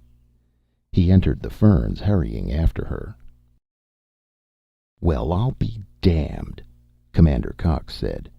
"It sure didn't take you long." He leaped down the steps, 2 at a time. "Let me give you a hand." Harris grinned, lugging his heavy suitcases. He set them down and breathed a sigh of relief.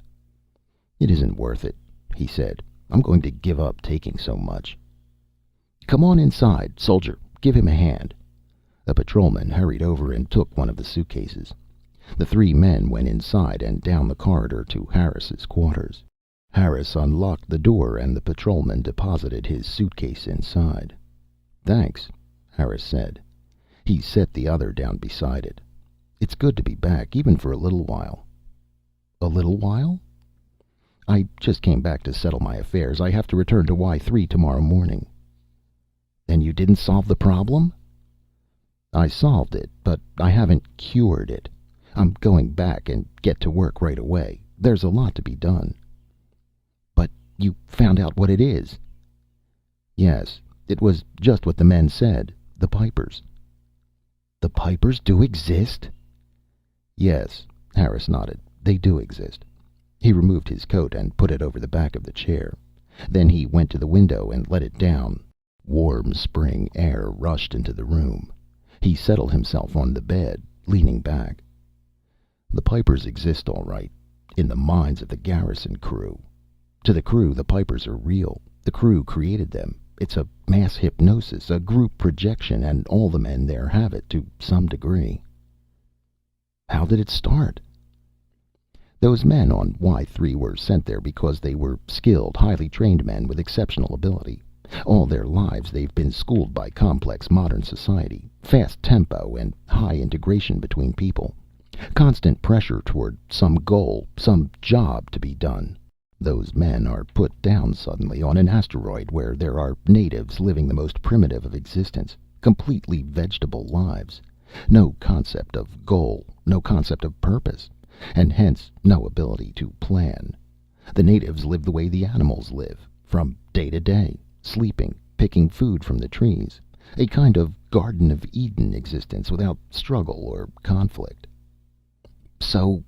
But each of the garrison crew sees the natives and unconsciously thinks of his own early life when he was a child, when he had no worries, no responsibilities, before he joined modern society, a baby lying in the sun.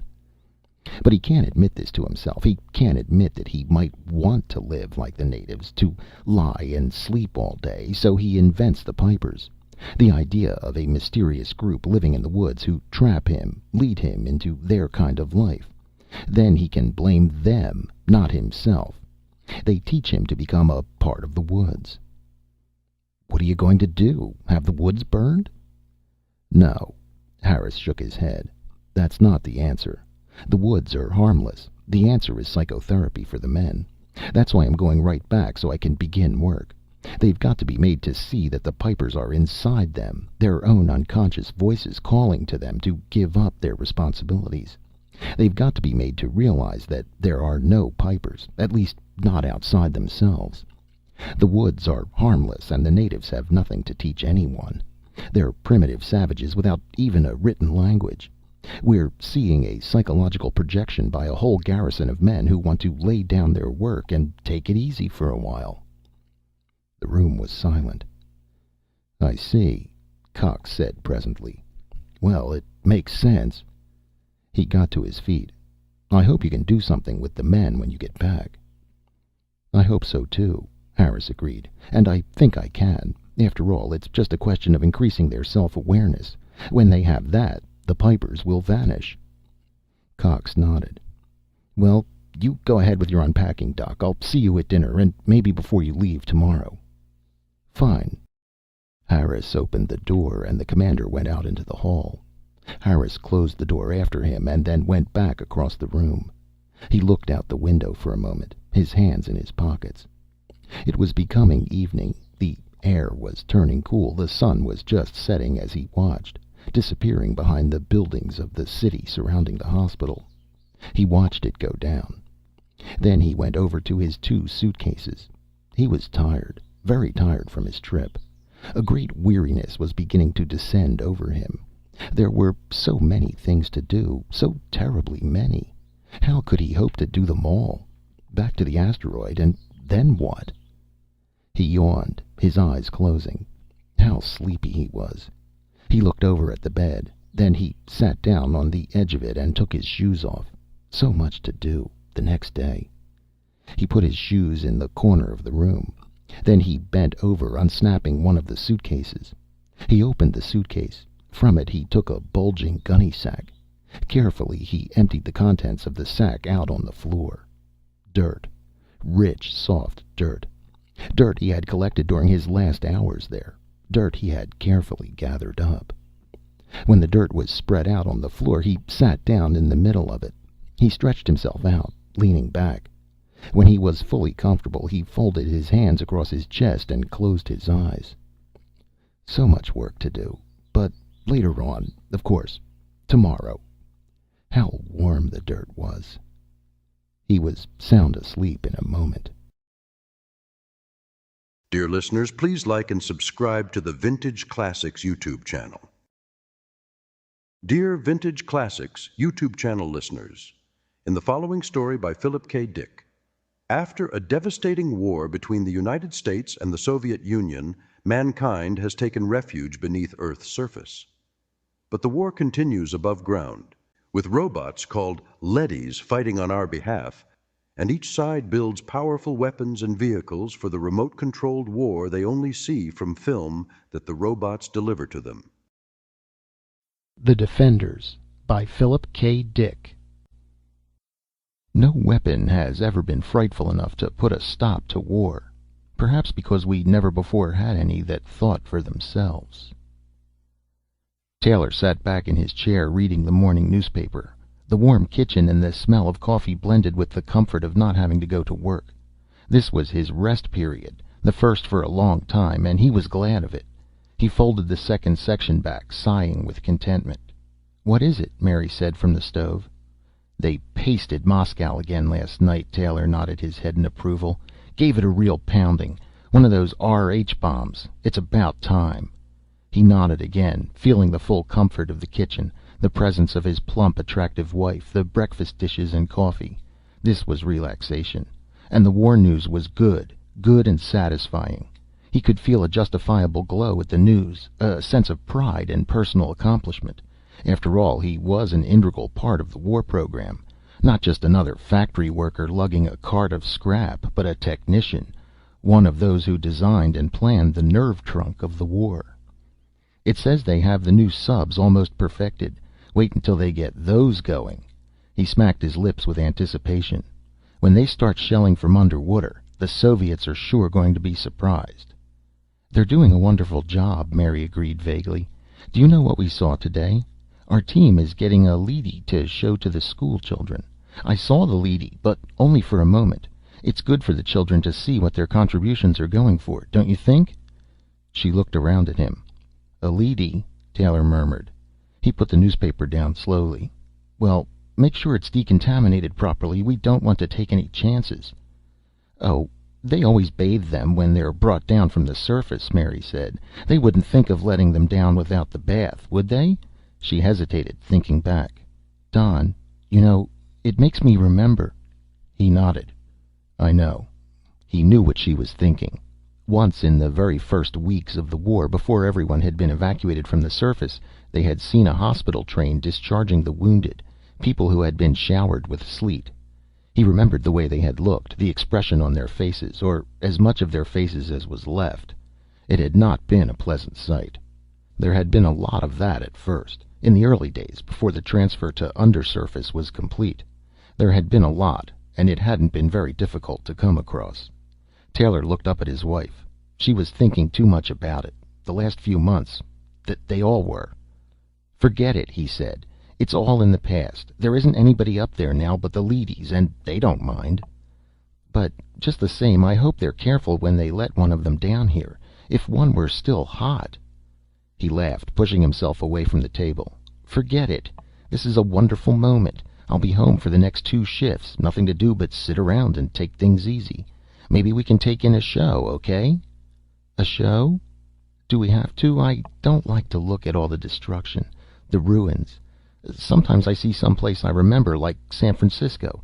They showed a shot of San Francisco, the bridge broken and fallen in the water, and I got upset. I don't like to watch." "But don't you want to know what's going on? No human beings are getting hurt, you know." "But it's so awful." Her face was set and strained. "Please, no, Don." Don Taylor picked up his newspaper sullenly. "All right, but there isn't a hell of a lot else to do. And don't forget, their cities are getting it even worse." She nodded. Taylor turned the rough, thin sheets of newspaper. His good mood had soured on him. Why did she have to fret all the time? They were pretty well off as things went. You couldn't expect to have everything perfect, living undersurface with an artificial sun and artificial food. Naturally, it was a strain not seeing the sky or being able to go any place or see anything other than metal walls, great roaring factories, the plant yards, and barracks, but it was better than being on the surface. And someday it would end and they could return. Nobody wanted to live this way, but it was necessary. He turned the page angrily, and the poor paper ripped. Damn it! The paper was getting worse quality all the time. Bad print, yellow tint. Well, they needed everything for the war program. He ought to know that. Wasn't he one of the planners? He excused himself and went into the other room. The bed was still unmade. They had better get it in shape before the 7th-hour inspection. There was a 1-unit fine. The vidphone rang. He halted. Who would it be? He went over and clicked it on. "Taylor?" the face said, forming into place. It was an old face, gray and grim. "This is Moss. I'm sorry to bother you during rest period, but this thing has come up." He rattled papers. "I want you to hurry over here." Taylor stiffened. "What is it? There's no chance it could wait?" The calm gray eyes were studying him, expressionless, unjudging. "If you want me to come down to the lab," Taylor grumbled, "I suppose I can. I'll get my uniform." "No. Come as you are, and not to the lab. Meet me at the 2nd stage as soon as possible. It'll take you about a half an hour using the fast car up. I'll see you there." The picture broke and Moss disappeared. "What was it?" Mary said at the door. "Moss. He wants me for something." "I knew this would happen." "Well, you didn't want to do anything anyhow. What does it matter?" His voice was bitter. "It's all the same every day. I'll bring you back something. I'm going up to 2nd stage. Maybe I'll be close enough to the surface to—" Don't bring me anything. Not from the surface." "All right, I won't. But of all the irrational nonsense—" She watched him put on his boots without answering. Moss nodded, and Taylor fell in step with him as the older man strode along. A series of loads were going up to the surface, blind cars clanking like ore trucks up the ramp, disappearing through the stage trap above them. Taylor watched the cars, heavy with tubular machinery of some sort, weapons new to him. Workers were everywhere in the dark gray uniforms of the labor corps, loading, lifting, shouting back and forth. The stage was deafening with noise. "We'll go up a way," Moss said, "where we can talk. This is no place to give you details." They took an escalator up. The commercial lift fell behind them, and with it most of the crashing and booming. Suspended on the side of the tube, the vast tunnel leading to the surface, not more than half a mile above them now. "My God," Taylor said, looking down the tube involuntarily. "It's a long way down." Moss laughed. "Don't look." They opened a door and entered an office. Behind the desk an officer was sitting, an officer of internal security. He looked up. "I'll be right with you, Moss." He gazed at Taylor, studying him. "You're a little ahead of time." "This is Commander Franks," Moss said to Taylor. "He was the first to make the discovery. I was notified last night." He tapped a parcel he carried. "I was let in because of this." Franks frowned at him and stood up. "We're going up to first stage. We can discuss it there." "First stage?" Taylor repeated nervously. The three of them went down a side passage to a small lift. "I've never been up there. Is it all right? It's not radioactive, is it?" "You're like everyone else," Frank said. "Old women afraid of burglars. No radiation leaks down to first stage. There's lead and rock, and what comes down the tube is bathed." "What's the nature of the problem?" Taylor asked. "I'd like to know something about it." "In a moment." They entered the lift and ascended. When they stepped out, they were in a hall of soldiers, weapons and uniforms everywhere. Taylor blinked in surprise. So this was first stage, the closest undersurface level to the top. After this stage was only rock, lead and rock, and the great tubes leading up like the burrows of earthworms. Lead and rock, and above that, where the tubes opened, the great expanse that no living being had seen for 8 years. The vast, endless ruin that had once been man's home. The place where he had lived 8 years ago. Now the surface was a lethal desert of slag and rolling clouds. Endless clouds drifted back and forth, blotting out the red sun. Occasionally something metallic stirred, moving through the remains of the city, threading its way across the tortured terrain of the countryside. A leady, a surface robot, immune to radiation, constructed with feverish haste in the last months before the Cold War became literally hot. Leadys crawling along the ground, moving over the oceans or through the skies in slender blackened craft. Creatures that could exist where no life could remain. Metal and plastic figures that waged a war man had conceived, but which he could not fight himself. Human beings had invented war, invented and manufactured the weapons, even invented the players, the fighters, the actors of the war. But they themselves could not venture forth, could not wage it themselves. In all the world, in Russia, in Europe, America, Africa, no living human being remained. They were under the surface, in the deep shelters that had been carefully planned and built, even as the first bombs began to fall. It was a brilliant idea, and the only idea that could have worked. Up above, on the ruined, blasted surface of what had once been a living planet, the leady crawled and scurried and fought man's war. And undersurface, in the depths of the planet, human beings toiled endlessly to produce the weapons to continue the fight, month by month, year by year. "First stage," Taylor said. A strange ache went through him. "Almost to the surface." "But not quite," Moss said. Franks led them through the soldiers, over to one side near the lip of the tube. "In a few minutes a lift will bring something down to us from the surface," he explained. "You see, Taylor, every once in a while security examines and interrogates a surface leady, one that has been above for a time, to find out certain things. A vidcall is sent up and contact is made with a field headquarters. We need this direct interview. We can't depend on vidscreen contact alone. The leadies are doing a good job, but we want to make certain that everything is going the way we want it." Franks faced Taylor and Moss and continued. "The lift will bring down a leady from the surface. One of the A-class leadies. There's an examination chamber in the next room with a lead wall in the center, so the interviewing officer won't be exposed to radiation. We find this easier than bathing the leady. It is going right back up. It has a job to get back to. 2 days ago an A-class leady was brought down and interrogated. I conducted the session myself. We were interested in a new weapon the Soviets have been using, an automatic mine that pursues anything that moves. Military had sent instructions up that the mine be observed and reported in detail. This A-class leady was brought down with information. We learned a few facts from it, obtained the usual roll of film and reports, and then sent it back up. It was going out of the chamber back to the lift when a curious thing happened. At the time I thought... Franks broke off. A red light was flashing. "That downlift is coming." He nodded to some soldiers. "Let's enter the chamber. The leady will be along in a moment." "An A-class leady," Taylor said. "I've seen them on the show screens making their reports." "It's quite an experience," Moss said. "They're almost human." They entered the chamber and seated themselves behind the lead wall. After a time a signal was flashed, and Franks made a motion with his hands. The door beyond the wall opened. Taylor peered through his view slot. He saw something advancing slowly, a slender metallic figure moving on a tread, its arm grips at rest by its sides. The figure halted and scanned the lead wall. It stood waiting. "We're interested in learning something," Franks said. "Before I question you, do you have anything to report on surface conditions?" "No. The war continues." The leady's voice was automatic and toneless. "We are a little short of fast pursuit craft, the single-seat type. We could use also some—" "That has all been noted. What I want to ask you is this. Our contact with you has been through vidscreen only. We must rely on indirect evidence. Since none of us goes above, we can only infer what is going on. We never see anything ourselves.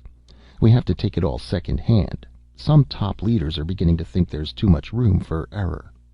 "Error?" the leady asked. "In what way? Our reports are checked carefully before they're sent down. We maintain constant contact with you. Everything of value is reported. Any new weapons which the enemy is seen to employ—" "I realize that," Franks grunted behind his peep slot. "But perhaps we should see it all for ourselves. Is it possible that there might be a large enough radiation-free area for a human party to ascend to the surface? If a few of us were to come up in lead-lined suits, would we be able to survive long enough to observe conditions and watch things?" The machine hesitated before answering. "I doubt it. You can check air samples, of course, and decide for yourselves. But in the 8 years since you left, things have continually worsened. You cannot have any real idea of conditions up there. It has become difficult for any moving object to survive for long. There are many kinds of projectiles sensitive to movement. The new mine not only reacts to motion, but continues to pursue the object indefinitely, until it finally reaches it. And the radiation is everywhere." "I see." Franks turned to Moss, his eyes narrowed oddly. "Well, that was what I wanted to know. You may go." The machine moved back towards its exit. It paused. "Each month the amount of lethal particles in the atmosphere increases. The tempo of the war is gradually—" "I understand." Franks rose. He held out his hand, and Moss passed him the package. One thing before you leave. I want you to examine a new type of metal shield material. I'll pass you a sample with the tong." Franks put the package in the toothed grip and revolved the tong so that he held the other end. The package swung down to the leady, which took it. They watched it unwrap the package and take the metal plate in its hands. The leady turned the metal over and over. Suddenly, it became rigid. "All right," Franks said. He put his shoulder against the wall and a section slid aside. Taylor gasped. Franks and Moss were hurrying up to the leady. "Good God," Taylor said. "But it's radioactive." The leady stood unmoving, still holding the metal. Soldiers appeared in the chamber. They surrounded the leady and ran a counter across it carefully. "Okay, sir," one of them said to Franks. "It's as cold as a long winter evening." "Good. I was sure, but I didn't want to take any chances." "You see," Moss said to Taylor, "this leady isn't hot at all. Yet it came directly from the surface, without even being bathed." "But what does it mean?" Taylor asked blankly.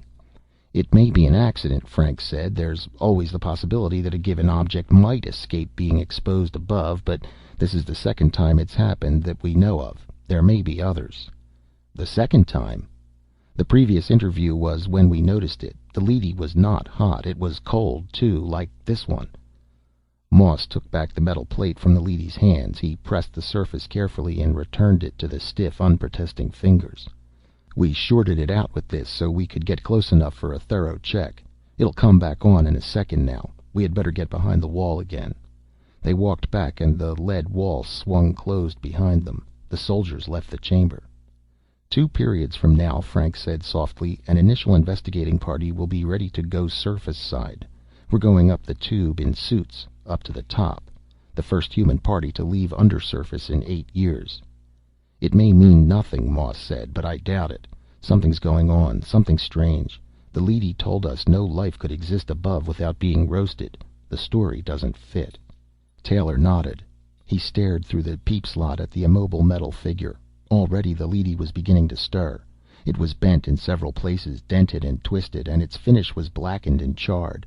It was a leady that had been up there a long time. It had seen war and destruction, ruin so vast that no human being could imagine the extent. It had crawled and slunk in a world of radiation and death, a world where no life could exist. And Taylor had touched it.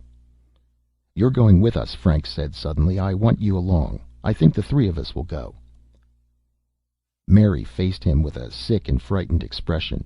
"I know it. You're going to the surface, aren't you?" She followed him into the kitchen. Taylor sat down, looking away from her. "It's a classified project," he evaded. "I can't tell you anything about it." "You don't have to tell me. I know. I knew it the moment you came in. There was something on your face, something I haven't seen there for a long, long time. It was an old look." She came toward him. "But how can they send you to the surface?" She took his face in her shaking hands, making him look at her. There was a strange hunger in her eyes. "Nobody can live up there. Look at this." She grabbed up a newspaper and held it in front of him. "Look at this photograph. America, Europe, Asia, Africa. Nothing but ruins. We've seen it every day on the show screens. All destroyed, poisoned. And they're sending you up? Why? No living thing can get by up there. Not even a weed or grass. They've wrecked the surface, haven't they? Haven't they?" Taylor stood up. "It's an order. I know nothing about it. I was told to report to join a scout party. That's all I know." He stood for a long time, staring ahead. Slowly he reached for the newspaper and held it up to the light. "It looks real," he murmured. "Ruins, deadness, slag. It's convincing. All the reports, photographs, films, even air samples. Yet we haven't seen it for ourselves. Not after the first months." "What are you talking about?" "Nothing." He put the paper down. "I'm leaving early after the next sleep period. Let's turn in." Mary turned away. Her face was hard and harsh. "Do what you want. We might just as well all go up and get killed at once instead of dying slowly down here like vermin in the ground." He had not realized how resentful she was. Were they all like that? How about the workers toiling in the factories day and night, endlessly? The pale, stooped men and women plodding back and forth to work, blinking in the colorless light, eating synthetics. "You shouldn't be so bitter," he said. Mary smiled a little. "I'm bitter because I know you'll never come back." She turned away. "I'll never see you again once you go up there." He was shocked. "What? How can you say a thing like that?" She did not answer. He awakened with the public newscaster screeching in his ears, shouting outside the building. "Special news bulletin. Surface forces report enormous Soviet attack with new weapons. Retreat of key groups. All work units report to factories at once." Taylor blinked, rubbing his eyes. He jumped out of bed and hurried to the vidphone. A moment later he was put through to Moss. "Listen," he said. "What about this new attack? Is the project off?" He could see Moss's desk, covered with reports and papers. "No," Moss said. "We're going right ahead. Get over here at once." "But—" "Don't argue with me." Moss held up a handful of surface bulletins, crumpling them savagely. "This is a fake. Come on." He broke off. Taylor dressed furiously, his mind in a daze. Half an hour later he leaped from a fast car and hurried up the stairs into the synthetics building. The corridors were full of men and women rushing in every direction. He entered Moss's office. "There you are," Moss said, getting up immediately. "Franks is waiting for us at the outgoing station." They went in a security car, the sirens screaming.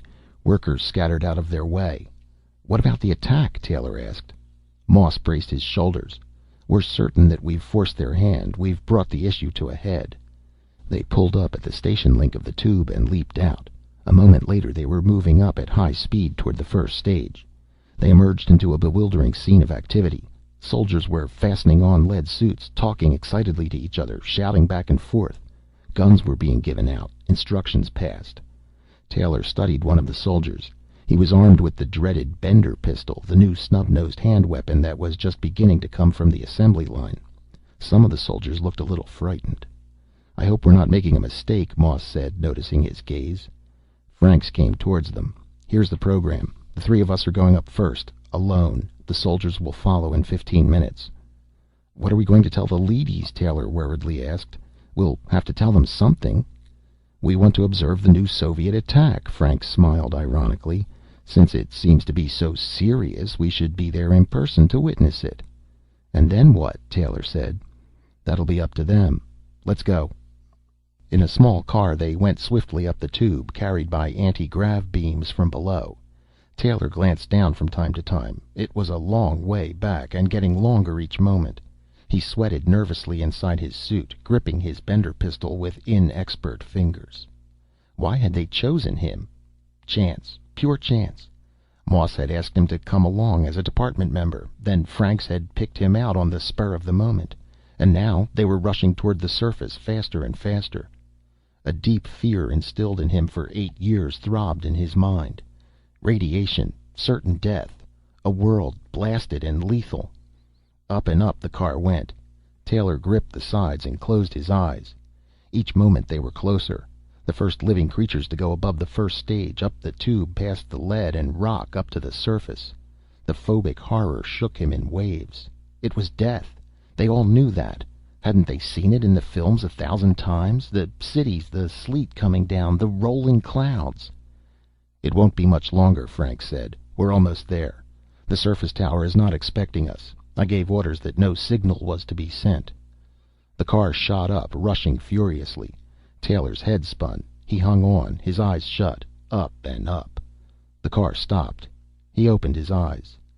They were in a vast room, fluorescent lit, a cavern filled with equipment and machinery, endless mounds of material piled in row after row. Among the stacks, leadys were working silently, pushing trucks and handcarts. "Leadys," Moss said. His face was pale. "Then we're really on the surface." The leadys were going back and forth with equipment moving the vast stores of guns and spare parts, ammunition and supplies that had been brought to the surface. And this was the receiving station for only one tube. There were many others scattered throughout the continent. Taylor looked nervously around him. They were really there, above ground, on the surface. This was where the war was. "Come on," Frank said. "A B-class guard is coming our way." They stepped out of the car. A leady was approaching them rapidly. It coasted up in front of them and stopped, scanning them with its hand weapons raised.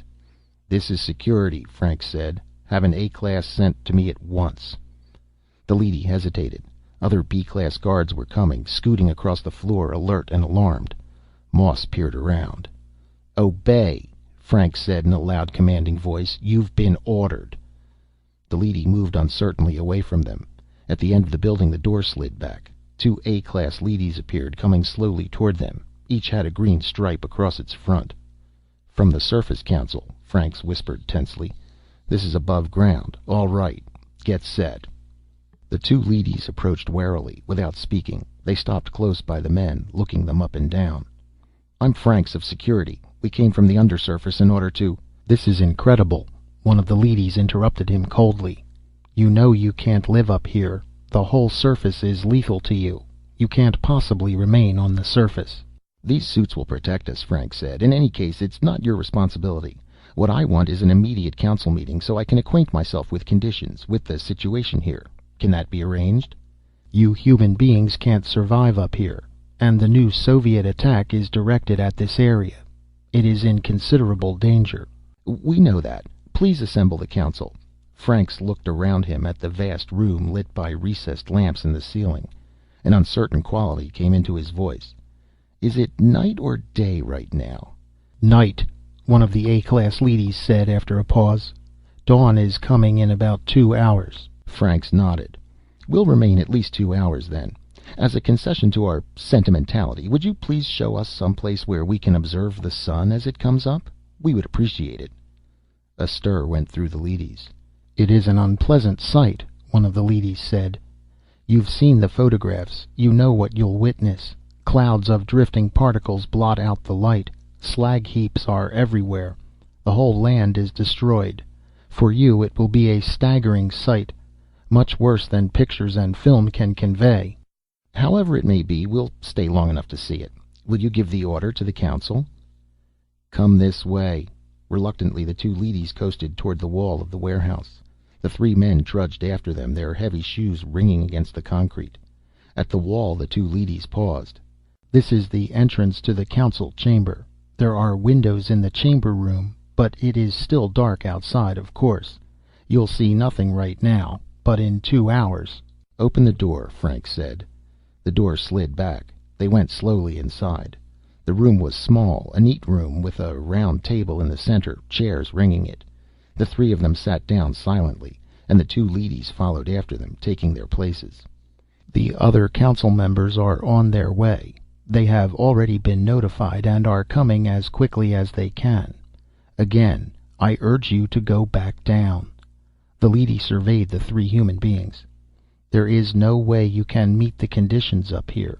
Even we survive with some trouble ourselves. How can you expect to do it?" The leader approached Franks. "This astonishes and perplexes us," it said.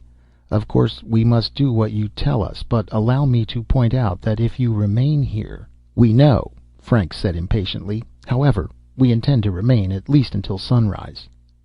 "If you insist." There was silence. The leadys seemed to be conferring with each other, although the three men heard no sound. "For your own good," the leader said at last, "you must go back down.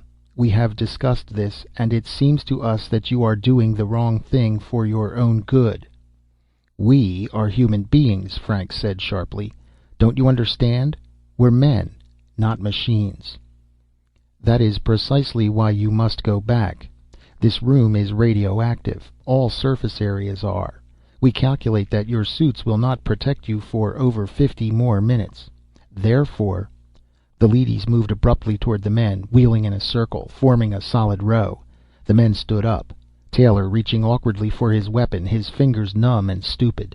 The men stood facing the silent metal figures. "We must insist," the leader said, its voice without emotion. "We must take you back to the tube and send you down on the next car. I am sorry, but it is necessary." "What'll we do?" Moss said nervously to Franks. He touched his gun. "Shall we blast them?" Franks shook his head. "All right," he said to the leader. "We'll go back." He moved toward the door, motioning Taylor and Moss to follow him.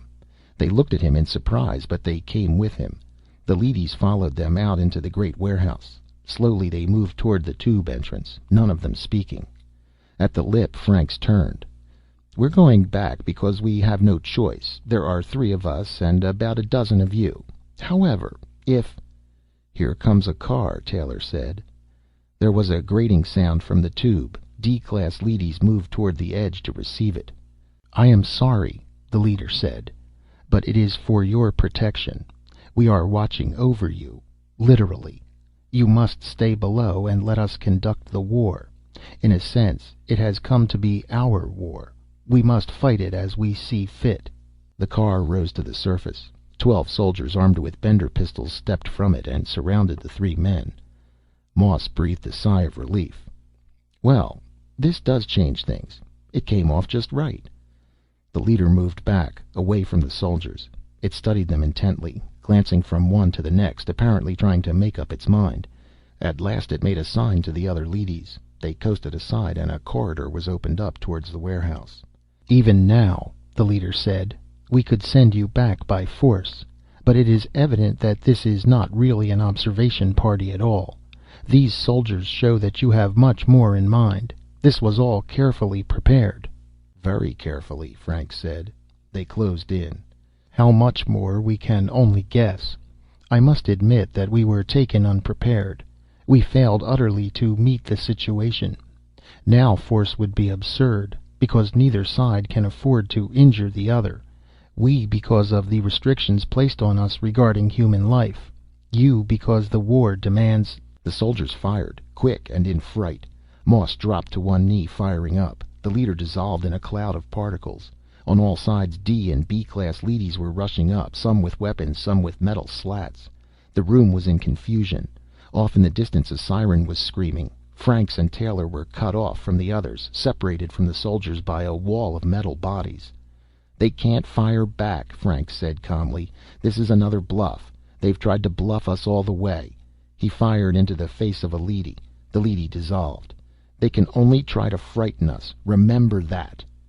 They went on firing, and leady after leady vanished. The room reeked with the smell of burning metal, the stink of fused plastic and steel. Taylor had been knocked down. He was struggling to find his gun, reaching wildly among metal legs, groping frantically to find it. His fingers strained, a handle swam in front of him. Suddenly something came down on his arm, a metal foot. He cried out. Then it was over. The leadys were moving away, gathering together off to one side. Only 4 of the Surface Council remained. The others were radioactive particles in the air. D-class leadys were already restoring order, gathering up partly destroyed metal figures and bits and removing them. Franks breathed a shuddering sigh. "All right," he said. "You can take us back to the windows. It won't be long now." The leadys separated, and the human group, Moss and Franks and Taylor and the soldiers, walked slowly across the room toward the door.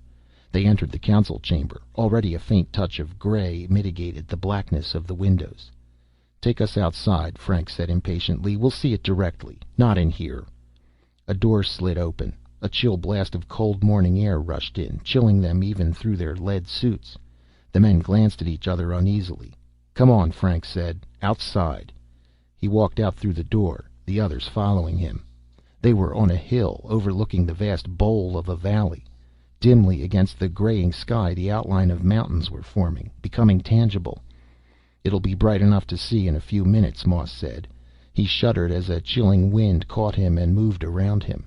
"It's worth it, really worth it, to see this again after 8 years. Even if it's the last thing we see." "Watch," Franks snapped. They obeyed, silent and subdued. The sky was clearing, brightening each moment. Someplace far off, echoing across the valley, a rooster crowed.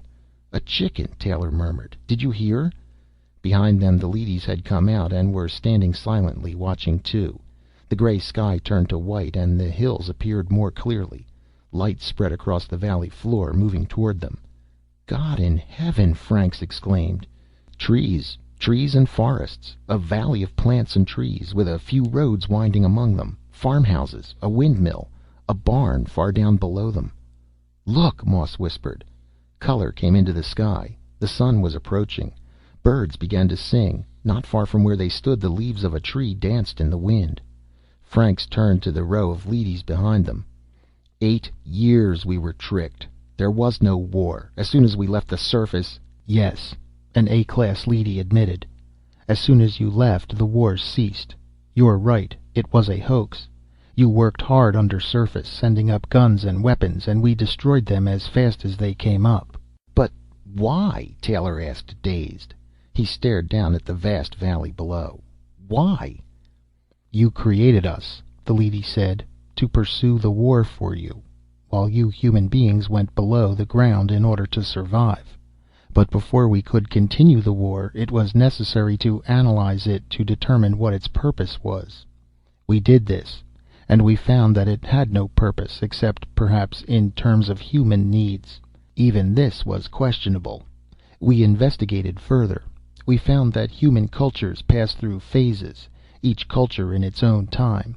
As the culture ages and begins to lose its objectives, conflict arises within it between those who wish to cast it off and set up a new culture pattern, and those who wish to retain the old with as little change as possible.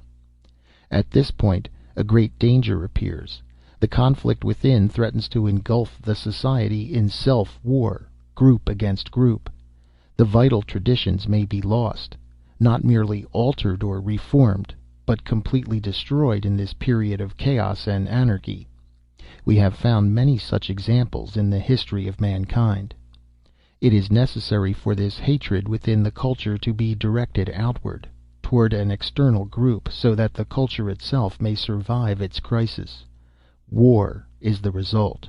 War, to a logical mind, is absurd, but in terms of human needs it plays a vital role, and it will continue to, until man has grown up enough so that no hatred lies within him. Taylor was listening intently. "Do you think this time will come?" "Of course. It has almost arrived now. This is the last war. Man is almost united into one final culture, a world culture. At this point he stands continent against continent. one half of the world against the other half. Only a single step remains, the jump to a unified culture. Man has climbed slowly upward, tending always toward unification of his culture. It will not be long. But it has not come yet, and so the war has to go on, to satisfy the last violent surge of hatred that man felt. 8 years have passed since the war began. In these 8 years we have observed and noted important changes going on in the minds of men. Fatigue and disinterest, we have seen, are gradually taking the place of hatred and fear. The hatred is being exhausted gradually, over a period of time. But for the present, the hoax must go on, at least for a while longer. You are not ready to learn the truth. You would want to continue the war. But how did you manage it? Moss asked. All the photographs, the samples, the damaged equipment. Come over here. The leady directed them toward a long, low building. Work goes on constantly, whole staffs laboring to maintain a coherent and convincing picture of global war. They entered the building. Leadys were working everywhere, poring over tables and desks. Examine this project here, the A-class leady said. 2 leadys were carefully photographing something, an elaborate model on a tabletop. It is a good example. The men grouped around, trying to see. It was a model of a ruined city. Taylor studied it in silence for a long time. At last he looked up. "It's San Francisco," he said in a low voice. "This is a model of San Francisco, destroyed. I saw this on the vidscreen piped down to us. The bridges were hit." "Yes, notice the bridges." The leady traced the ruined span with his metal finger. A tiny spider web, almost invisible. "You have no doubt seen photographs of this many times, and of the other tables in this building. San Francisco itself is completely intact. We restored it soon after you left, rebuilding the parts that had been damaged at the start of the war. The work of manufacturing news goes on all the time in this particular building. We are very careful to see that each part fits in with all the other parts. Much time and effort are devoted to it." Franks touched one of the tiny model buildings lying half in ruins. "So this is what you spend your time doing, making model cities and then blasting them?" "No, we do much more. We are caretakers, watching over the whole world. The owners have left for a time, and we must see that the cities are kept clean, that decay is prevented, that everything is kept oiled and in running condition.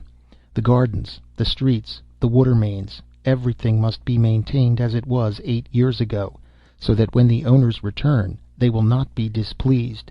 We want to be sure that they will be completely satisfied." Franks tapped Moss on the arm. "Come over here," he said in a low voice. "I want to talk to you." He led Moss and Taylor out of the building, away from the leadys, outside on the hillside. The soldiers followed them. The sun was up, and the sky was turning blue. The air smelled sweet and good, the smell of growing things. Taylor removed his helmet and took a deep breath. "I haven't smelled that smell for a long time," he said. "Listen," Frank said, his voice low and hard. "We must get back down at once. There's a lot to get started on. All this can be turned to our advantage." "What do you mean?" Moss asked. "It's a certainty that the Soviets have been tricked, too, the same as us. But we have found out. That gives us an edge over them." "I see," Moss nodded. "We know, but they don't. Their Surface Council has sold out, the same as ours. It works against them the same way. But if we could, with 100 top-level men, we could take over again, restore things as they should be. It would be easy." Moss touched him on the arm. An A-class leady was coming from the building towards them. "We've seen enough," Frank said, raising his voice. "All this is very serious. It must be reported below, and a study made to determine our policy." The leady said nothing. Franks waved to the soldiers. "Let's go." He started toward the warehouse. Most of the soldiers had removed their helmets. Some of them had taken their lead suits off, too, and were relaxing comfortably in their cotton uniforms. They stared around them, down the hillside, at the trees and bushes, the vast expanse of green, the mountains and the sky. "Look at the sun," one of them murmured. "It sure is bright as hell," another said. "We're going back down," Frank said. "Fall in by twos and follow us." Reluctantly, the soldiers regrouped. The leadys watched without emotion as the men marched slowly back toward the warehouse. Franks and Moss and Taylor led them across the ground, glancing alertly at the leadys as they walked. They entered the warehouse. D-class leadys were loading material and weapons on surface carts. Cranes and derricks were working busily everywhere. The work was done with efficiency, but without hurry or excitement. The men stopped, watching. Leadys operating the little carts moved past them, signaling silently to each other. Guns and parts were being hoisted by magnetic cranes and lowered gently into waiting cars. "Come on," Franks said. He turned toward the lip of the tube. A row of D-class leadys was standing in front of it, immobile and silent. Franks stopped, moving back. He looked around. An A-class leady was coming toward him. "Tell them to get out of the way," Franks said. He touched his gun. "You had better move them." Time passed, an endless moment without measure.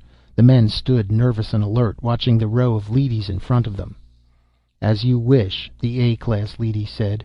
It signaled, and the D-class leadys moved into life. They stepped slowly aside. Moss breathed a sigh of relief.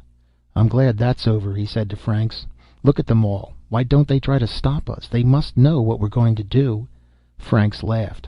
"Stop us?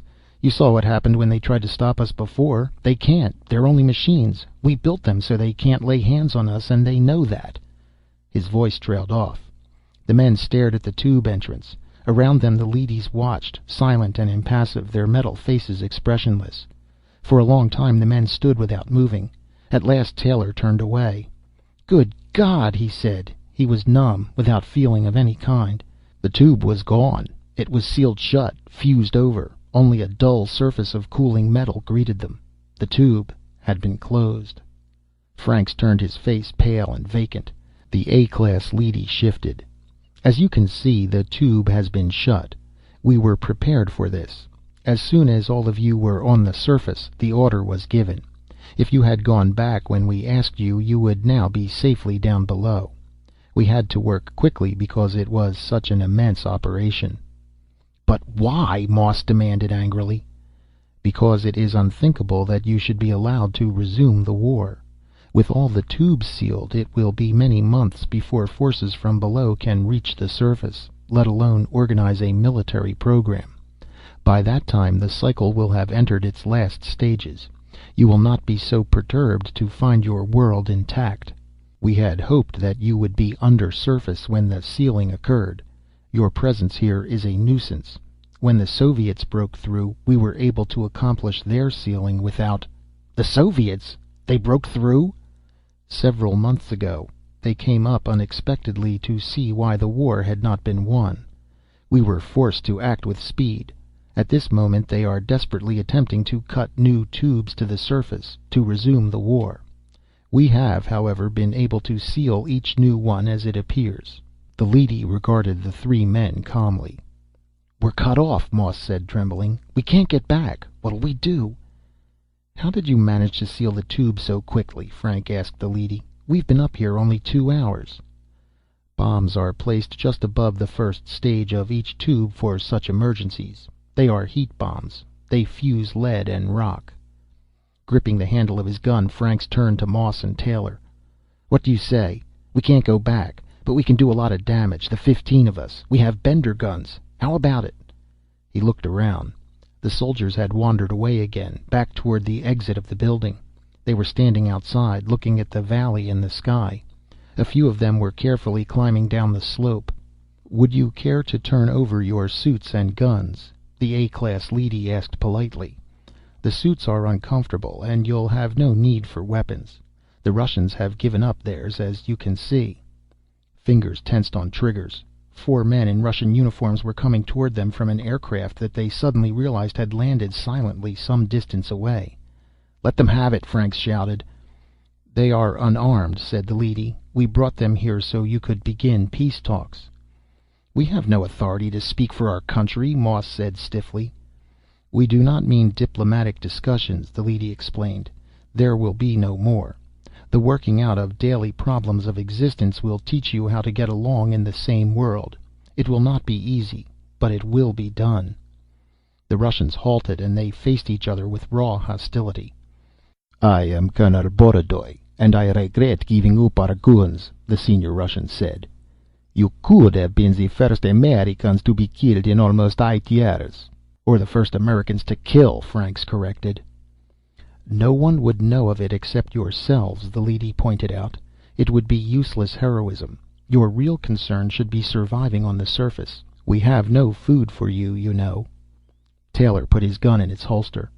They've done a neat job of neutralizing us, damn them. I propose we move into a city, start raising crops with the help of some leadies, and generally make ourselves comfortable. Drawing his lips tight over his teeth, he glared at the A-class leady. Until our families can come up from undersurface, it's going to be pretty lonesome, but we'll have to manage. If I may make a suggestion, said another Russian uneasily. We tried living in a city. It is too empty. It is also too hard to maintain for so few people. We finally settled in the most modern village we could find. Here, in this country, a third Russian blurted, we have much to learn from you. The Americans abruptly found themselves laughing.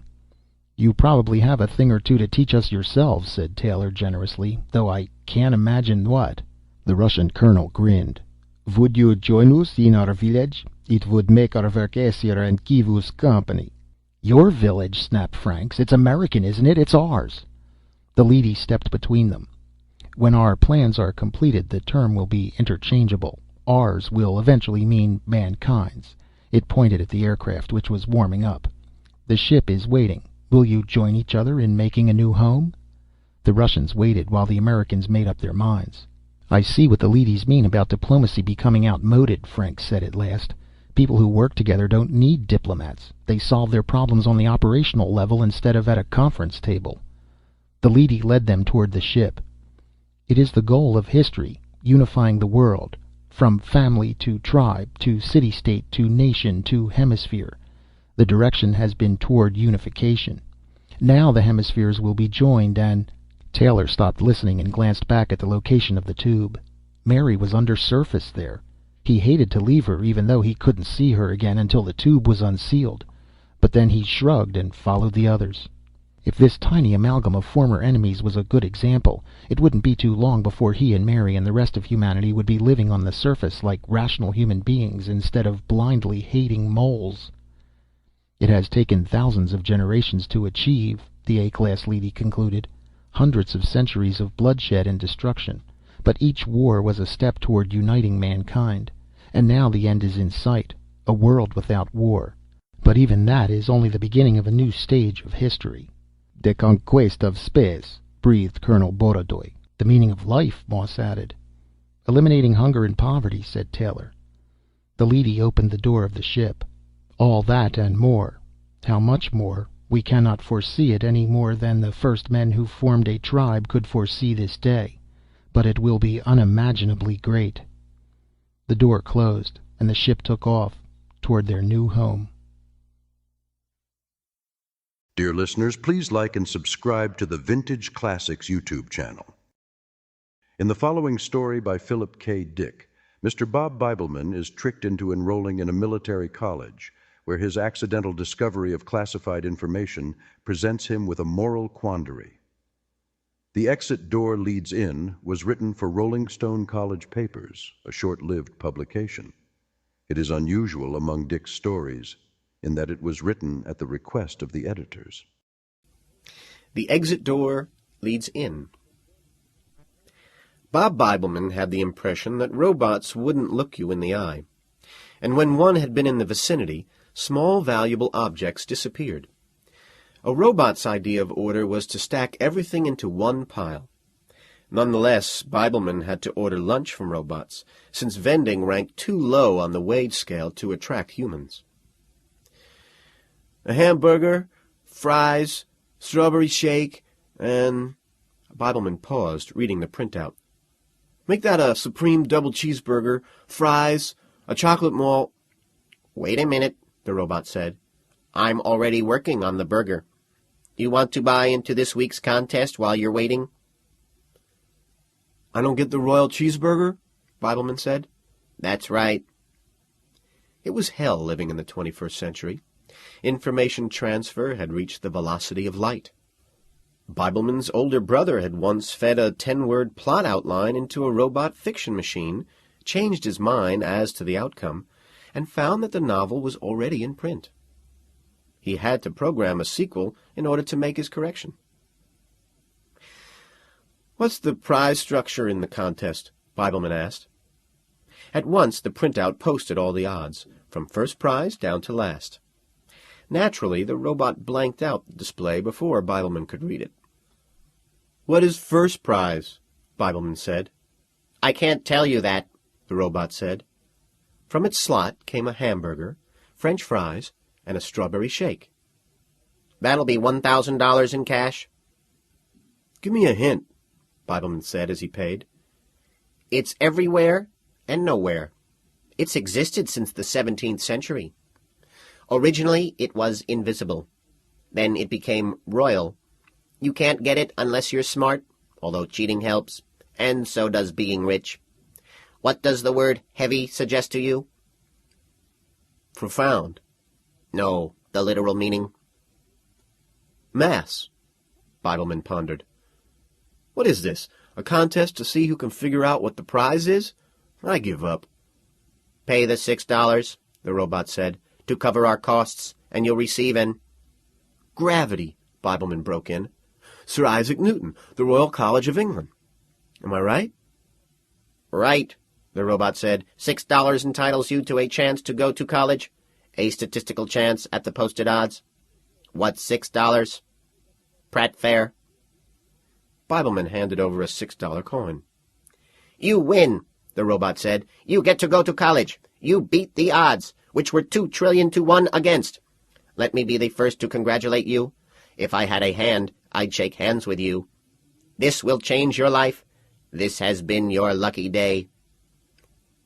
"It's a setup," Bibleman said, feeling a rush of anxiety. "You're right," the robot said, and it looked Bibleman right in the eye. "It's also mandatory that you accept your prize. The college is a military college located in buttfuck Egypt, so to speak. But that's no problem. You'll be taken there. Go home and start packing." "Can't I eat my hamburger and drink—" "I'd suggest you start packing right away." Behind Bibleman, a man and woman had lined up. Reflexively, he got out of their way, trying to hold on to his tray of food, feeling dizzy. "Charbroiled steak sandwich," the man said. "Onion rings, root beer, and that's it." The robot said, "Care to buy into the contest? Terrific prizes." It flashed the odds on its display panel. When Bob Bibleman unlocked the door of his one-room apartment, his telephone was on. It was looking for him. "There you are," the telephone said. "I'm not going to do it," Bibleman said. "Sure you are," the phone said. "Do you know who this is? Read over your certificate, your first prize legal form. You hold the rank of Shavetail. I'm Major Casals. You're under my jurisdiction. If I tell you to piss purple, you'll piss purple. How soon can you be on a transplant rocket? Do you have friends you want to say goodbye to? A sweetheart, perhaps? Your mother?" "Am I coming back?" Bibleman said with anger. "I mean, who are we fighting, this college? For that matter, what college is it? Who is on the faculty? Is it a liberal arts college, or does it specialize in hard sciences? Is it government-sponsored? Does it offer—" "Just calm down," Major Casals said quietly. Bibleman seated himself. He discovered that his hands were shaking. To himself he thought, "I was born in the wrong century. 100 years ago, this wouldn't have happened, and 100 years from now it will be illegal. What I need is a lawyer." His life had been a quiet one. He had, over the years, advanced to the modest position of floating salesman. For a man 22 years old, that wasn't bad. He almost owned his one-room apartment. That is, he rented with an option to buy. It was a small life, as lives went. He did not ask too much, and he did not complain, normally, at what he received. Although he did not understand the tax structure that cut through his income, he accepted it. He accepted a modified state of penury the same way he accepted it when a girl would not go to bed with him. In a sense, this defined him. This was his measure. He submitted to what he did not like, and he regarded this attitude as a virtue. Most people in authority over him considered him a good person. As to those over whom he had authority, that was a class with 0 members. His boss at Cloud9 Homes told him what to do, and his customers really told him what to do. The government told everyone what to do, or so he assumed. He had very few dealings with the government. That was neither a virtue nor a vice. It was simply good luck. Once he had experienced vague dreams. They had to do with giving to the poor. In high school, he had read Charles Dickens, and a vivid idea of the oppressed had fixed itself in his mind to the point where he could see them. All those who did not have a one-room apartment and a job and a high school education. Certain vague place names had floated through his head, gleaned from TV, places like India, where heavy-duty machinery swept up the dying. Once a teaching machine had told him, "You have a good heart." That amazed him. Not that a machine would say so, but that it would say it to him. A girl had told him the same thing. He marveled at this. Vast forces colluding to tell him that he was not a bad person. It was a mystery and a delight. But those days had passed. He no longer read novels, and the girl had been transferred to Frankfurt. Now he had been set up by a robot, a cheap machine, to shovel shit in the boonies, dragooned by a mechanical scam that was probably pulling citizens off the streets in record numbers. This was not a college he was going to. He had won nothing. He had won a stint at some kind of forced labor camp, most likely. The exit door leads in, he thought to himself, which is to say, when they want you, they already have you. All they need is the paperwork, and a computer can process the forms at the touch of a key. The H key for hell, the S key for slave, he thought, and the Y key for you. Don't forget your toothbrush, he thought. You may need it. On the phone screen, Major Casals regarded him, as if silently estimating the chances that Bob Bibleman might bolt. 2 trillion to 1 I will, Bibleman thought, but the 1 will win, as in the contest. I'll do what I'm told. Please, Bibleman said, let me ask you one thing. Give me an honest answer. Of course, Major Casals said. If I hadn't gone to that Earl Sr. robot and... We'd have gotten you anyhow, Major Casals said. Okay, Bibleman said, nodding. Thanks. It makes me feel better. I don't have to tell myself stupid stuff like, if only I hadn't felt like a hamburger and fries. If only... He broke off. I better pack.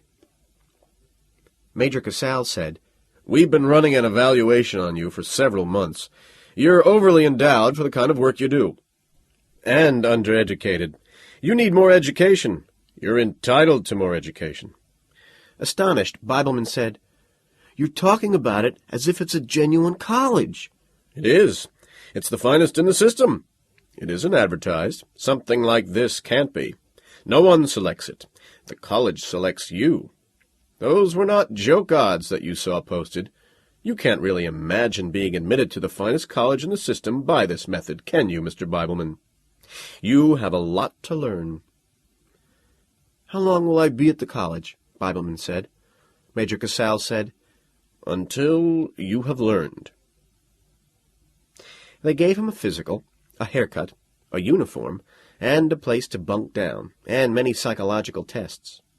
Bibleman suspected that the true purpose of the tests was to determine if he were a latent homosexual, and then he suspected that his suspicions indicated that he was a latent homosexual, so he abandoned the suspicions and supposed instead that they were sly intelligence and aptitude tests, and he informed himself that he was showing both, intelligence and aptitude.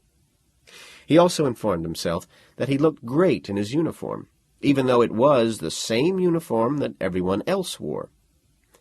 That is why they call it a uniform, he reminded himself as he sat on the edge of his bunk reading his orientation pamphlets. The first pamphlet pointed out that it was a great honor to be admitted to the college. That was its name, the one word. How strange, he thought, puzzled. It's like naming your cat, Cat, and your dog, Dog. This is my mother, Mrs. Mother, and my father, Mr. Father. Are these people working right?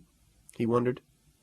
It had been a phobia of his for years, that someday he would fall into the hands of madmen, in particular, madmen who seemed sane up until the last moment. To Bibleman, this was the essence of horror. As he sat scrutinizing the pamphlets, a red-haired girl, wearing the college uniform, came over and seated herself beside him. She seemed perplexed. "Maybe you can help me," she said. "What is a syllabus? It says here that we'll be given a syllabus. This place is screwing up my head." Bibleman said, "We've been dragooned off the streets to shovel shit." "You think so?" "I know so." "Can't we just leave?" "You leave first," Bibleman said, "and I'll wait and see what happens to you." The girl laughed. "I guess you don't know what a syllabus is." "Sure I do. It's an abstract of courses or topics." "Yes, and pigs can whistle." He regarded her. The girl regarded him. "We're going to be here forever," the girl said. Her name, she told him, was Mary Lorne. She was, he decided, pretty, wistful, afraid, and putting up a good front. Together they joined the other new students for a showing of a recent Herbie the Hyena cartoon, which Bibleman had seen. It was the episode in which Herbie attempted to assassinate the Russian monk Rasputin. In his usual fashion, Herbie the Hyena poisoned his victim, shot him, blew him up 6 times, stabbed him, tied him up with chains and sank him in the Volga, tore him apart with wild horses, and finally shot him to the moon strapped to a rocket. The cartoon bored Bibleman. He did not give a damn about Herbie the Hyena or Russian history, and he wondered if this was a sample of the college's level of pedagogy. He could imagine Herbie the Hyena illustrating Heisenberg's indeterminacy principle, Herbie, in Bibleman's mind, chased after by a subatomic particle, fruitlessly, the particle bobbing up at random here and there, Herbie making wild swings at it with a hammer, then a whole flock of subatomic particles jeering at Herbie, who was doomed, as always, to fuck up. "What are you thinking about?" Mary whispered to him. The cartoon ended. The hall lights came on.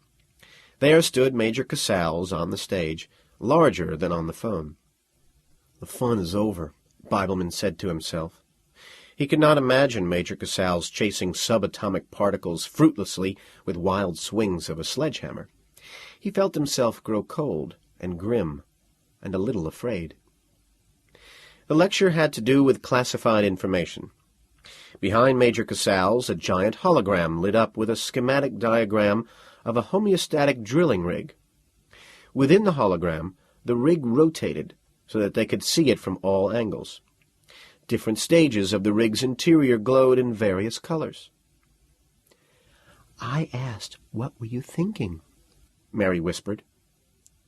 "We have to listen," Bibleman said quietly. Mary said equally quietly, "It finds titanium ore on its own. Big deal. Titanium is the 9th most abundant element in the crust of the planet. I'd be impressed if it could seek out and mine wurtzite, which is found only at Potosi, Bolivia, Butte, Montana, and Goldfield, Nevada." "Why is that?" Bibleman said. "Because," Mary said, "wurtzite is unstable at temperatures below 1,000 degrees centigrade. And further—" She broke off. Major Casals had ceased talking and was looking at her. "Would you repeat that for all of us, young woman?" Major Casals said. Standing, Mary said, "Wurtzite is unstable at temperatures below 1,000 degrees centigrade." Her voice was steady. Immediately, the hologram behind Major Casals switched to a readout of data on zinc sulfide minerals. "I don't see wurtzite listed," Major Casals said. "It's given on the chart in its inverted form," Mary said, her arms folded, "which is sphalerite. Correctly, it is ZnS, of the sulfide group, of the AX type. It's related to granoctite." "Sit down," Major Casals said. The readout within the hologram now showed the characteristics of granoctite. As she seated herself, Mary said, "I'm right. They don't have a homeostatic drilling rig for wurtzite because there is no—" "Your name is—" Major Casals said, pen and pad poised. Mary Wirtz. Her voice was totally without emotion. My father was Charles Adolph Wirtz. The discoverer of Wirtzite? Major Casals said, uncertainly. His pen wavered. That's right, Mary said. Turning toward Bibleman, she winked. Thank you for the information, Major Casals said. He made a motion, and the hologram now showed a flying buttress, and, in comparison to it, a normal buttress. My point, Major Casals said, is simply that certain information, such as architectural principles of long standing— Most architectural principles are long-standing, Mary said. Major Casals paused. Otherwise they'd serve no purpose, Mary said. Why not?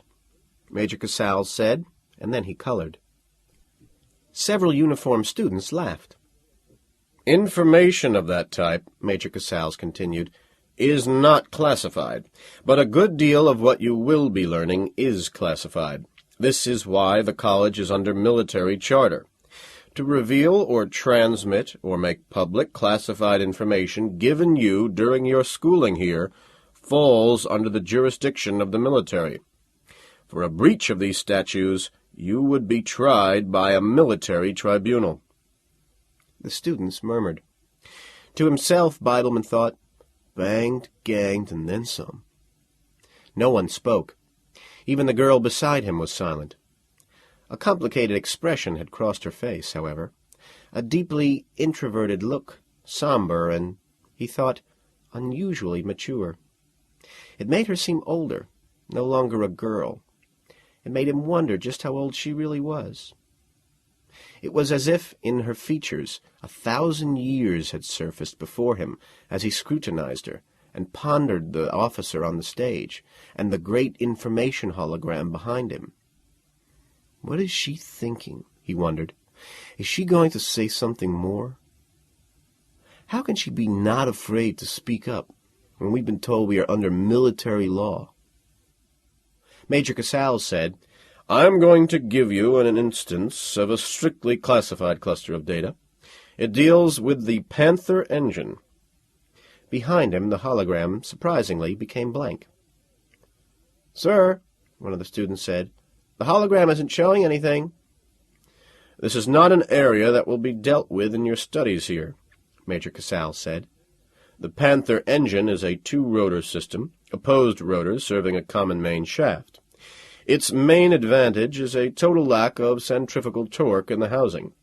A cam chain is thrown between the opposed rotors, which permits the main shaft to reverse itself without hysteresis. Behind him, the big hologram remained blank. Strange, Bibleman thought.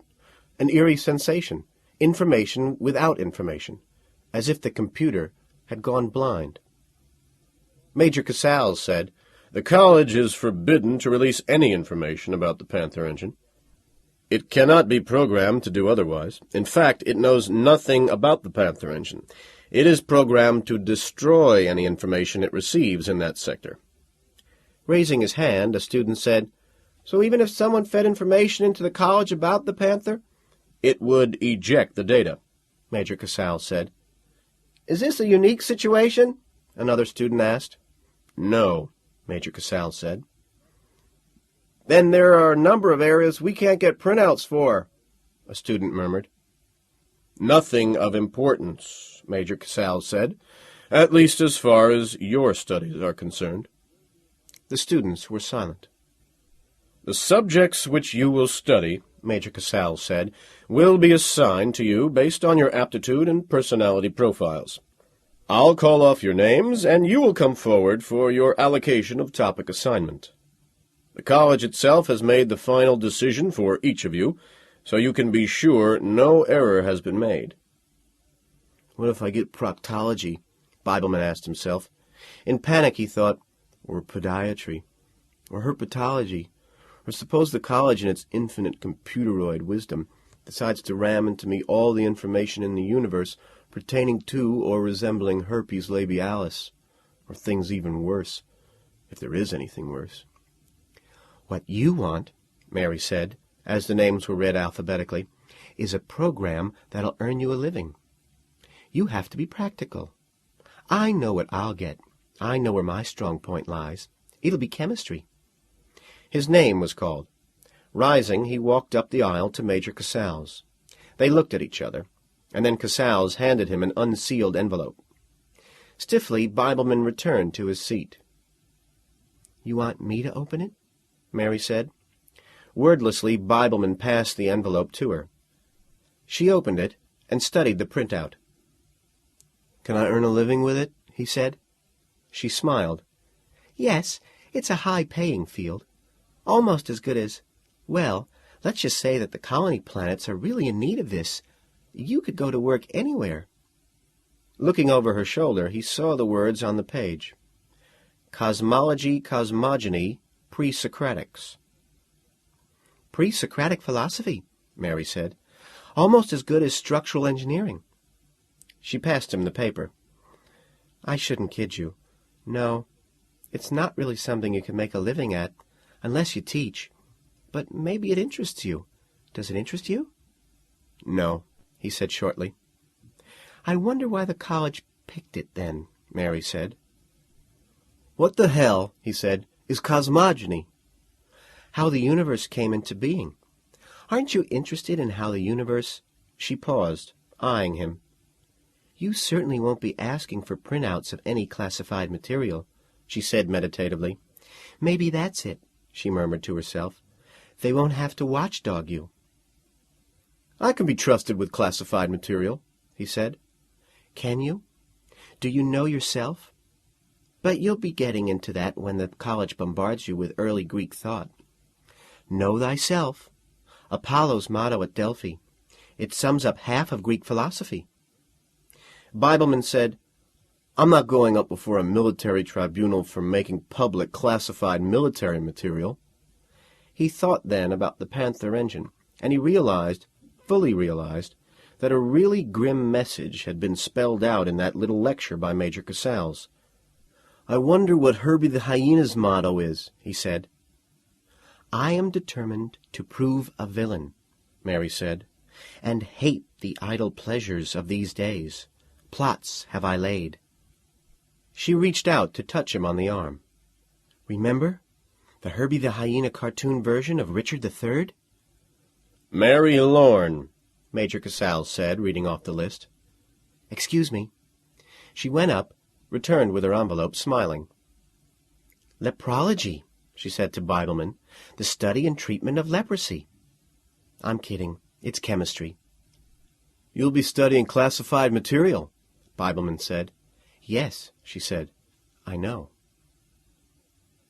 On the first day of his study program, Bob Bibleman set his college input-output terminal on audio, and then punched the proper key for his coded course. "Thales of Miletus," the terminal said, "the founder of the Ionian School of Natural Philosophy." "What did he teach?" Bibleman said. "That the world floated on water, was sustained by water, and originated in water." "That's really stupid," Bibleman said. The college terminal said, "Thales based this on the discovery of fossil fish far inland, even at high altitudes. So it is not as stupid as it sounds." It showed on its holoscreen a great deal of written information, no part of which struck Bibleman as very interesting.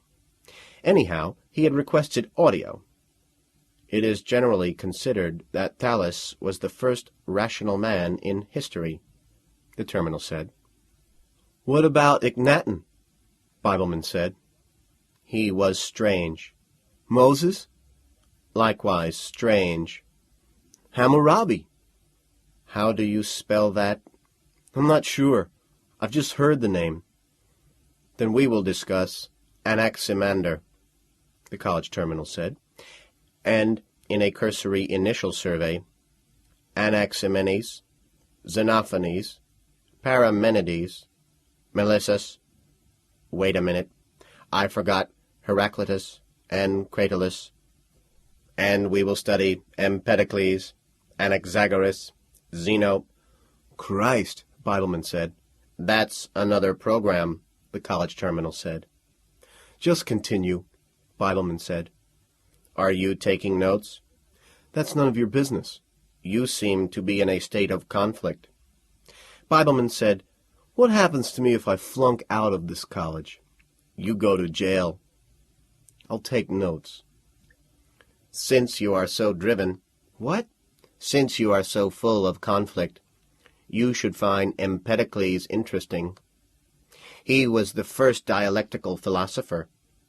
Empedocles believed that the basis of reality was an antithetical conflict between the forces of love and strife. Under love, the whole cosmos is a duly proportioned mixture called a crasis. This crasis is a spherical deity, a single perfect mind, which spends all its time— "Is there any practical application to any of this?" Bibleman interrupted. "The two antithetical forces of love and strife resemble the Taoist elements of yang and yin, with their perpetual interaction, from which all change takes place." Practical application. Twin, mutually opposed constituents. On the holoscreen, a schematic diagram very complex formed. The two-rotor Panther engine. "What?" Bibleman said, sitting upright in his seat. He made out the large words, "Panther Hydrodrive System, Top Secret," above the schematic, comprising the readout. Instantly, he pressed the print key. The machinery of the terminal whirred, and the 3 sheets of paper slid down into the retrieve slot. They overlooked it, Bibleman realized, this entry in the college's memory banks relating to the Panther engine. Somehow, the cross-referencing got lost. No one thought of pre-Socratic philosophy. Who would expect an entry on an engine, a modern-day top-secret engine, under the category Philosophy, Pre-Socratic, subheading Empedocles? "I've got it in my hands," he said to himself as he swiftly lifted out the 3 sheets of paper. He folded them up and stuck them into the notebook the college had provided. "I've hit it," he thought, "right off the bat. Where the hell am I going to put these schematics? Can't hide them in my locker." And then he thought, have I committed a crime already by asking for a written printout? Empedocles, the terminal was saying, believed in 4 elements as being perpetually rearranged: earth, water, air, and fire. These elements eternally click. Bibleman had shut the terminal down. The holoscreen faded to opaque gray. "Too much learning doth make a man slow," he thought as he got to his feet and started from the cubicle. Fast of wit, but slow of foot. "Where the hell am I going to hide these schematics?" he asked himself again as he walked rapidly down the hall toward the ascent tube. "Well," he realized, "they don't know I have them. I can take my time. The thing to do is hide them at a random place," he decided, as the tube carried him to the surface. "And even if they find them, they won't be able to trace them back to me, not unless they go to the trouble of dusting for fingerprints. This could be worth billions of dollars," he said to himself. A great joy filled him, and then came the fear. He discovered that he was trembling. "Will they ever be pissed?" he said to himself. "When they find out, I won't be pissing purple. They'll be pissing purple. The college itself will, when it discovers its error. And the error," he thought, "is on its part, not mine. The college fucked up, and that's too bad." In the dorm where his bunk was located, he found a laundry room maintained by a silent robot staff, and when no robot was watching, he hid the 3 pages of schematics near the bottom of a huge pile of bedsheets. As high as the ceiling, this pile. "They won't get down to the schematics this year. I have plenty of time to decide what to do." Looking at his watch, he saw that the afternoon had almost come to an end. At 5 o'clock, he would be seated in the cafeteria, eating dinner with Mary. She met him a little after 5 o'clock, Her face showed signs of fatigue. "How did it go?" she asked him as they stood in the line with their trays. "Fine," Bibleman said. "Did you get to Zeno? I always liked Zeno. He proved that motion is impossible. So I guess I'm still in my mother's womb." "You look strange." She eyed him. "Just sick of listening how the earth rests on the back of a giant turtle. Or is it suspended on a long string?" Mary said. Together they made their way among the other students to an empty table. "You're not eating much." "Feeling like eating," Bibleman said as he drank his cup of coffee, "is what got me here in the first place." "You could flunk out." "And go to jail." Mary said, "The college is programmed to say that. Much of it is probably just threats. Talk loudly and carry a small stick, so to speak." "I have it," Bibleman said. "You have what?" She ceased eating and regarded him. He said, "The Panther engine." Gazing at him, the girl was silent. "The schematics," he said.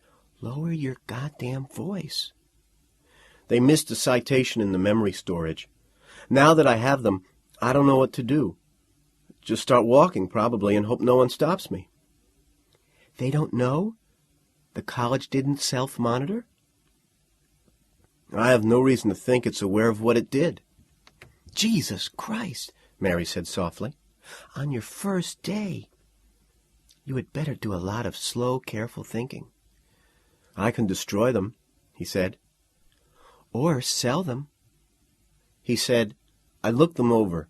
There's an analysis on the final page. The Panther—" "Just say it," Mary said. "It can be used as a hydroelectric turbine and cut costs in half. I couldn't understand the technical language, but I did figure out that. Cheap power source, very cheap." "So everyone would benefit." He nodded. "They really screwed up," Mary said. "What was it Casals told us? Even if someone fed data into the college about it, the college would eject the data?" She began eating slowly, meditatively. "And they're withholding it from the public. It must be industry pressure." "Nice." "What should I do?" Bibleman said. "I can't tell you that." "What I was thinking is that I could take the schematics to one of the colony planets where the authorities have less control. I could find an independent firm and make a deal with them. The government wouldn't know how." "They'd figure out where the schematics came from," Mary said. "They'd trace it back to you." "Then I better burn them." Mary said, "You have a very difficult decision to make. On the one hand, you have classified information in your possession which you obtained illegally. On the other hand—" "I didn't obtain it illegally. The college screwed up." Calmly she continued, "You broke the law, military law, when you asked for a written transcript. You should have reported the breach of security as soon as you discovered it. They would have rewarded you. Major Casals would have said nice things to you." "I'm scared," Bibleman said, and he felt the fear moving around inside him, shifting about and growing. As he held his plastic coffee cup, it shook, and some of the coffee spilled onto his uniform. Mary, with a paper napkin, dabbed at the coffee stain. "It won't come off," she said. "Symbolism," Bibleman said. "Lady Macbeth. I always wanted to have a dog named Spot so I could say, 'Out, out, damn Spot.'" "I am not going to tell you what to do," Mary said. "This is a decision that you will make alone. It isn't ethical for you even to discuss it with me. That could be considered conspiracy and put us both in prison." "Prison," he echoed. "You have it within your... Christ, I was going to say, you have it within your power to provide a cheap power source to human civilization." She laughed and shook her head. "I guess this scares me too. Do you think it's right? Do you think it's right to publish the schematics?" "I never thought of that. Just publish them. Some magazine or newspaper. A slave printing construct could print it and distribute it all over the solar system in 15 minutes. All I have to do, he realized, is pay the fee and then feed in the 3 pages of schematics. As simple as that. And then spend the rest of my life in jail or anyhow in court. Maybe the adjudication would go in my favor. There are precedents in history where vital classified material, military classified material, was stolen and published, and not only was the person found innocent, but we now realize that he was a hero. He served the welfare of the human race itself and risked his life. Approaching their table, 2 armed military security guards closed in on Bob Bibleman. He stared at them, not believing what he saw, but thinking, believe it. "Student Bibleman?" one of them said. "It's on my uniform," Bibleman said. "Hold out your hand, Student Bibleman." The larger of the 2 security guards snapped handcuffs on him. Mary said nothing. She continued slowly eating. In Major Cassal's office, Bibleman waited, grasping the fact that he was being, as the technical term had it, detained. He felt glum. He wondered what they would do. He wondered if he had been set up. He wondered what he would do if he were charged. He wondered why it was taking so long. And then he wondered what it was all about, really. And he wondered whether he would understand the grand issues if he continued with his courses in cosmology, cosmogony, pre-Socratics. Entering the office, Major Casals said briskly, "Sorry to keep you waiting." "Can these handcuffs be removed?" Bibleman said. They hurt his wrists. They had been clapped on him as tightly as possible. His bone structure ached.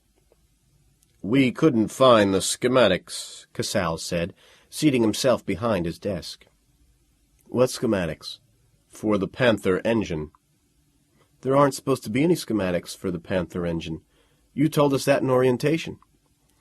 "Did you program your terminal for that deliberately, or did it just happen to come up?" "My terminal programmed itself to talk about water," Bibleman said. "The universe is composed of water." "It automatically notified security when you asked for a written transcript. All written transcripts are monitored." "Fuck you," Bibleman said. Major Casals said, "I'll tell you what. We're only interested in getting the schematics back. We're not interested in putting you in the slam. Return them, and you won't be tried." "Return what?" Bibleman said, but he knew it was a waste of time. "Can I think it over?" "Yes." "Can I go? I feel like going to sleep. I'm tired. I feel like having these cuffs off." Removing the cuffs, Major Casals said, "We made an agreement with all of you, an agreement between the college and the students about classified material. You entered into that agreement." "Freely?" Bibleman said. "Well, no. But the agreement was known to you. When you discovered the schematics for the Panther engine, encoded in the college's memory, and available to anyone who happened for any reason whatsoever, to ask for a practical application of pre-Socratic, I was as surprised as hell," Bibleman said. "I still am." "Loyalty is an ethical principle. I'll tell you what. I'll waive the punishment factor and put it on the basis of loyalty to the college. A responsible person obeys laws and agreements entered into. Return the schematics, and you can continue your courses here at the college. In fact, we'll give you permission to select what subjects you want. They won't be assigned to you. I think you're good college material. Think it over, and report back to me tomorrow morning between 8 and 9 here in my office. Don't talk to anyone. Don't try to discuss it. You'll be watched. Don't try to leave the grounds, okay?" "Okay," Bibleman said woodenly. He dreamed that night that he had died. In his dream, vast spaces stretched out, and his father was coming toward him, very slowly, out of a dark glade and into the sunlight. His father seemed glad to see him, and Bibleman felt his father's love. When he awoke, the feeling of being loved by his father remained. As he put on his uniform, he thought about his father, and how rarely in actual life he had gotten that love. It made him feel lonely now, his father being dead, and his mother as well. Killed in a nuclear power accident, along with a whole lot of other people. They say someone important to you waits for you on the other side, he thought. Maybe by the time I die, Major Casals will be dead, and he will be waiting for me, to greet me gladly. Major Casals and my father combined as one. What am I going to do? He asked himself. They have waived the punitive aspects. It's reduced to essentials. A matter of loyalty. Am I a loyal person? Do I qualify? The hell with it, he said to himself. He looked at his watch. 8:30. My father would be proud of me, he thought, for what I am going to do. Going into the laundry room, he scoped out the situation. No robots in sight. He dug down in the pile of bedsheets, found the pages of schematics, took them out, looked them over, and headed for the tube that would take him to Major Casals' office. You have them? Casals said as Bibleman entered. Bibleman handed the 3 sheets of paper over to him. And you made no other copies? Casals said. No. You give me your word of honor? Yes, Bibleman said. Casals pressed a button on his desk. Come in. The door opened, and Mary Lorne stood there. I do not represent the college, Major Casals said to Bibleman. You were set up. I am the college, Mary said. Major Casals said, Sit down, Bibleman. She will explain it to you before you leave. I failed? Bibleman said. You failed me, Mary said. The purpose of the test was to teach you to stand on your own feet, even if it meant challenging authority. The covert message of institutions is, submit to that which you psychologically construe as an authority. A good school trains the whole person. It isn't a matter of data and information. I was trying to make you morally and psychologically complete. But a person can't be commanded to disobey. You can't order someone to rebel. All I could do was give you a model, an example. Bibleman thought of when she talked back to Casals at the initial orientation. He felt numb. The Panther engine is worthless, Mary said, as a technological artifact. This is a standard test we use on each student, no matter what study course he is assigned. They all got a readout on the Panther engine? Bibleman said with disbelief. He stared at the girl. They will, one by one.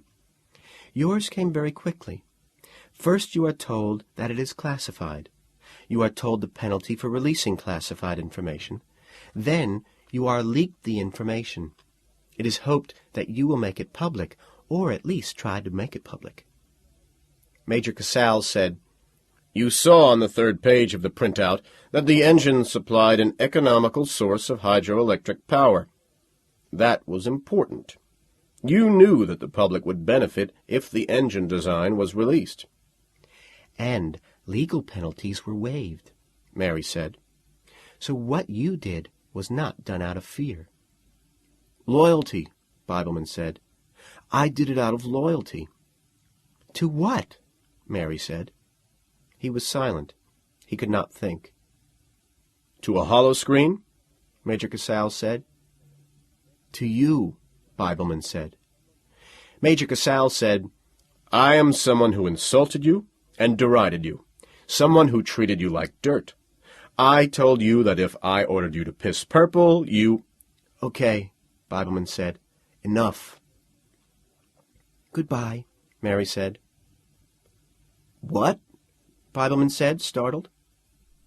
You're leaving. You're going back to your life and job, what you had before we picked you. Bibleman said, I'd like another chance. But, Mary said, you know how the test works now, so it can never be given to you again. You know what is really wanted from you by the college. I'm sorry. I'm sorry, too, Major Casals said. Bibleman said nothing. Holding out her hand, Mary said, Shake. Blindly, Bibleman shook hands with her. Major Casals only stared at him blankly. He did not offer his hand. He seemed to be engrossed in some other topic, perhaps some other person. Another student was on his mind, perhaps. Bibleman could not tell. 3 nights later, as he wandered aimlessly through the mixture of lights and darkness of the city, Bob Bibleman saw ahead of him a robot food vendor at its eternal post. A teenage boy was in the process of buying a taco and an apple turnover.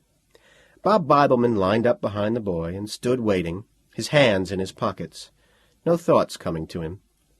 Only a dull feeling, a sense of emptiness. As if the inattention which he had seen on Casal's face had taken him over, he thought to himself. He felt like an object among objects, like the robot vendor, something which, as he well knew, did not look you directly in the eye. "What'll it be, sir?" the robot asked. Bibleman said, "Fries, a cheeseburger, and a strawberry shake." "Are there any contests?" After a pause, the robot said, "Not for you, Mr. Bibleman." "Okay," he said, and stood waiting. The food came, on its little throwaway plastic tray, in its little throwaway cartons. "I'm not paying," Bibleman said, and he walked away. The robot called after him, $1,100, Mr. Bibleman. You're breaking the law."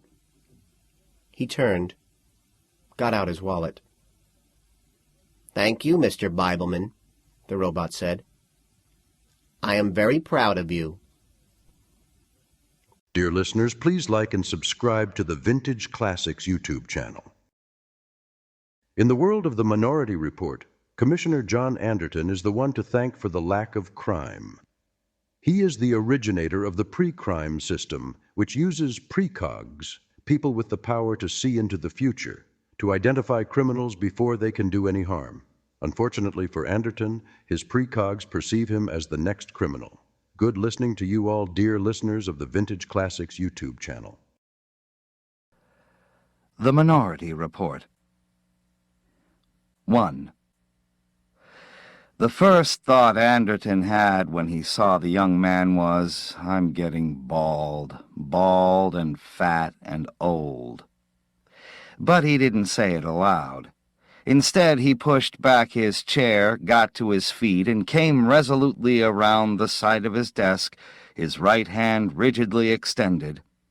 Smiling with forced amiability, he shook hands with the young man. "Whitwer?" he asked, managing to make this query sound gracious. "That's right," the young man said, "but the name's Ed to you, of course. That is, if you share my dislike for needless formality." The look on his blond, overly confident face showed that he considered the matter settled. It would be Ed and John. Everything would be agreeably cooperative right from the start. "Did you have much trouble finding the building?" Anderton asked guardedly, ignoring the too friendly overture. Good God, he had to hold on to something. Fear touched him, and he began to sweat. Whitwer was moving around the office as if he already owned it, as if he were measuring it for size. Couldn't he wait a couple of days, a decent interval? "No trouble," Whitwer answered blithely, his hands in his pockets. Eagerly he examined the voluminous files that lined the wall. "I'm not coming into your agency blind, you understand. I have quite a few ideas of my own about the way pre-crime is run." Shakily, Anderton lit his pipe. "How is it run? I should like to know." "Not badly," Whitwer said. "In fact, quite well." Anderton regarded him steadily. "Is that your private opinion, or is it just cant?"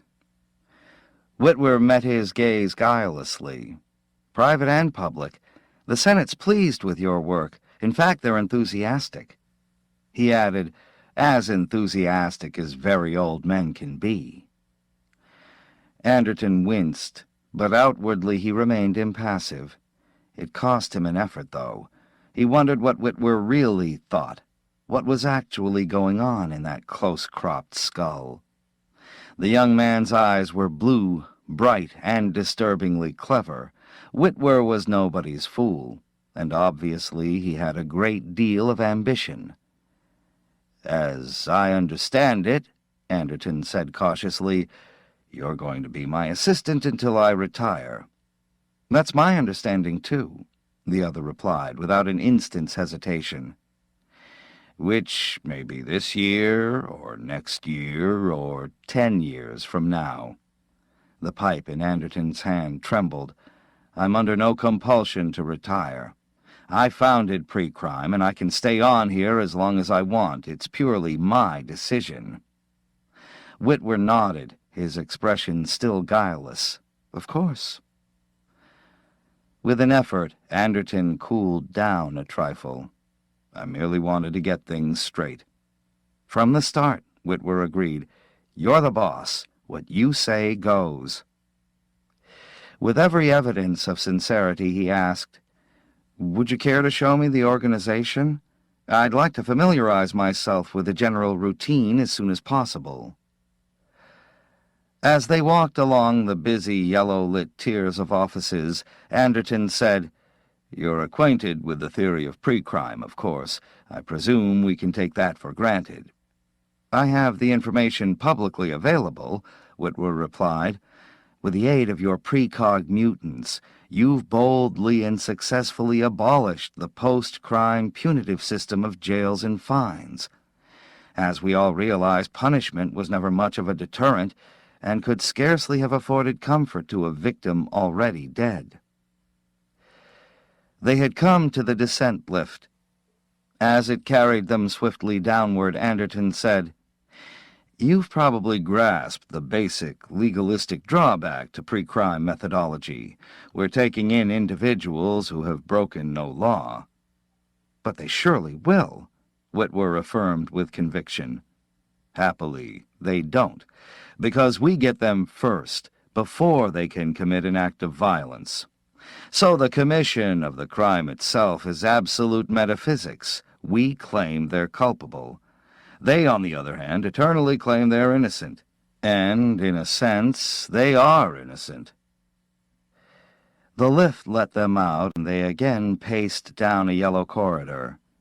"In our society we have no major crimes," Anderton went on, "but we do have a detention camp full of would-be criminals." Doors opened and closed, and they were in the analytical wing. Ahead of them rose impressive banks of equipment, the data receptors and the computing mechanisms that studied and restructured the incoming material. And beyond the machinery sat the 3 precogs, almost lost to view in the maze of wiring. "There they are," Anderton said dryly. "What do you think of them?" In the gloomy half-darkness, the 3 idiots sat babbling. Every incoherent utterance, every random syllable was analyzed, compared, reassembled in the form of visual symbols, transcribed on conventional punch cards, and ejected into various coded slots.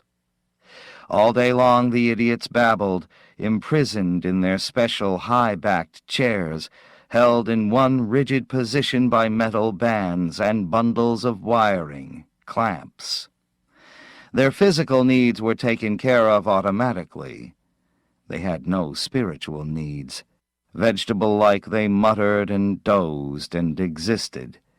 Their minds were dull, confused, lost in shadows.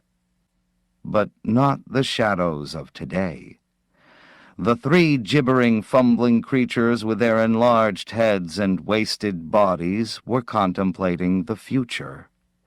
The analytical machinery was recording prophecies, and as the 3 precog idiots talked, the machinery carefully listened. For the first time, Whitwer's face lost its breezy confidence. A sick, dismayed expression crept into his eyes, a mixture of shame and moral shock. "It's not pleasant," he murmured. "I didn't realize they were so—" He groped in his mind for the right word, gesticulating, "so deformed." "Deformed and retarded," Anderton instantly agreed, "especially the girl there. Donna is 45 years old, but she looks about 10. The talent absorbs everything. The ESP lobe shrivels the balance of the frontal area. But what do we care? We get their prophecies. They pass on what we need.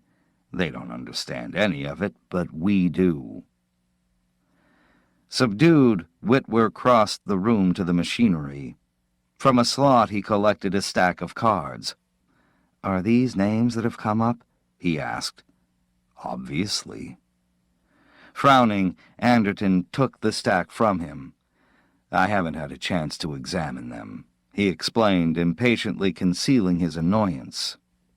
Fascinated, Whitwer watched the machinery pop a fresh card into the now empty slot. It was followed by a second and a third. From the whirring discs came one card after another. "The precogs must see quite far into the future," Whitwer exclaimed. "They see a quite limited span," Anderton informed him. 1 week or 2 ahead at the very most. Much of their data is worthless to us, simply not relevant to our line. We pass it on to the appropriate agencies, and they in turn trade data with us. Every important bureau has its cellar of treasured monkeys." "Monkeys?" Whitwer stared at him uneasily. "Oh, yes, I understand. See no evil, speak no evil, etc. Very amusing. Very apt." Automatically, Anderton collected the fresh cards which had been turned up by the spinning machinery. Some of these names will be totally discarded, and most of the remainder record petty crimes, thefts, income tax evasion, assault, extortion. As I'm sure you know, pre-crime has cut down felonies by 99.8%. We seldom get actual murder or treason. After all, the culprit knows we'll confine him in the detention camp a week before he gets a chance to commit the crime. "When was the last time an actual murder was committed?" Whitwer asked. 5 years ago, Anderton said, pride in his voice. "How did it happen?" "The criminal escaped our teams. We had his name. In fact, we had all the details of the crime, including the victim's name. We knew the exact moment, the location of the planned act of violence. But in spite of us, he was able to carry it out." Anderton shrugged. "After all, we can't get all of them." He riffled the cards. "But we do get most." 1 murder in 5 years. Whitwer's confidence was returning. Quite an impressive record. Something to be proud of. Quietly, Anderton said, "I am proud. 30 years ago I worked out the theory, back in the days when the self-seekers were thinking in terms of quick raids on the stock market. I saw something legitimate ahead, something of tremendous social value." He tossed the packet of cards to Wally Page, his subordinate in charge of the monkey block. "See which ones we want," he told him. "Use your own judgment." As Page disappeared with the cards, Whitwer said thoughtfully, "It's a big responsibility." "Yes, it is," agreed Anderton. "If we let one criminal escape, as we did 5 years ago, we've got a human life on our conscience. We're solely responsible. If we slip up, somebody dies." Bitterly, he jerked 3 new cards from the slot. "It's a public trust." "Are you ever tempted to—" Whitwer hesitated. "I mean, some of the men you pick up must offer you plenty." "It wouldn't do any good. A duplicate file of cards pops out at Army GHQ. It's check and balance. They can keep their eye on us as continuously as they wish." Anderton glanced briefly at the top card. "So even if we wanted to accept a—" He broke off, his lips tightening. "What's the matter?" Whitwer asked curiously. Carefully, Anderton folded up the top card and put it away in his pocket. "Nothing," he muttered. "Nothing at all." The harshness in his voice brought a flush to Whitwer's face. "You really don't like me," he observed. "True," Anderton admitted. "I don't, but—" He couldn't believe he disliked the young man that much. It didn't seem possible. It wasn't possible. Something was wrong. Dazed, he tried to steady his tumbling mind. On the card was his name. Line 1, an already accused future murderer. According to the coded punches, Pre-Crime Commissioner John A. Anderton was going to kill a man, and within the next week. With absolute, overwhelming conviction, he didn't believe it. 2.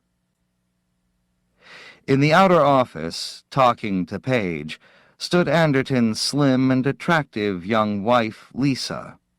She was engaged in a sharp, animated discussion of policy, and barely glanced up as Whitwer and her husband entered. "Hello, darling," Anderton said. Whitwer remained silent, but his pale eyes flickered slightly as they rested on the brown-haired woman in her trim police uniform. Lisa was now an executive official of pre-crime, but once, Whitwer knew, she had been Anderton's secretary. Noticing the interest on Whitwer's face, Anderton paused and reflected. To plant the card in the machines would require an accomplice on the inside, someone who was closely connected with pre-crime and had access to the analytical equipment. Lisa was an improbable element, but the possibility did exist. Of course, the conspiracy could be large-scale and elaborate, involving far more than a rigged card inserted somewhere along the line. The original data itself might have been tampered with. Actually, there was no telling how far back the alteration went.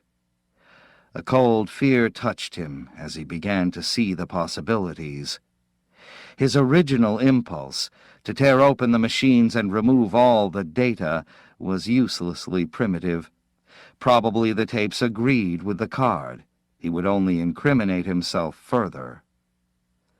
He had approximately 24 hours. Then the Army people would check over their cards and discover the discrepancy.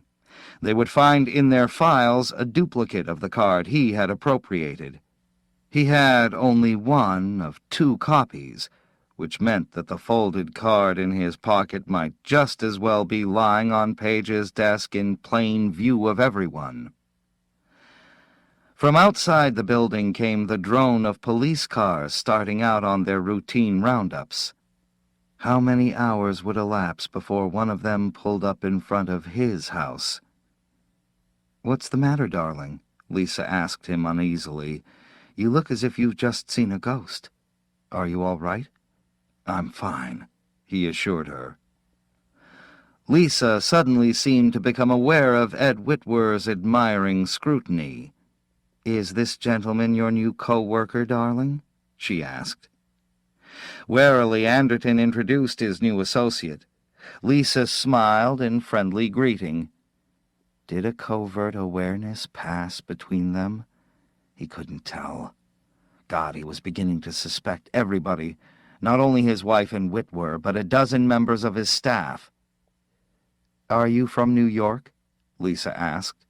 "No," Whitwer replied. "I've lived most of my life in Chicago. I'm staying at a hotel, one of the big downtown hotels. Wait, I have the name written on a card somewhere." While he self-consciously searched his pockets, Lisa suggested, "Perhaps you'd like to have dinner with us. We'll be working in close cooperation, and I really think we ought to get better acquainted." Startled, Anderton backed off. What were the chances of his wife's friendliness being benign, accidental? Whitwer would be present the balance of the evening and would now have an excuse to trail along to Anderton's private residence.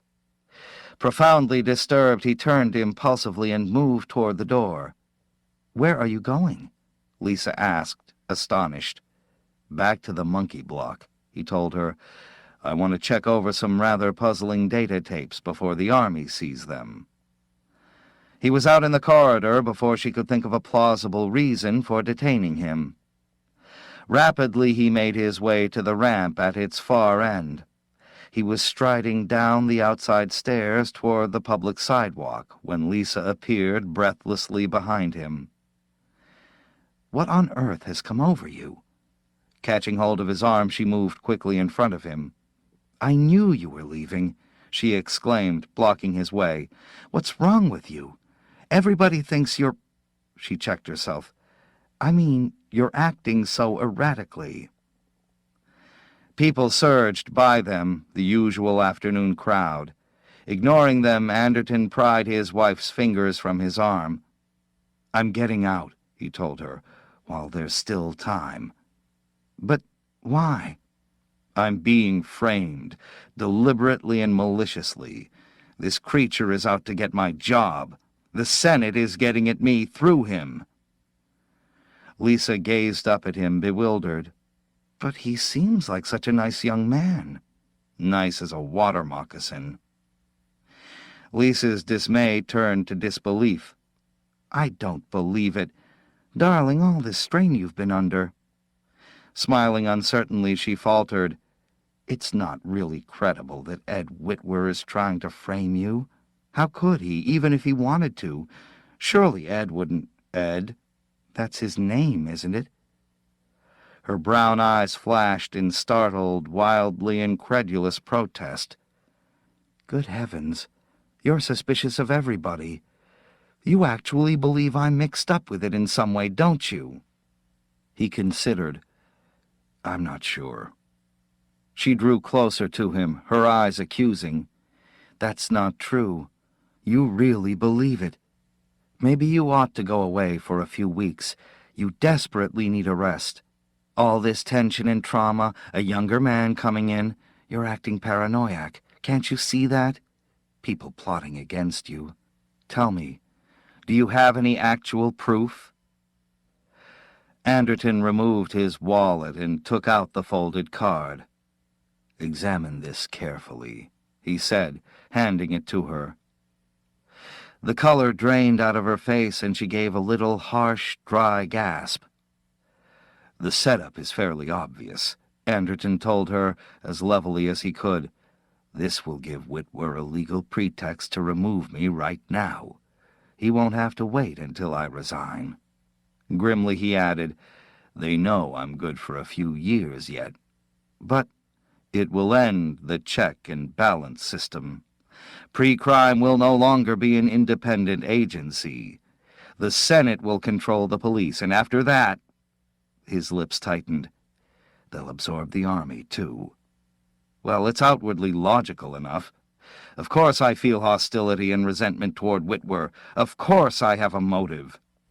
Nobody likes to be replaced by a younger man and find himself turned out to pasture. It's all really quite plausible, except that I haven't the remotest intention of killing Whitwer. But I can't prove that, so what can I do?"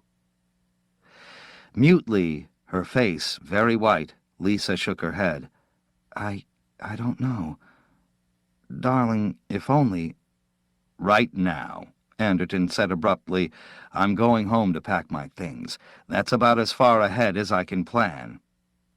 "You're really going to try to hide out?" "I am. As far as the Centaurian colony planets, if necessary. It's been done successfully before, and I have a 24-hour start." He turned resolutely. "Go back inside. There's no point in your coming with me." "Did you imagine I would?" Lisa asked, huskily. Startled, Anderton stared at her. "Wouldn't you?" Then, with amazement, he murmured, "No, I can see you don't believe me.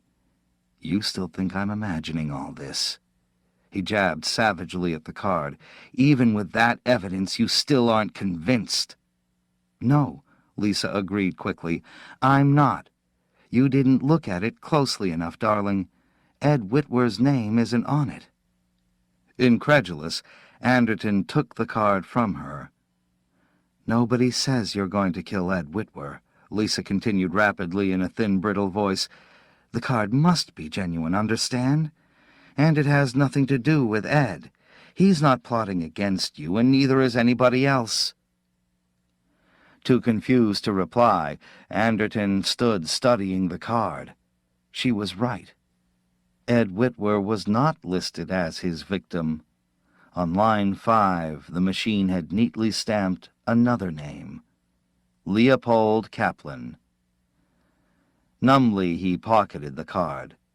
He had never heard of the man in his life. 3.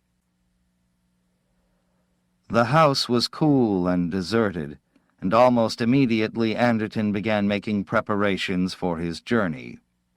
While he packed, frantic thoughts passed through his mind. Possibly he was wrong about Whitwer, but how could he be sure? In any event, the conspiracy against him was far more complex than he had realized. Whitwer, in the overall picture, might be merely an insignificant puppet animated by someone else, by some distant, indistinct figure only vaguely visible in the background. It had been a mistake to show the card to Lisa. Undoubtedly she would describe it in detail to Whitwer. He'd never get off Earth, never have an opportunity to find out what life on a frontier planet might be like. While he was thus preoccupied, a board creaked behind him. He turned from the bed, clutching a weather-stained winter sports jacket, to face the muzzle of a gray-blue A-pistol. "It didn't take you long," he said, staring with bitterness at the tight-lipped, heavy-set man in a brown overcoat who stood holding the gun in his gloved hand. Didn't she even hesitate? The intruder's face registered no response. "I don't know what you're talking about," he said. "Come along with me." Startled, Anderton laid down the sports jacket. "You're not from my agency? You're not a police officer?" Protesting and astonished, he was hustled outside the house to a waiting limousine. Instantly, 3 heavily armed men closed in behind him. The door slammed and the car shot off down the highway, away from the city. Impassive and remote, the faces around him jogged with the motion of the speeding vehicle as open fields, dark and somber, swept past. Anderton was still trying futilely to grasp the implications of what had happened when the car came to a rutted side road, turned off, and descended into a gloomy subsurface garage. Someone shouted an order. The heavy metal lock grated shut, and overhead lights blinked on. The driver turned off the car motor. "You'll have reason to regret this," Anderton warned hoarsely as they dragged him from the car. "Do you realize who I am?" "We realize," the man in the brown overcoat said. At gunpoint, Anderton was marched upstairs, from the clammy silence of the garage into a deep carpeted hallway. He was apparently in a luxurious private residence set out in the war-devoured rural area. At the far end of the hallway he could make out a room, a book-lined study, simply but tastefully furnished. In a circle of lamplight, his face partly in shadows, a man he had never met sat waiting for him. As Anderton approached, the man nervously slipped a pair of rimless glasses in place, snapped the case shut, and moistened his dry lips. He was elderly, perhaps 70 or older, and under his arm was a slim silver cane. His body was thin, wiry, his attitude curiously rigid. What little hair he had was dusty brown, a carefully smoothed sheen of neutral color above his pale, bony skull. Only his eyes seemed really alert. "Is this Anderton?" he inquired querulously, turning to the man in the brown overcoat. "Where did you pick him up?" "At his home," the other replied. "He was packing, as we expected." The man at the desk shivered visibly. "Packing?" He took off his glasses and jerkily returned them to their case.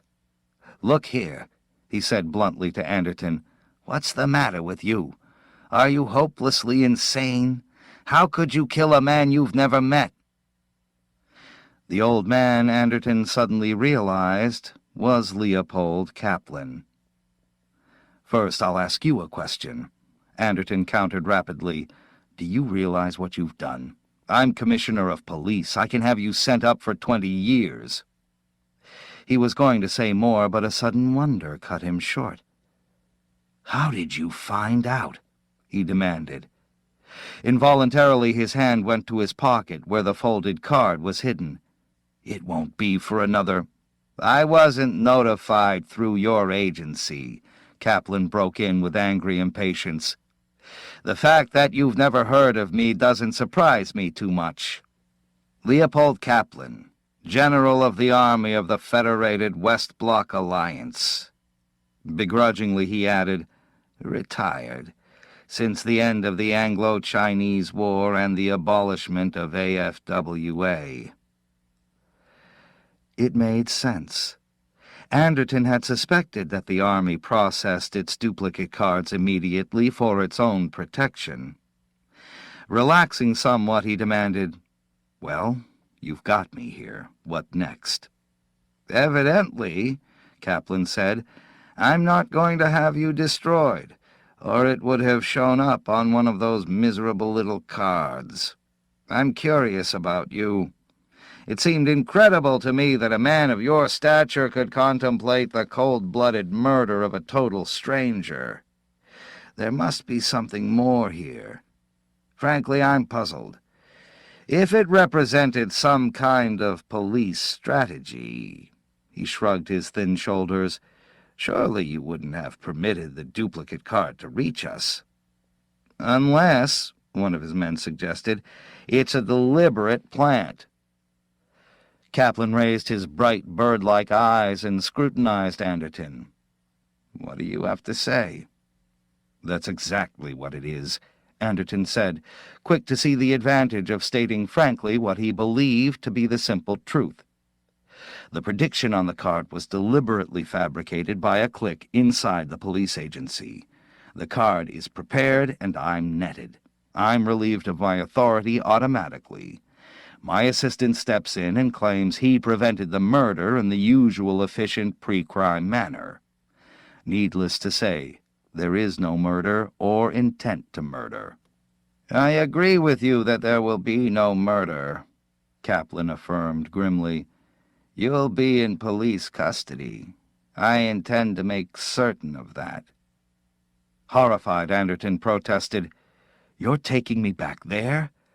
If I'm in custody, I'll never be able to prove— I don't care what you prove or don't prove, Kaplan interrupted. All I'm interested in is having you out of the way. Frigidly he added, for my own protection. He was getting ready to leave, one of the men asserted. That's right, Anderton said, sweating. As soon as they get hold of me, I'll be confined in the detention camp. Whitwer will take over, lock, stock, and barrel. His face darkened. And my wife. They're acting in concert, apparently. For a moment, Kaplan seemed to waver. It's possible, he conceded, regarding Anderton steadily. Then he shook his head. I can't take the chance. If this is a frame against you, I'm sorry, but it's simply not my affair. He smiled slightly. However, I wish you luck. To the men he said, Take him to the police building and turn him over to the highest authority. He mentioned the name of the acting commissioner and waited for Anderton's reaction. Whitwer, Anderton echoed, incredulous. Still smiling slightly, Kaplan turned and clicked on the console radio in the study. Whitwer has already assumed authority. Obviously, he's going to create quite an affair out of this. There was a brief static hum, and then, abruptly, the radio blared out into the room, a noisy, professional voice reading a prepared announcement. All citizens are warned not to shelter or in any fashion aid or assist this dangerous marginal individual. The extraordinary circumstance of an escaped criminal at liberty and in a position to commit an act of violence is unique in modern times. All citizens are hereby notified that legal statutes still in force implicate any and all persons failing to cooperate fully with the police in their task of apprehending John Allison Anderton. To repeat, the Pre-Crime Agency of the Federal West Block government is in the process of locating and neutralizing its former commissioner, John Allison Anderton, who, through the methodology of the pre-crime system, is hereby declared a potential murderer, and as such forfeits his rights to freedom and all its privileges. It didn't take him long, Anderton muttered, appalled. Kaplan snapped off the radio and the voice vanished. Lisa must have gone directly to him. Anderton speculated bitterly. Why should he wait? Kaplan asked. You made your intentions clear. He nodded to his men. Take him back to town. I feel uneasy having him so close. In that respect I concur with Commissioner Whitwer. I want him neutralized as soon as possible. 4. Cold, light rain beat against the pavement as the car moved through the dark streets of New York City toward the police building.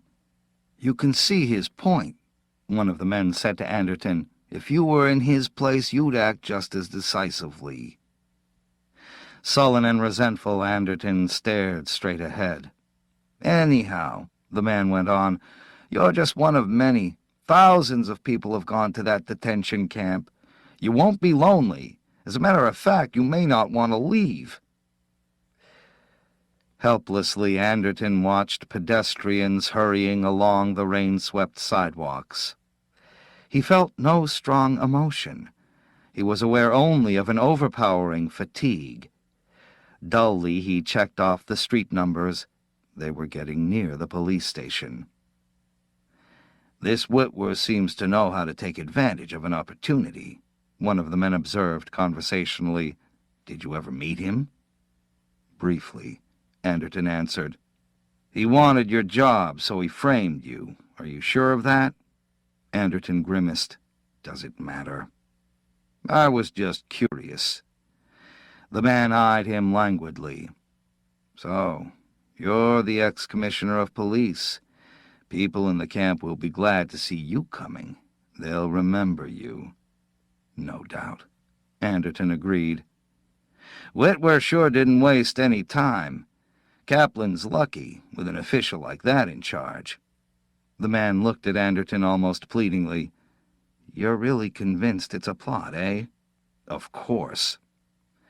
You wouldn't harm a hair of Kaplan's head? For the first time in history, pre-crime goes wrong. An innocent man is framed by one of those cards. Maybe there have been other innocent people, right? It's quite possible, Anderton admitted listlessly.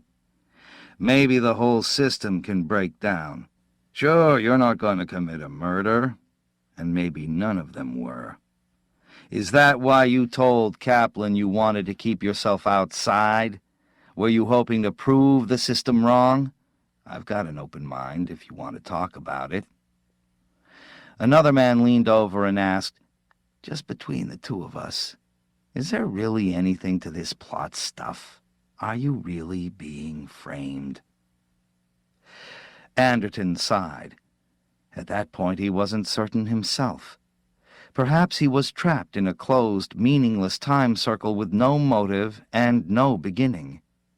In fact, he was almost ready to concede that he was the victim of a weary, neurotic fantasy, spawned by growing insecurity. Without a fight, he was willing to give himself up. A vast weight of exhaustion lay upon him. He was struggling against the impossible, and all the cards were stacked against him. The sharp squeal of tires roused him. Frantically, the driver struggled to control the car, tugging at the wheel and slamming on the brakes as a massive bread truck loomed up from the fog and ran directly across the lane ahead.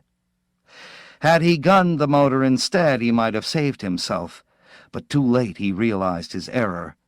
The car skidded, lurched, hesitated for a brief instant, and then smashed head-on into the bread truck.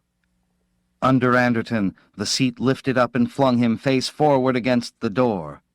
Pain, sudden, intolerable, seemed to burst in his brain as he lay gasping and trying feebly to pull himself to his knees. Somewhere the crackle of fire echoed dismally, a patch of hissing brilliance winking in the swirls of mist, making their way into the twisted hulk of the car. Hands from outside the car reached for him. Slowly he became aware that he was being dragged through the rent that had been the door.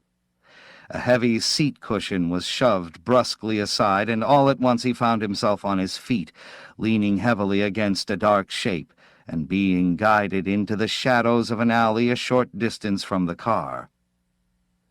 In the distance, police sirens wailed. "You'll live." A voice grated in his ear, low and urgent. It was a voice he had never heard before, as unfamiliar and harsh as the rain beating into his face.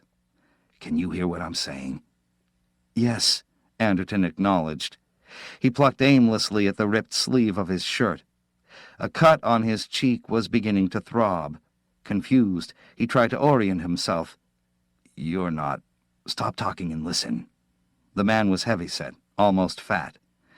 Now his big hands held Anderton propped against the wet brick wall of the building out of the rain and the flickering light of the burning car.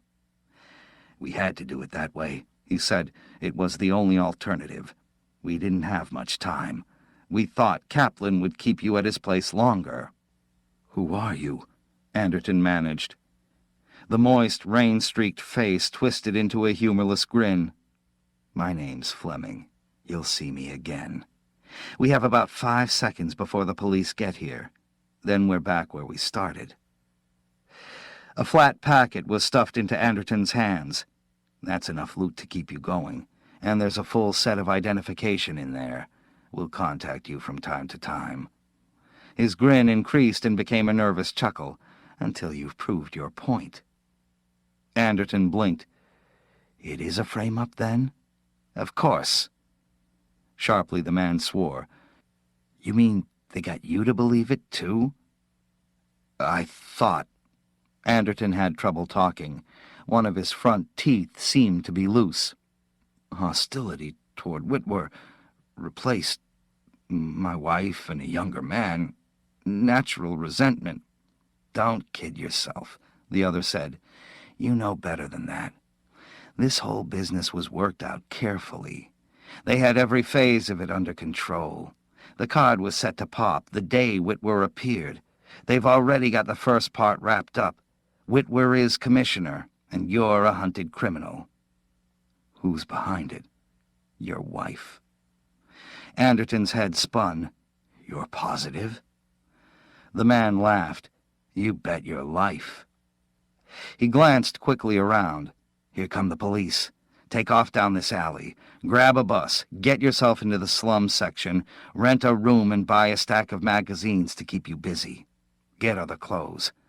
You're smart enough to take care of yourself. Don't try to leave Earth. They've got all the intersystem transports screened. If you can keep low for the next 7 days, you're made." "Who are you?" Anderton demanded. Fleming let go of him. Cautiously he moved to the entrance of the alley and peered out.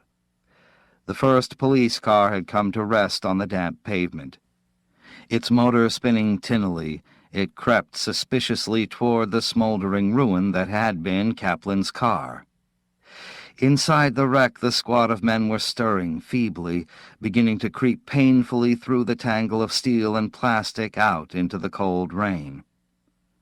"Consider us a protective society," Fleming said softly, his plump, expressionless face shining with moisture. "A sort of police force that watches the police. To see," he added, "that everything stays on an even keel." His thick hand shot out. Stumbling, Anderton was knocked away from him, half falling into the shadows and damp debris that littered the alley. "Get going," Fleming told him sharply, and don't discard that packet." As Anderton felt his way hesitantly toward the far exit of the alley, the man's last words drifted to him. "Study it carefully, and you may still survive." 5. The identification cards described him as Ernest Temple, an unemployed electrician drawing a weekly subsistence from the state of New York, with a wife and 4 children in Buffalo and less than $100 in assets. A sweat-stained green card gave him permission to travel and to maintain no fixed address. A man looking for work needed to travel. He might have to go a long way. As he rode across town in the almost empty bus, Anderton studied the description of Ernest Temple. Obviously, the cards had been made out with him in mind, for all the measurements fitted. After a time, he wondered about the fingerprints and the brainwave pattern. They couldn't possibly stand comparison. The wallet full of cards would get him past only the most cursory examinations. But it was something, and with the ID cards came $10,000 in bills. He pocketed the money and cards, then turned to the neatly typed message in which they had been enclosed. At first he could make no sense of it. For a long time he studied it perplexed. The existence of a majority logically implies a corresponding minority. The bus had entered the vast slum region, the tumbled miles of cheap hotels and broken-down tenements that had sprung up after the mass destruction of the war. It slowed to a stop, and Anderton got to his feet. A few passengers idly observed his cut cheek and damaged clothing. Ignoring them, he stepped down onto the rain-swept curb. Beyond collecting the money due him, the hotel clerk was not interested. Anderton climbed the stairs to the second floor and entered the narrow, musty-smelling room that now belonged to him. Gratefully he locked the door and pulled down the window shades. The room was small but clean. Bed, dresser, scenic calendar, chair, lamp, a radio with a slot for the insertion of quarters. He dropped a quarter into it and threw himself heavily down on the bed. All main stations carried the police bulletin. It was novel, exciting, something unknown to the present generation, an escaped criminal. The public was avidly interested. "This man has used the advantage of his high position to carry out an initial escape," the announcer was saying with professional indignation. "Because of his high office, he had access to the previewed data, and the trust placed in him permitted him to evade the normal process of detection and relocation. During the period of his tenure, he exercised his authority to send countless potentially guilty individuals to their proper confinement, thus sparing the lives of innocent victims. This man, John Allison Anderton, was instrumental in the original creation of the pre-crime system, the prophylactic pre-detection of criminals through the ingenious use of mutant precogs, capable of previewing future events and transferring orally that data to analytical machinery. These 3 precogs, in their vital function—" The voice faded out as he left the room and entered the tiny bathroom. There, he stripped off his coat and shirt and ran hot water in the washbowl. He began bathing the cut on his cheek. At the drugstore on the corner, he had bought iodine and Band-Aids, a razor, comb, toothbrush, and other small things he would need. The next morning he intended to find a second-hand clothing store and buy more suitable clothing. After all, he was now an unemployed electrician, not an accident-damaged commissioner of police. In the other room, the radio blared on. only subconsciously aware of it, he stood in front of the cracked mirror, examining a broken tooth. The system of 3 precogs finds its genesis in the computers of the middle decades of this century. How are the results of an electronic computer checked? By feeding the data to a second computer of identical design. But 2 computers are not sufficient. If each computer arrived at a different answer, it is impossible to tell a priori which is correct. The solution, based on a careful study of statistical method, is to utilize a third computer to check the results of the first 2. In this manner, a so-called majority report is obtained. It can be assumed with fair probability that the agreement of 2 out of 3 computers indicates which of the alternative results is accurate.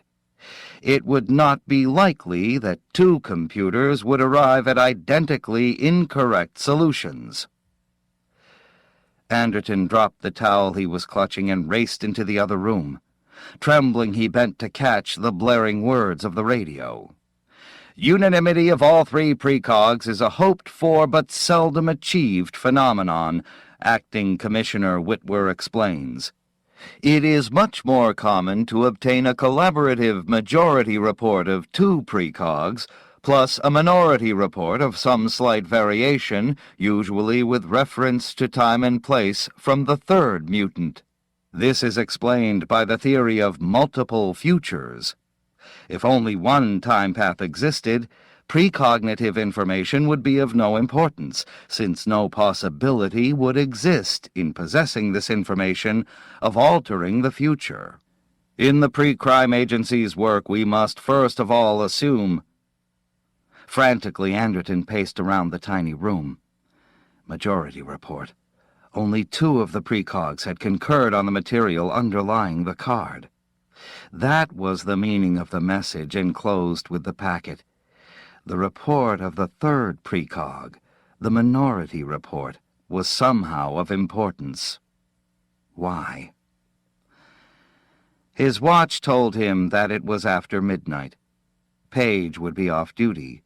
He wouldn't be back in the monkey block until the next afternoon. It was a slim chance, but worth taking.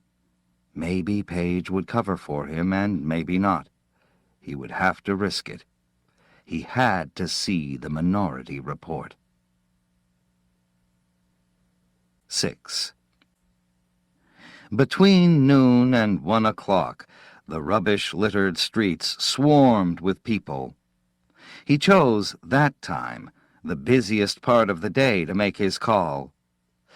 Selecting a phone booth in a patron-teeming super-drug store, he dialed the familiar police number and stood holding the cold receiver to his ear. Deliberately he had selected the odd, not the vid line. In spite of his second-hand clothing and seedy, unshaven appearance, he might be recognized. The receptionist was new to him. Cautiously he gave Page's extension. If Whitwer were removing the regular staff and putting in his satellites, he might find himself talking to a total stranger. "Hello?" Page's gruff voice came. Relieved, Anderton glanced around. Nobody was paying any attention to him. The shoppers wandered among the merchandise, going about their daily routines. "Can you talk?" he asked, "or are you tied up?" There was a moment of silence. He could picture Page's mild face torn with uncertainty as he wildly tried to decide what to do. At last came halting words. "Why are you calling here?" Ignoring the question, Anderton said, "I didn't recognize the receptionist. New personnel?" "Brand new," Page agreed in a thin, strangled voice. "Big turnovers these days." "So I hear." Tensely, Anderton asked, "How's your job? Still safe?" "Wait a minute." The receiver was put down and the muffled sound of steps came in Anderton's ear. It was followed by the quick slam of a door being hastily shut. Page returned. "We can talk better now," he said hoarsely. "How much better?" "Not a great deal. Where are you?" "Strolling through Central Park," Anderton said, "enjoying the sunlight." For all he knew, Page had gone to make sure the line tap was in place. Right now an airborne police team was probably on its way, but he had to take the chance. "I'm in a new field," he said curtly. "I'm an electrician these days." "Oh?" Page said, baffled. "I thought maybe you had some work for me. If it can be arranged, I'd like to drop by and examine your basic computing equipment, especially the data and analytical banks in the monkey block."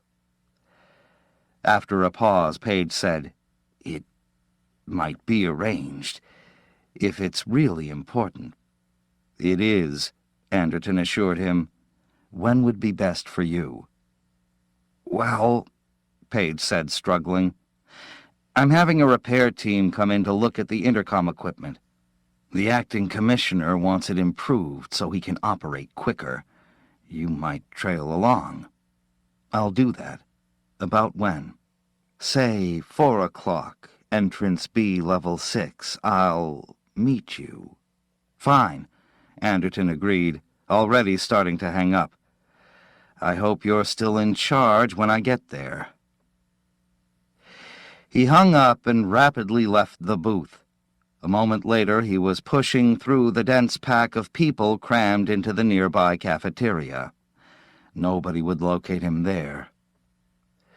He had 3.5 hours to wait, and it was going to seem a lot longer.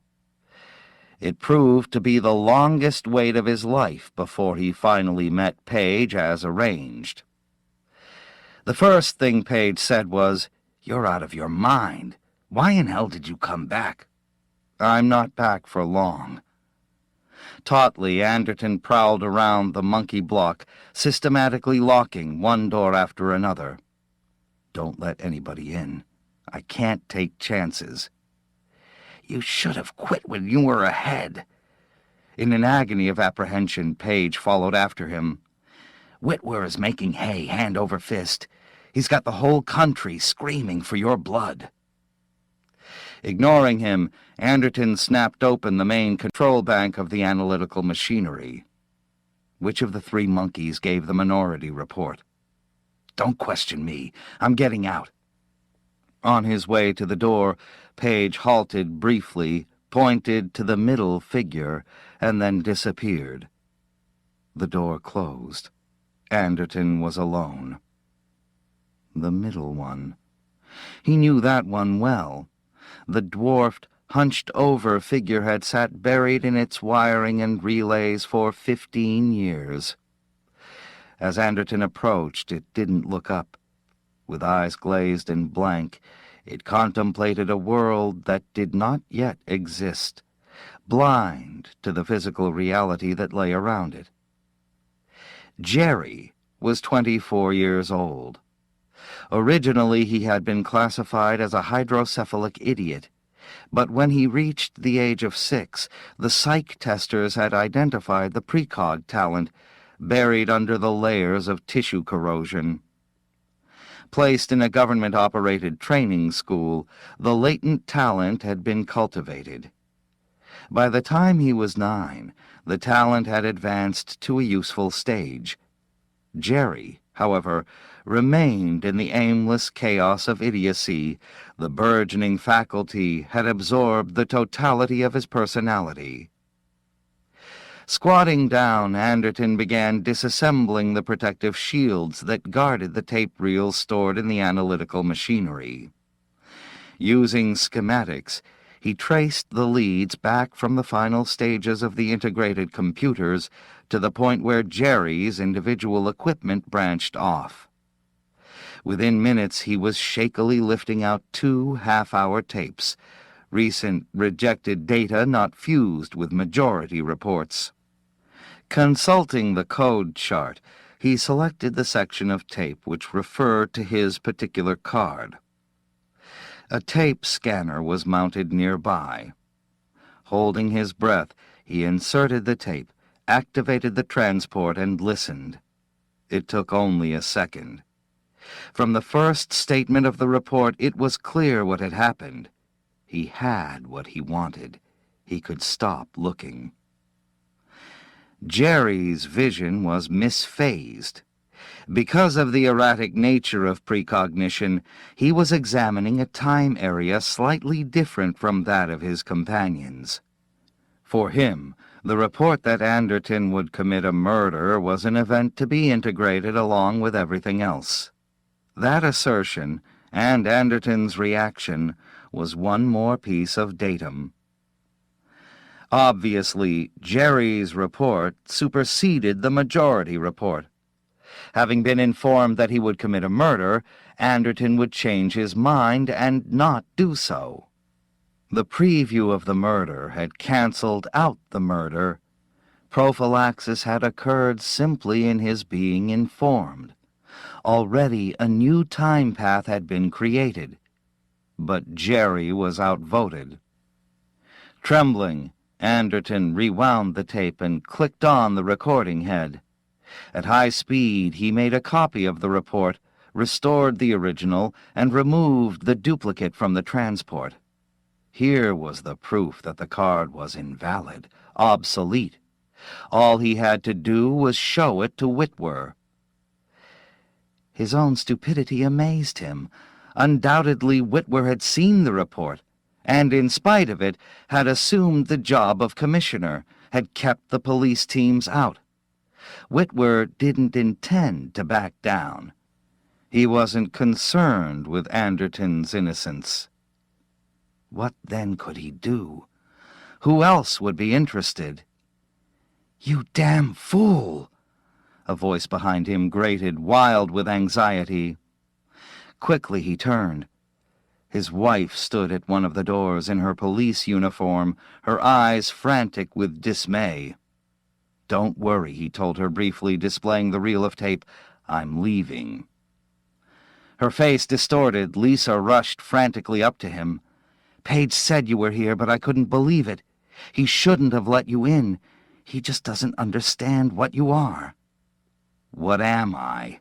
Anderton inquired caustically. "Before you answer, maybe you better listen to this tape." "I don't want to listen to it. I just want you to get out of here. Ed Whitwer knows somebody's down here. Page is trying to keep him occupied, but—" She broke off, her head turned stiffly to one side. "He's here now. He's going to force his way in." "Haven't you got any influence? Be gracious and charming. He'll probably forget about me." Lisa looked at him in bitter reproach. "There's a ship parked on the roof. If you want to get away—" Her voice choked, and for an instant she was silent. Then she said, "I'll be taking off in a minute or so. If you want to come—" "I'll come," Anderton said. He had no other choice. He had secured his tape, his proof, but he hadn't worked out any method of leaving. Gladly he hurried after the slim figure of his wife as she strode from the block, through a side door and down a supply corridor, her heels clicking loudly in the deserted gloom. "It's a good fast ship," she told him over her shoulder. "It's emergency fueled, ready to go. I was going to supervise some of the teams." 7. Behind the wheel of the high-velocity police cruiser, Anderton outlined what the Minority Report tape contained. Lisa listened without comment, her face pinched and strained, her hands clasped tensely in her lap. Below the ship, the war-ravaged rural countryside spread out like a relief map, the vacant regions between cities crater-pitted and dotted with the ruins of farms and small industrial plants. "I wonder," she said when he had finished, "how many times this has happened before." "A Minority Report? A great many times." "I mean, one precog misphased, using the report of the others as data, superseding them." Her eyes darkened serious, she added, perhaps a lot of the people in the camps are like you. No, Anderton insisted. But he was beginning to feel uneasy about it, too. I was in a position to see the card, to get a look at the report. That's what did it. But, Lisa gestured significantly, perhaps all of them would have reacted that way. We could have told them the truth. It would have been too great a risk, he answered stubbornly. Lisa laughed sharply. Risk, chance, uncertainty, with precogs around? Anderton concentrated on steering the fast little ship. This is a unique case, he repeated, and we have an immediate problem. We can tackle the theoretical aspects later on. I have to get this tape to the proper people before your bright young friend demolishes it.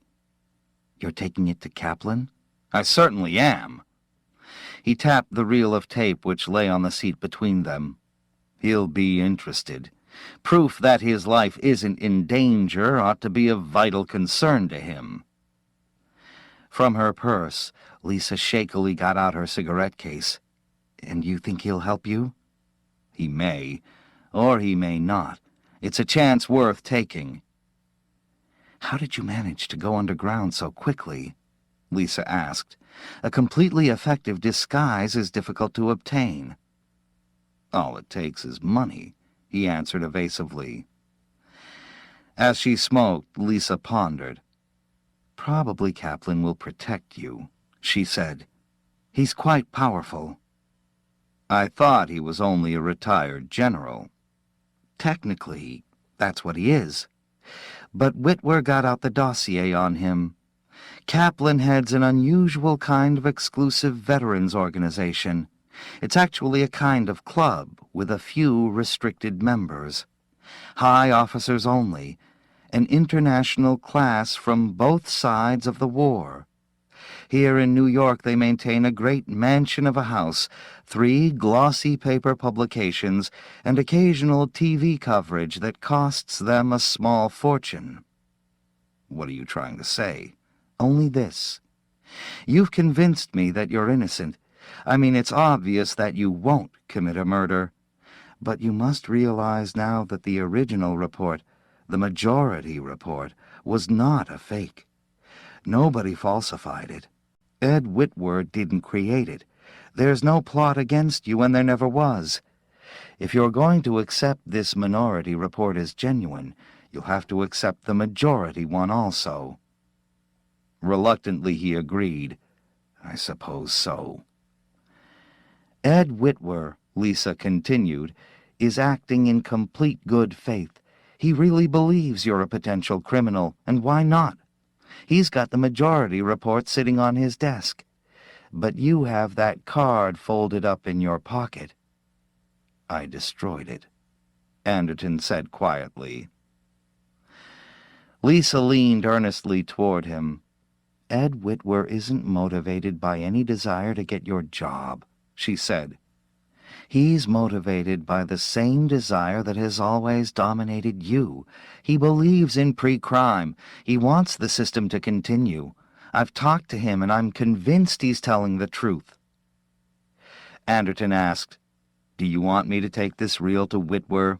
If I do, he'll destroy it. Nonsense, Lisa retorted.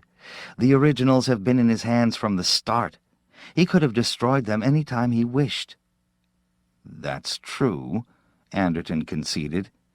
Quite possibly he didn't know. Of course he didn't. Look at it this way. If Kaplan gets hold of that tape, the police will be discredited. Can't you see why? It would prove that the majority report was an error. Ed Whitwer is absolutely right. You have to be taken in if pre-crime is to survive. You're thinking of your own safety, but think for a moment about the system. Leaning over, she stubbed out her cigarette and fumbled in her purse for another. Which means more to you, your own personal safety or the existence of the system? My safety, Anderton answered without hesitation. You're positive? If the system can survive only by imprisoning innocent people, then it deserves to be destroyed.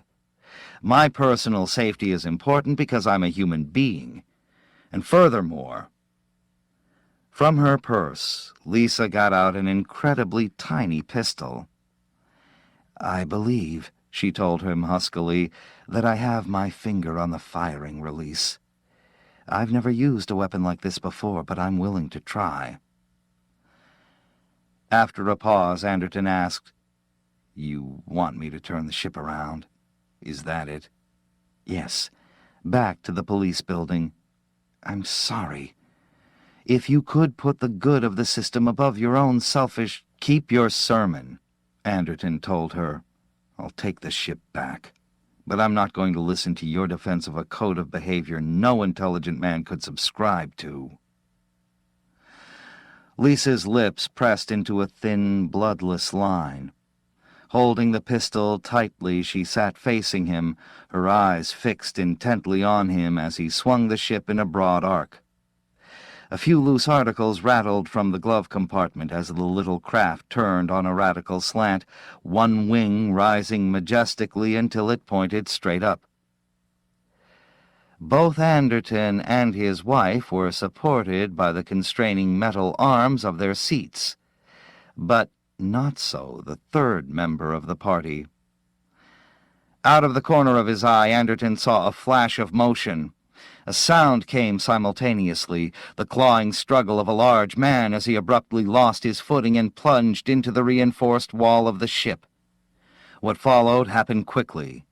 Fleming scrambled instantly to his feet, lurching and wary, one arm lashing out for the woman's pistol. Anderton was too startled to cry out. Lisa turned, saw the man, and screamed. Fleming knocked the gun from her hand, sending it clattering to the floor. Grunting, Fleming shoved her aside and retrieved the gun. "Sorry," he gasped, straightening up as best he could. "I thought she might talk more. That's why I waited." "You were here when—" Anderton began and stopped. It was obvious that Fleming and his men had kept him under surveillance.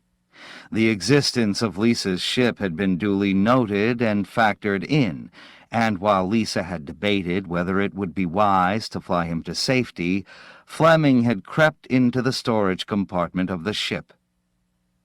"Perhaps," Fleming said, "you'd better give me that reel of tape." His moist, clumsy fingers groped for it. "You're right. Whitwer would have melted it down to a puddle." "Kaplan, too?" Anderton asked numbly, still dazed by the appearance of the man. "Kaplan is working directly with Whitwer. That's why his name showed on line 5 of the card. Which one of them is the actual boss, we can't tell. Possibly neither." Fleming tossed the tiny pistol away and got out his own heavy-duty military weapon. "You pulled a real flub in taking off with this woman. I told you she was back of the whole thing." "I can't believe that," Anderton protested. "If she—" "You've got no sense. This ship was warmed up by Whitwer's order. They wanted to fly you out of the building so that we couldn't get to you. With you on your own, separated from us, you didn't stand a chance." A strange look passed over Lisa's stricken features. "It's not true," she whispered. "Whitwer never saw this ship.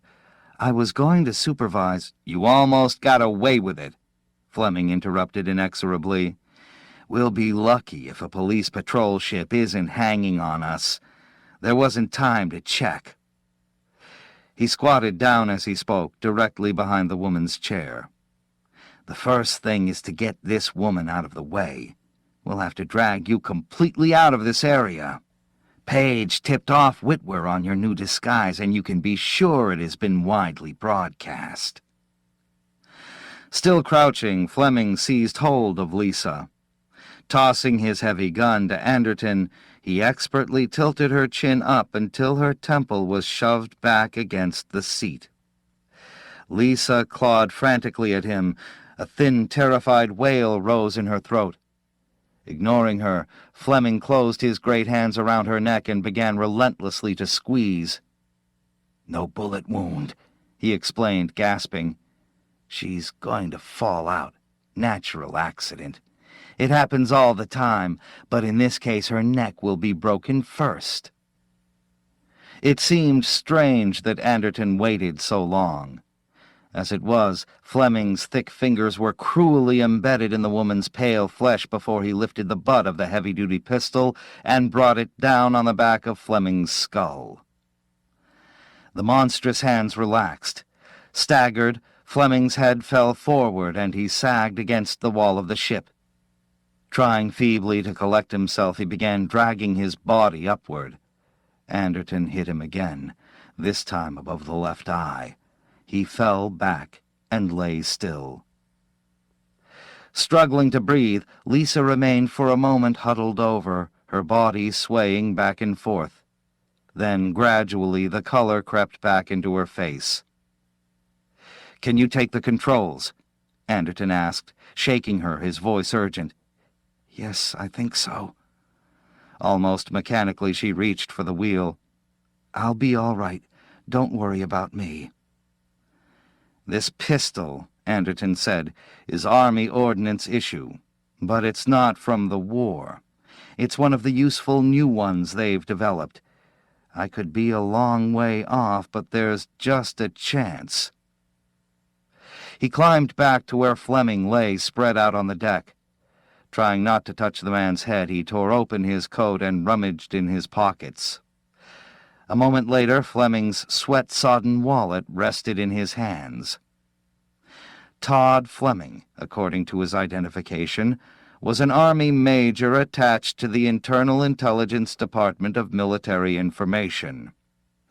Among the various papers was a document signed by General Leopold Kaplan, stating that Fleming was under the special protection of his own group, the International Veterans League.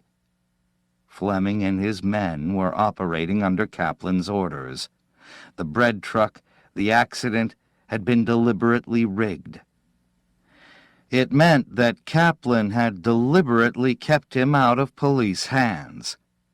The plan went back to the original contact in his home, when Kaplan's men had picked him up as he was packing. Incredulous, he realized what had really happened. Even then, they were making sure they got him before the police. From the start, it had been an elaborate strategy to make certain that Whitwer would fail to arrest him. "You were telling the truth," Anderton said to his wife as he climbed back in the seat. "Can we get hold of Whitwer?" Mutely she nodded. Indicating the communication circuit of the dashboard, she asked, "What did you find?" "Get Whitwer for me. I want to talk to him as soon as I can. It's very urgent." Jerkily she dialed, got the closed-channel mechanical circuit, and raised police headquarters in New York.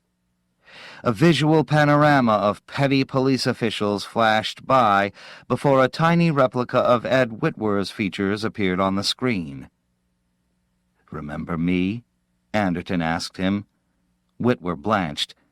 "Good God! What happened? Lisa, are you bringing him in?" Abruptly his eyes fastened on the gun in Anderton's hands. "Look," he said savagely, "don't do anything to her. Whatever you may think, she's not responsible." "I've already found that out," Anderton answered. "Can you get a fix on us? We may need protection getting back." "Back?" Whitwer gazed at him unbelievingly. "You're coming in? You're giving yourself up?" "I am, yes." Speaking rapidly, urgently, Anderton added, "There's something you must do immediately. Close off the monkey block. Make certain nobody gets it, Page or anyone else, especially Army people." "Kaplan," the miniature image said. "What about him?" "He was here. He just left." Anderton's heart stopped beating. What was he doing? "Picking up data. Transcribing duplicates of our precog reports on you. He insisted he wanted them solely for his protection. Then he's already got it, Anderton said. It's too late. Alarmed, Whitwer almost shouted, "Just what do you mean? What's happening?" "I'll tell you," Anderton said heavily, "when I get back to my office." 8. Whitwer met him on the roof of the police building. As the small ship came to rest, a cloud of escort ships dipped their fins and sped off. Anderton immediately approached the blond-haired young man. "You've got what you wanted," he told him. "You can lock me up and send me to the detention camp, but that won't be enough." Whitwer's blue eyes were pale with uncertainty. "I'm afraid I don't understand." "It's not my fault. I should never have left the police building. Where's Wally Page?" "We've already clamped down on him," Whitwer replied. "He won't give us any trouble." Anderton's face was grim. "You're holding him for the wrong reason," he said. "Letting me into the monkey block was no crime. But passing information to Army is. You've had an Army plant working here." He corrected himself a little lamely. I have. "I've called back the order on you. Now the teams are looking for Kaplan." "Any luck?" "He left here in an Army truck. We followed him, but the truck got into a militarized barracks. Now they've got a big wartime R3 tank blocking the street. It would be civil war to move it aside." Slowly, hesitantly, Lisa made her way from the ship. She was still pale and shaken, and on her throat an ugly bruise was forming. "What happened to you?" Whitwer demanded. Then he caught sight of Fleming's inert form lying spread out inside. Facing Anderton squarely, he said, "Then you finally stopped pretending this is some conspiracy of mine." "I have." "You don't think I'm—" he made a disgusted face, "plotting to get your job?" "Sure you are. Everybody is guilty of that sort of thing, and I'm plotting to keep it. But this is something else, and you're not responsible." "Why do you assert," Whitwer inquired, "that it's too late to turn yourself in? My God, we'll put you in the camp. The week will pass and Kaplan will still be alive." "He'll be alive, yes," Anderton conceded. "But he can prove he'd be just as alive if I were walking the streets. He has the information that proves the majority report obsolete. He can break the pre-crime system." He finished. "Heads or tails, he wins and we lose. The Army discredits us. Their strategy paid off." "But why are they risking so much? What exactly do they want?" "After the Anglo-Chinese War, the Army lost out.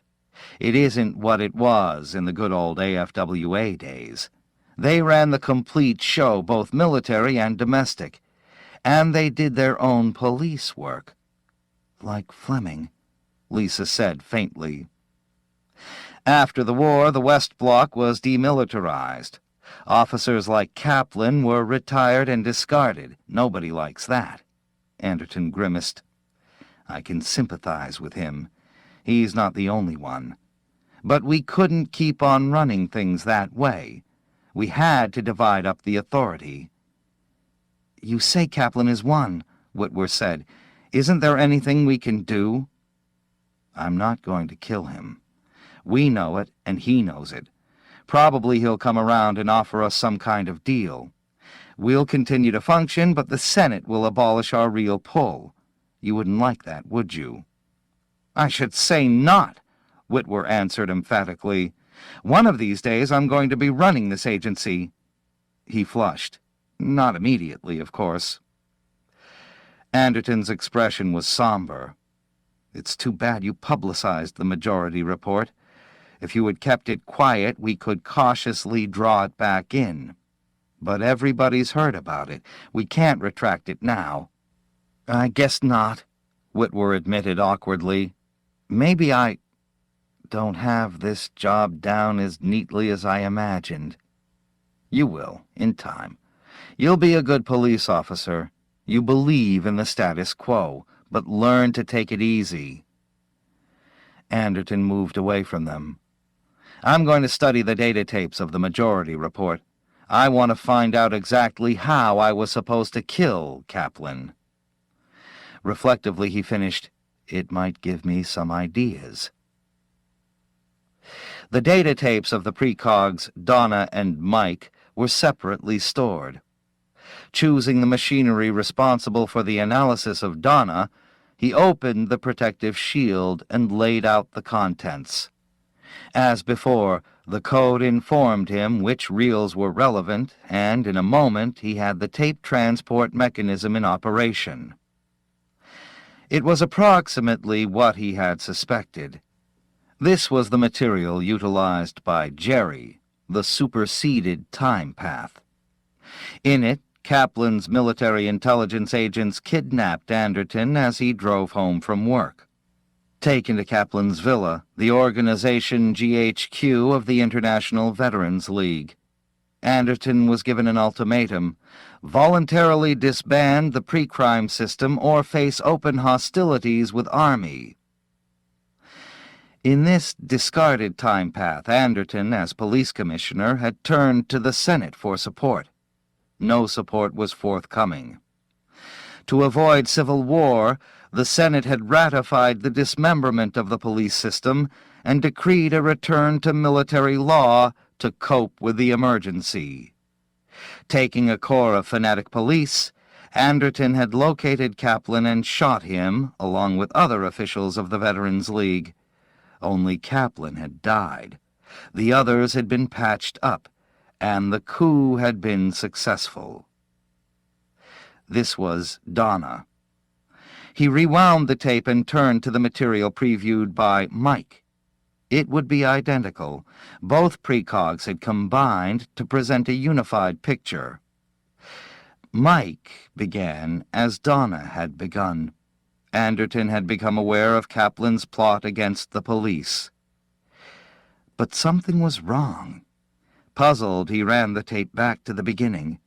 Incomprehensibly, it didn't jibe. Again he relayed the tape, listening intently.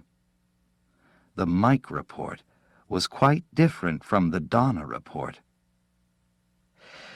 An hour later he had finished his examination, put away the tapes, and left the monkey block. As soon as he emerged, Whitwer asked, "What's the matter? I can see something's wrong." "No," Anderton answered slowly, still deep in thought. "Not exactly wrong." A sound came to his ears. He walked vaguely over to the window and peered out. The street was crammed with people. Moving down the center lane was a 4-column line of uniformed troops, rifles, helmets, marching soldiers in their dingy wartime uniforms, carrying the cherished pennants of AFWA flapping in the cold afternoon wind. "An army rally," Whitwer explained bleakly. "I was wrong. They're not going to make a deal with us. Why should they? Kaplan's going to make it public." Anderton felt no surprise. He's going to read the minority report? Apparently. They're going to demand the Senate disband us and take away our authority. They're going to claim we've been arresting innocent men, nocturnal police raids, that sort of thing, rule by terror. You suppose the Senate will yield? Whitwer hesitated. "I wouldn't want to guess." "I'll guess," Anderton said. "They will. That business out there fits with what I learned downstairs. We've got ourselves boxed in, and there's only one direction we can go. Whether we like it or not, we'll have to take it." His eyes had a steely glint. Apprehensively, Whitwer asked, "What is it?" "Once I say it, you'll wonder why you didn't invent it. Very obviously, I'm going to have to fulfill the publicized report. I'm going to have to kill Kaplan. That's the only way we can keep them from discrediting us." "But," Whitwer said, astonished, The majority report has been superseded. I can do it, Anderton informed him, but it's going to cost. You're familiar with the statutes governing first-degree murder? Life imprisonment. At least. Probably you could pull a few wires and get it commuted to exile. I could be sent to one of the colony planets, the good old frontier. Would you prefer that? Hell no, Anderton said heartily. But it would be the lesser of the two evils, and it's got to be done. I don't see how you can kill Kaplan. Anderton got out the heavy-duty military weapon Fleming had tossed to him. I'll use this. They won't stop you? Why should they? They've got that minority report that says I've changed my mind. Then the minority report is incorrect? No, Anderton said. It's absolutely correct. But I'm going to murder Kaplan anyhow. 9.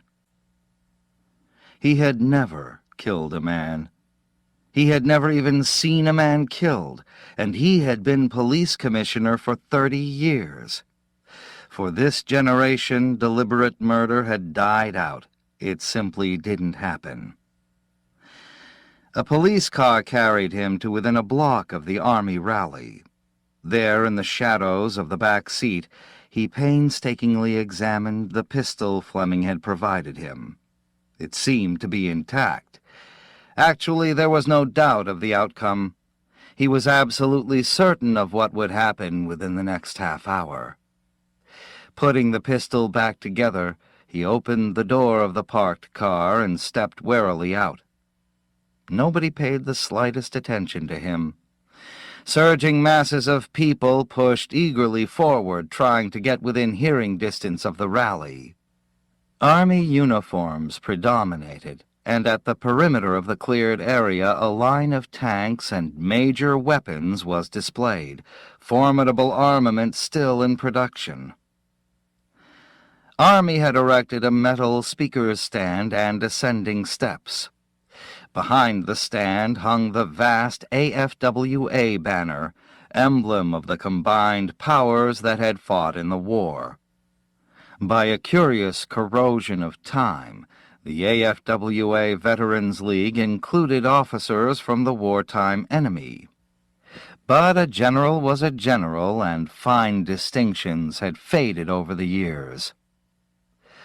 Occupying the first rows of seats sat the high brass of the AFWA command. Behind them came junior commissioned officers. Regimental banners swirled in a variety of colors and symbols. In fact, the occasion had taken on the aspect of a festive pageant. On the raised stand itself sat stern-faced dignitaries of the Veterans League, all of them tense with expectancy. At the extreme edges, almost unnoticed, waited a few police units, ostensibly to keep order. Actually, they were informants making observations. If order were kept, the Army would maintain it. The late afternoon wind carried the muffled booming of many people packed tightly together. As Anderton made his way through the dense mob, he was engulfed by the solid presence of humanity. An eager sense of anticipation held everybody rigid. The crowd seemed to sense that something spectacular was on the way. With difficulty, Anderton forced his way past the rows of seats and over to the tight knot of Army officials at the edge of the platform. Kaplan was among them, but he was now General Kaplan. The vest, the gold pocket watch, the cane, the conservative business suit, all were gone. For this event, Kaplan had got his old uniform from its mothballs. Straight and impressive, he stood surrounded by what had been his general staff. He wore his service bars, his medals, his boots, his decorative short sword, and his visored cap. It was amazing how transformed a bald man became under the stark potency of an officer's peaked and visored cap. Noticing Anderton, General Kaplan broke away from the group and strode to where the younger man was standing. The expression on his thin, mobile countenance showed how incredulously glad he was to see the Commissioner of Police. "This is a surprise," he informed Anderton, holding out his small, gray-gloved hand. "It was my impression you had been taken in by the acting commissioner." "I'm still out," Anderton answered shortly, shaking hands. After all, Whitwer has that same reel of tape. He indicated the package Kaplan clutched in his steely fingers and met the man's gaze confidently. In spite of his nervousness, General Kaplan was in good humor. "This is a great occasion for the Army," he revealed. "You'll be glad to hear I'm going to give the public a full account of the spurious charge brought against you." "Fine," Anderton answered noncommittally. "It will be made clear that you were unjustly accused." General Kaplan was trying to discover what Anderton knew. "Did Fleming have an opportunity to acquaint you with the situation?" "To some degree," Anderton replied. "You're going to read only the minority report? That's all you've got there?" "I'm going to compare it to the majority report." General Kaplan signaled an aide, and a leather briefcase was produced. "Everything is here, all the evidence we need," he said. "You don't mind being an example, do you? Your case symbolizes the unjust arrests of countless individuals." Stiffly, General Kaplan examined his wristwatch. "I must begin. Will you join me on the platform?" "Why?"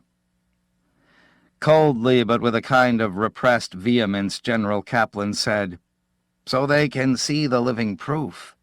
You and I together, the killer and his victim, standing side by side, exposing the whole sinister fraud which the police have been operating."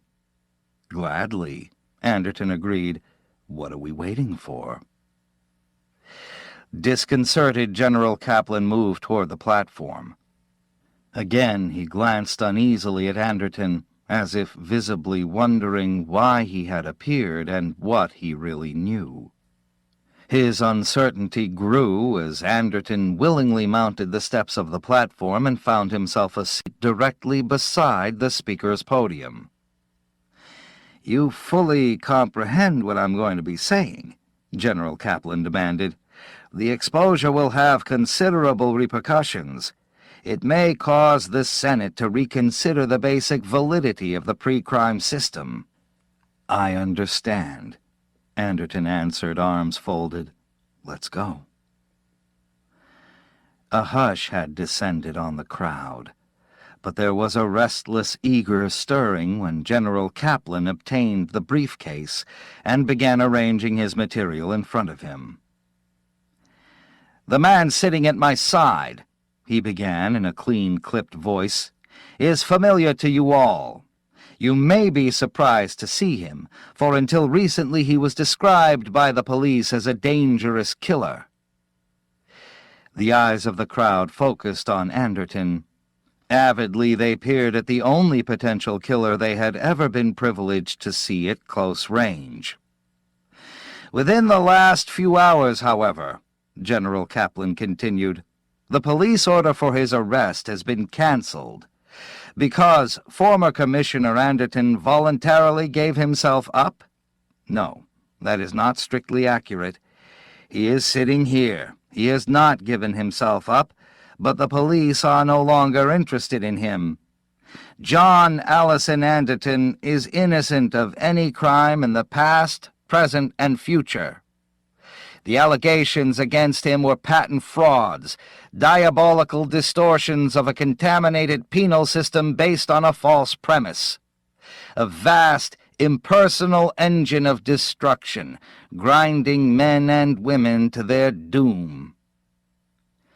Fascinated, the crowd glanced from Kaplan to Anderton. Everyone was familiar with the basic situation.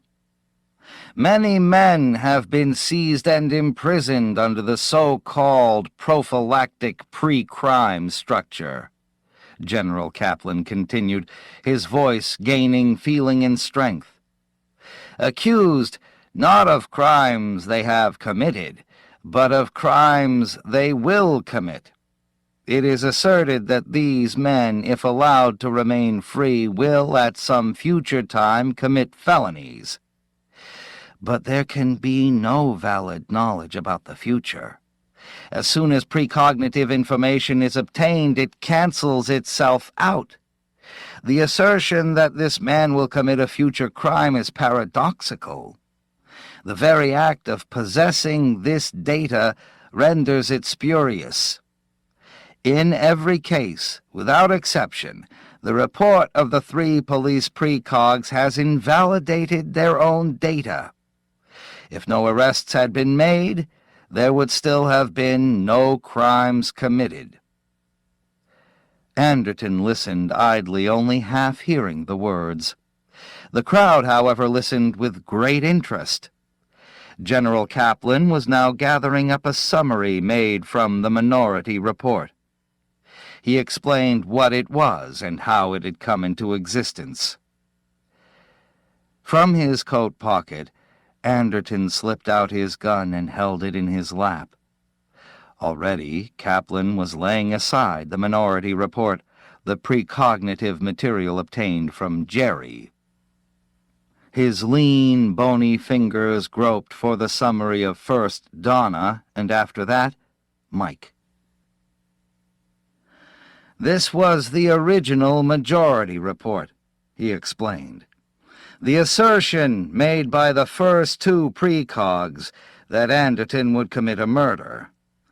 Now here is the automatically invalidated material. I shall read it to you.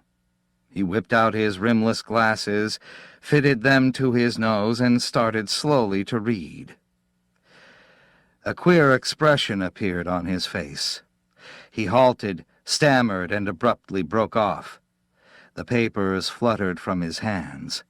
Like a cornered animal, he spun, crouched, and dashed from the speaker's stand.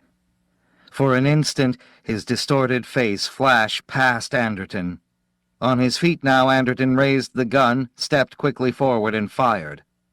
Tangled up in the rows of feet projecting from the chairs that filled the platform, Kaplan gave a single shrill shriek of agony and fright.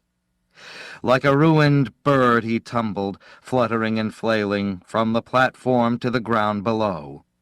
Anderton stepped to the railing, but it was already over.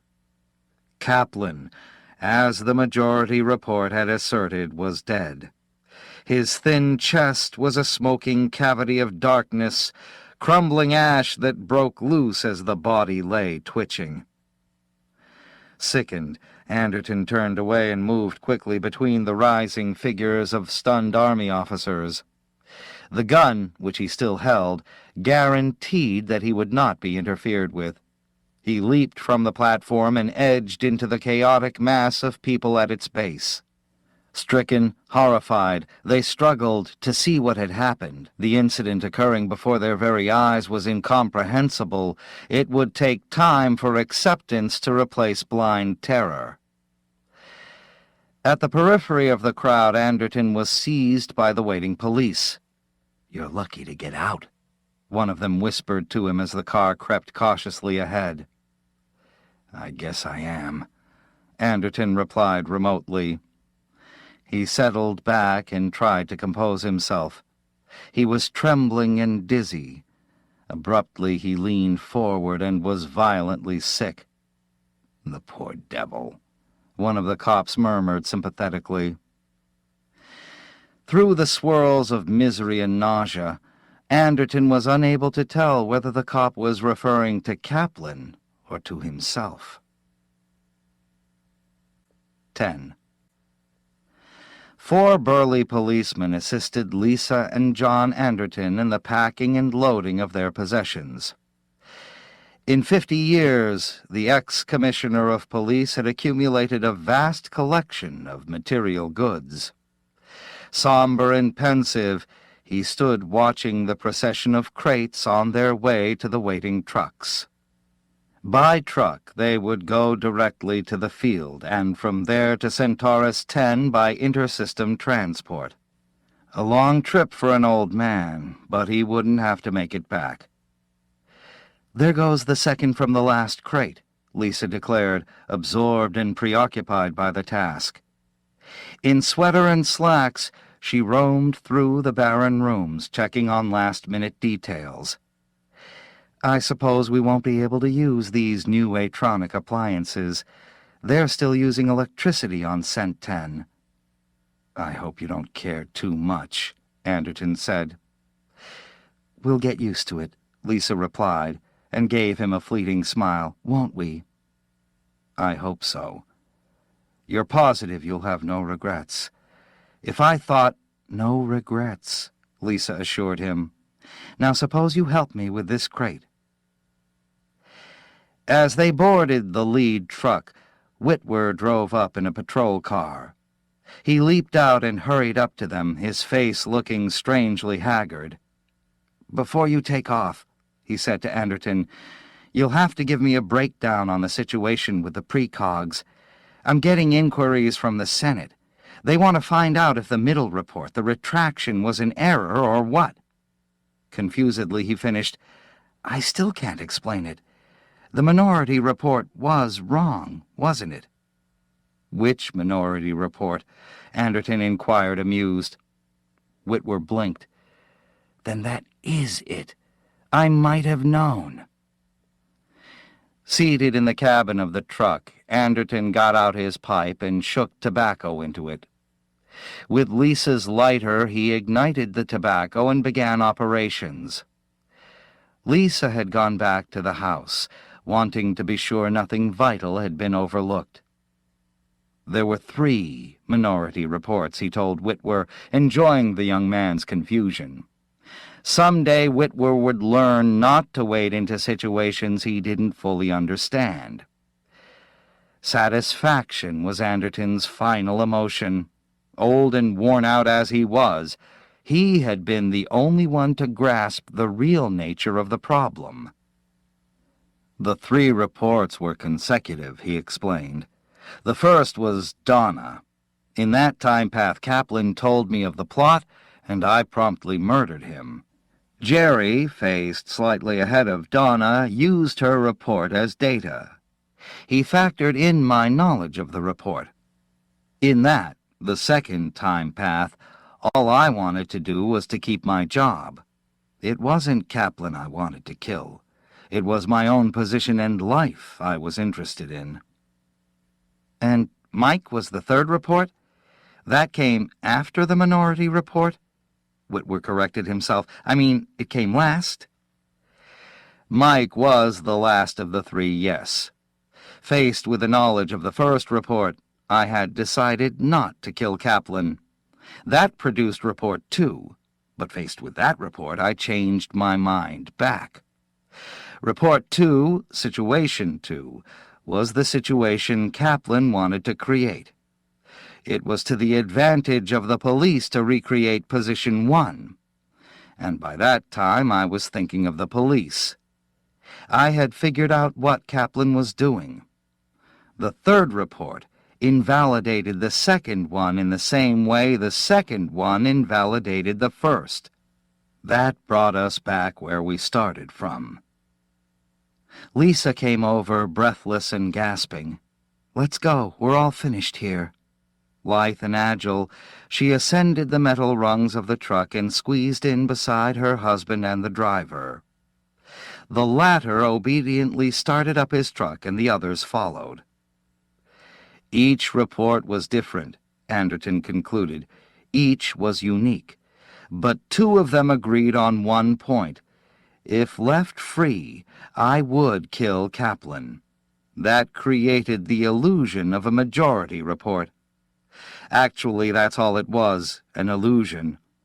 Donna and Mike previewed the same event, but in two totally different time paths, occurring under totally different situations. Donna and Jerry, the so-called minority report, and half of the majority report, were incorrect.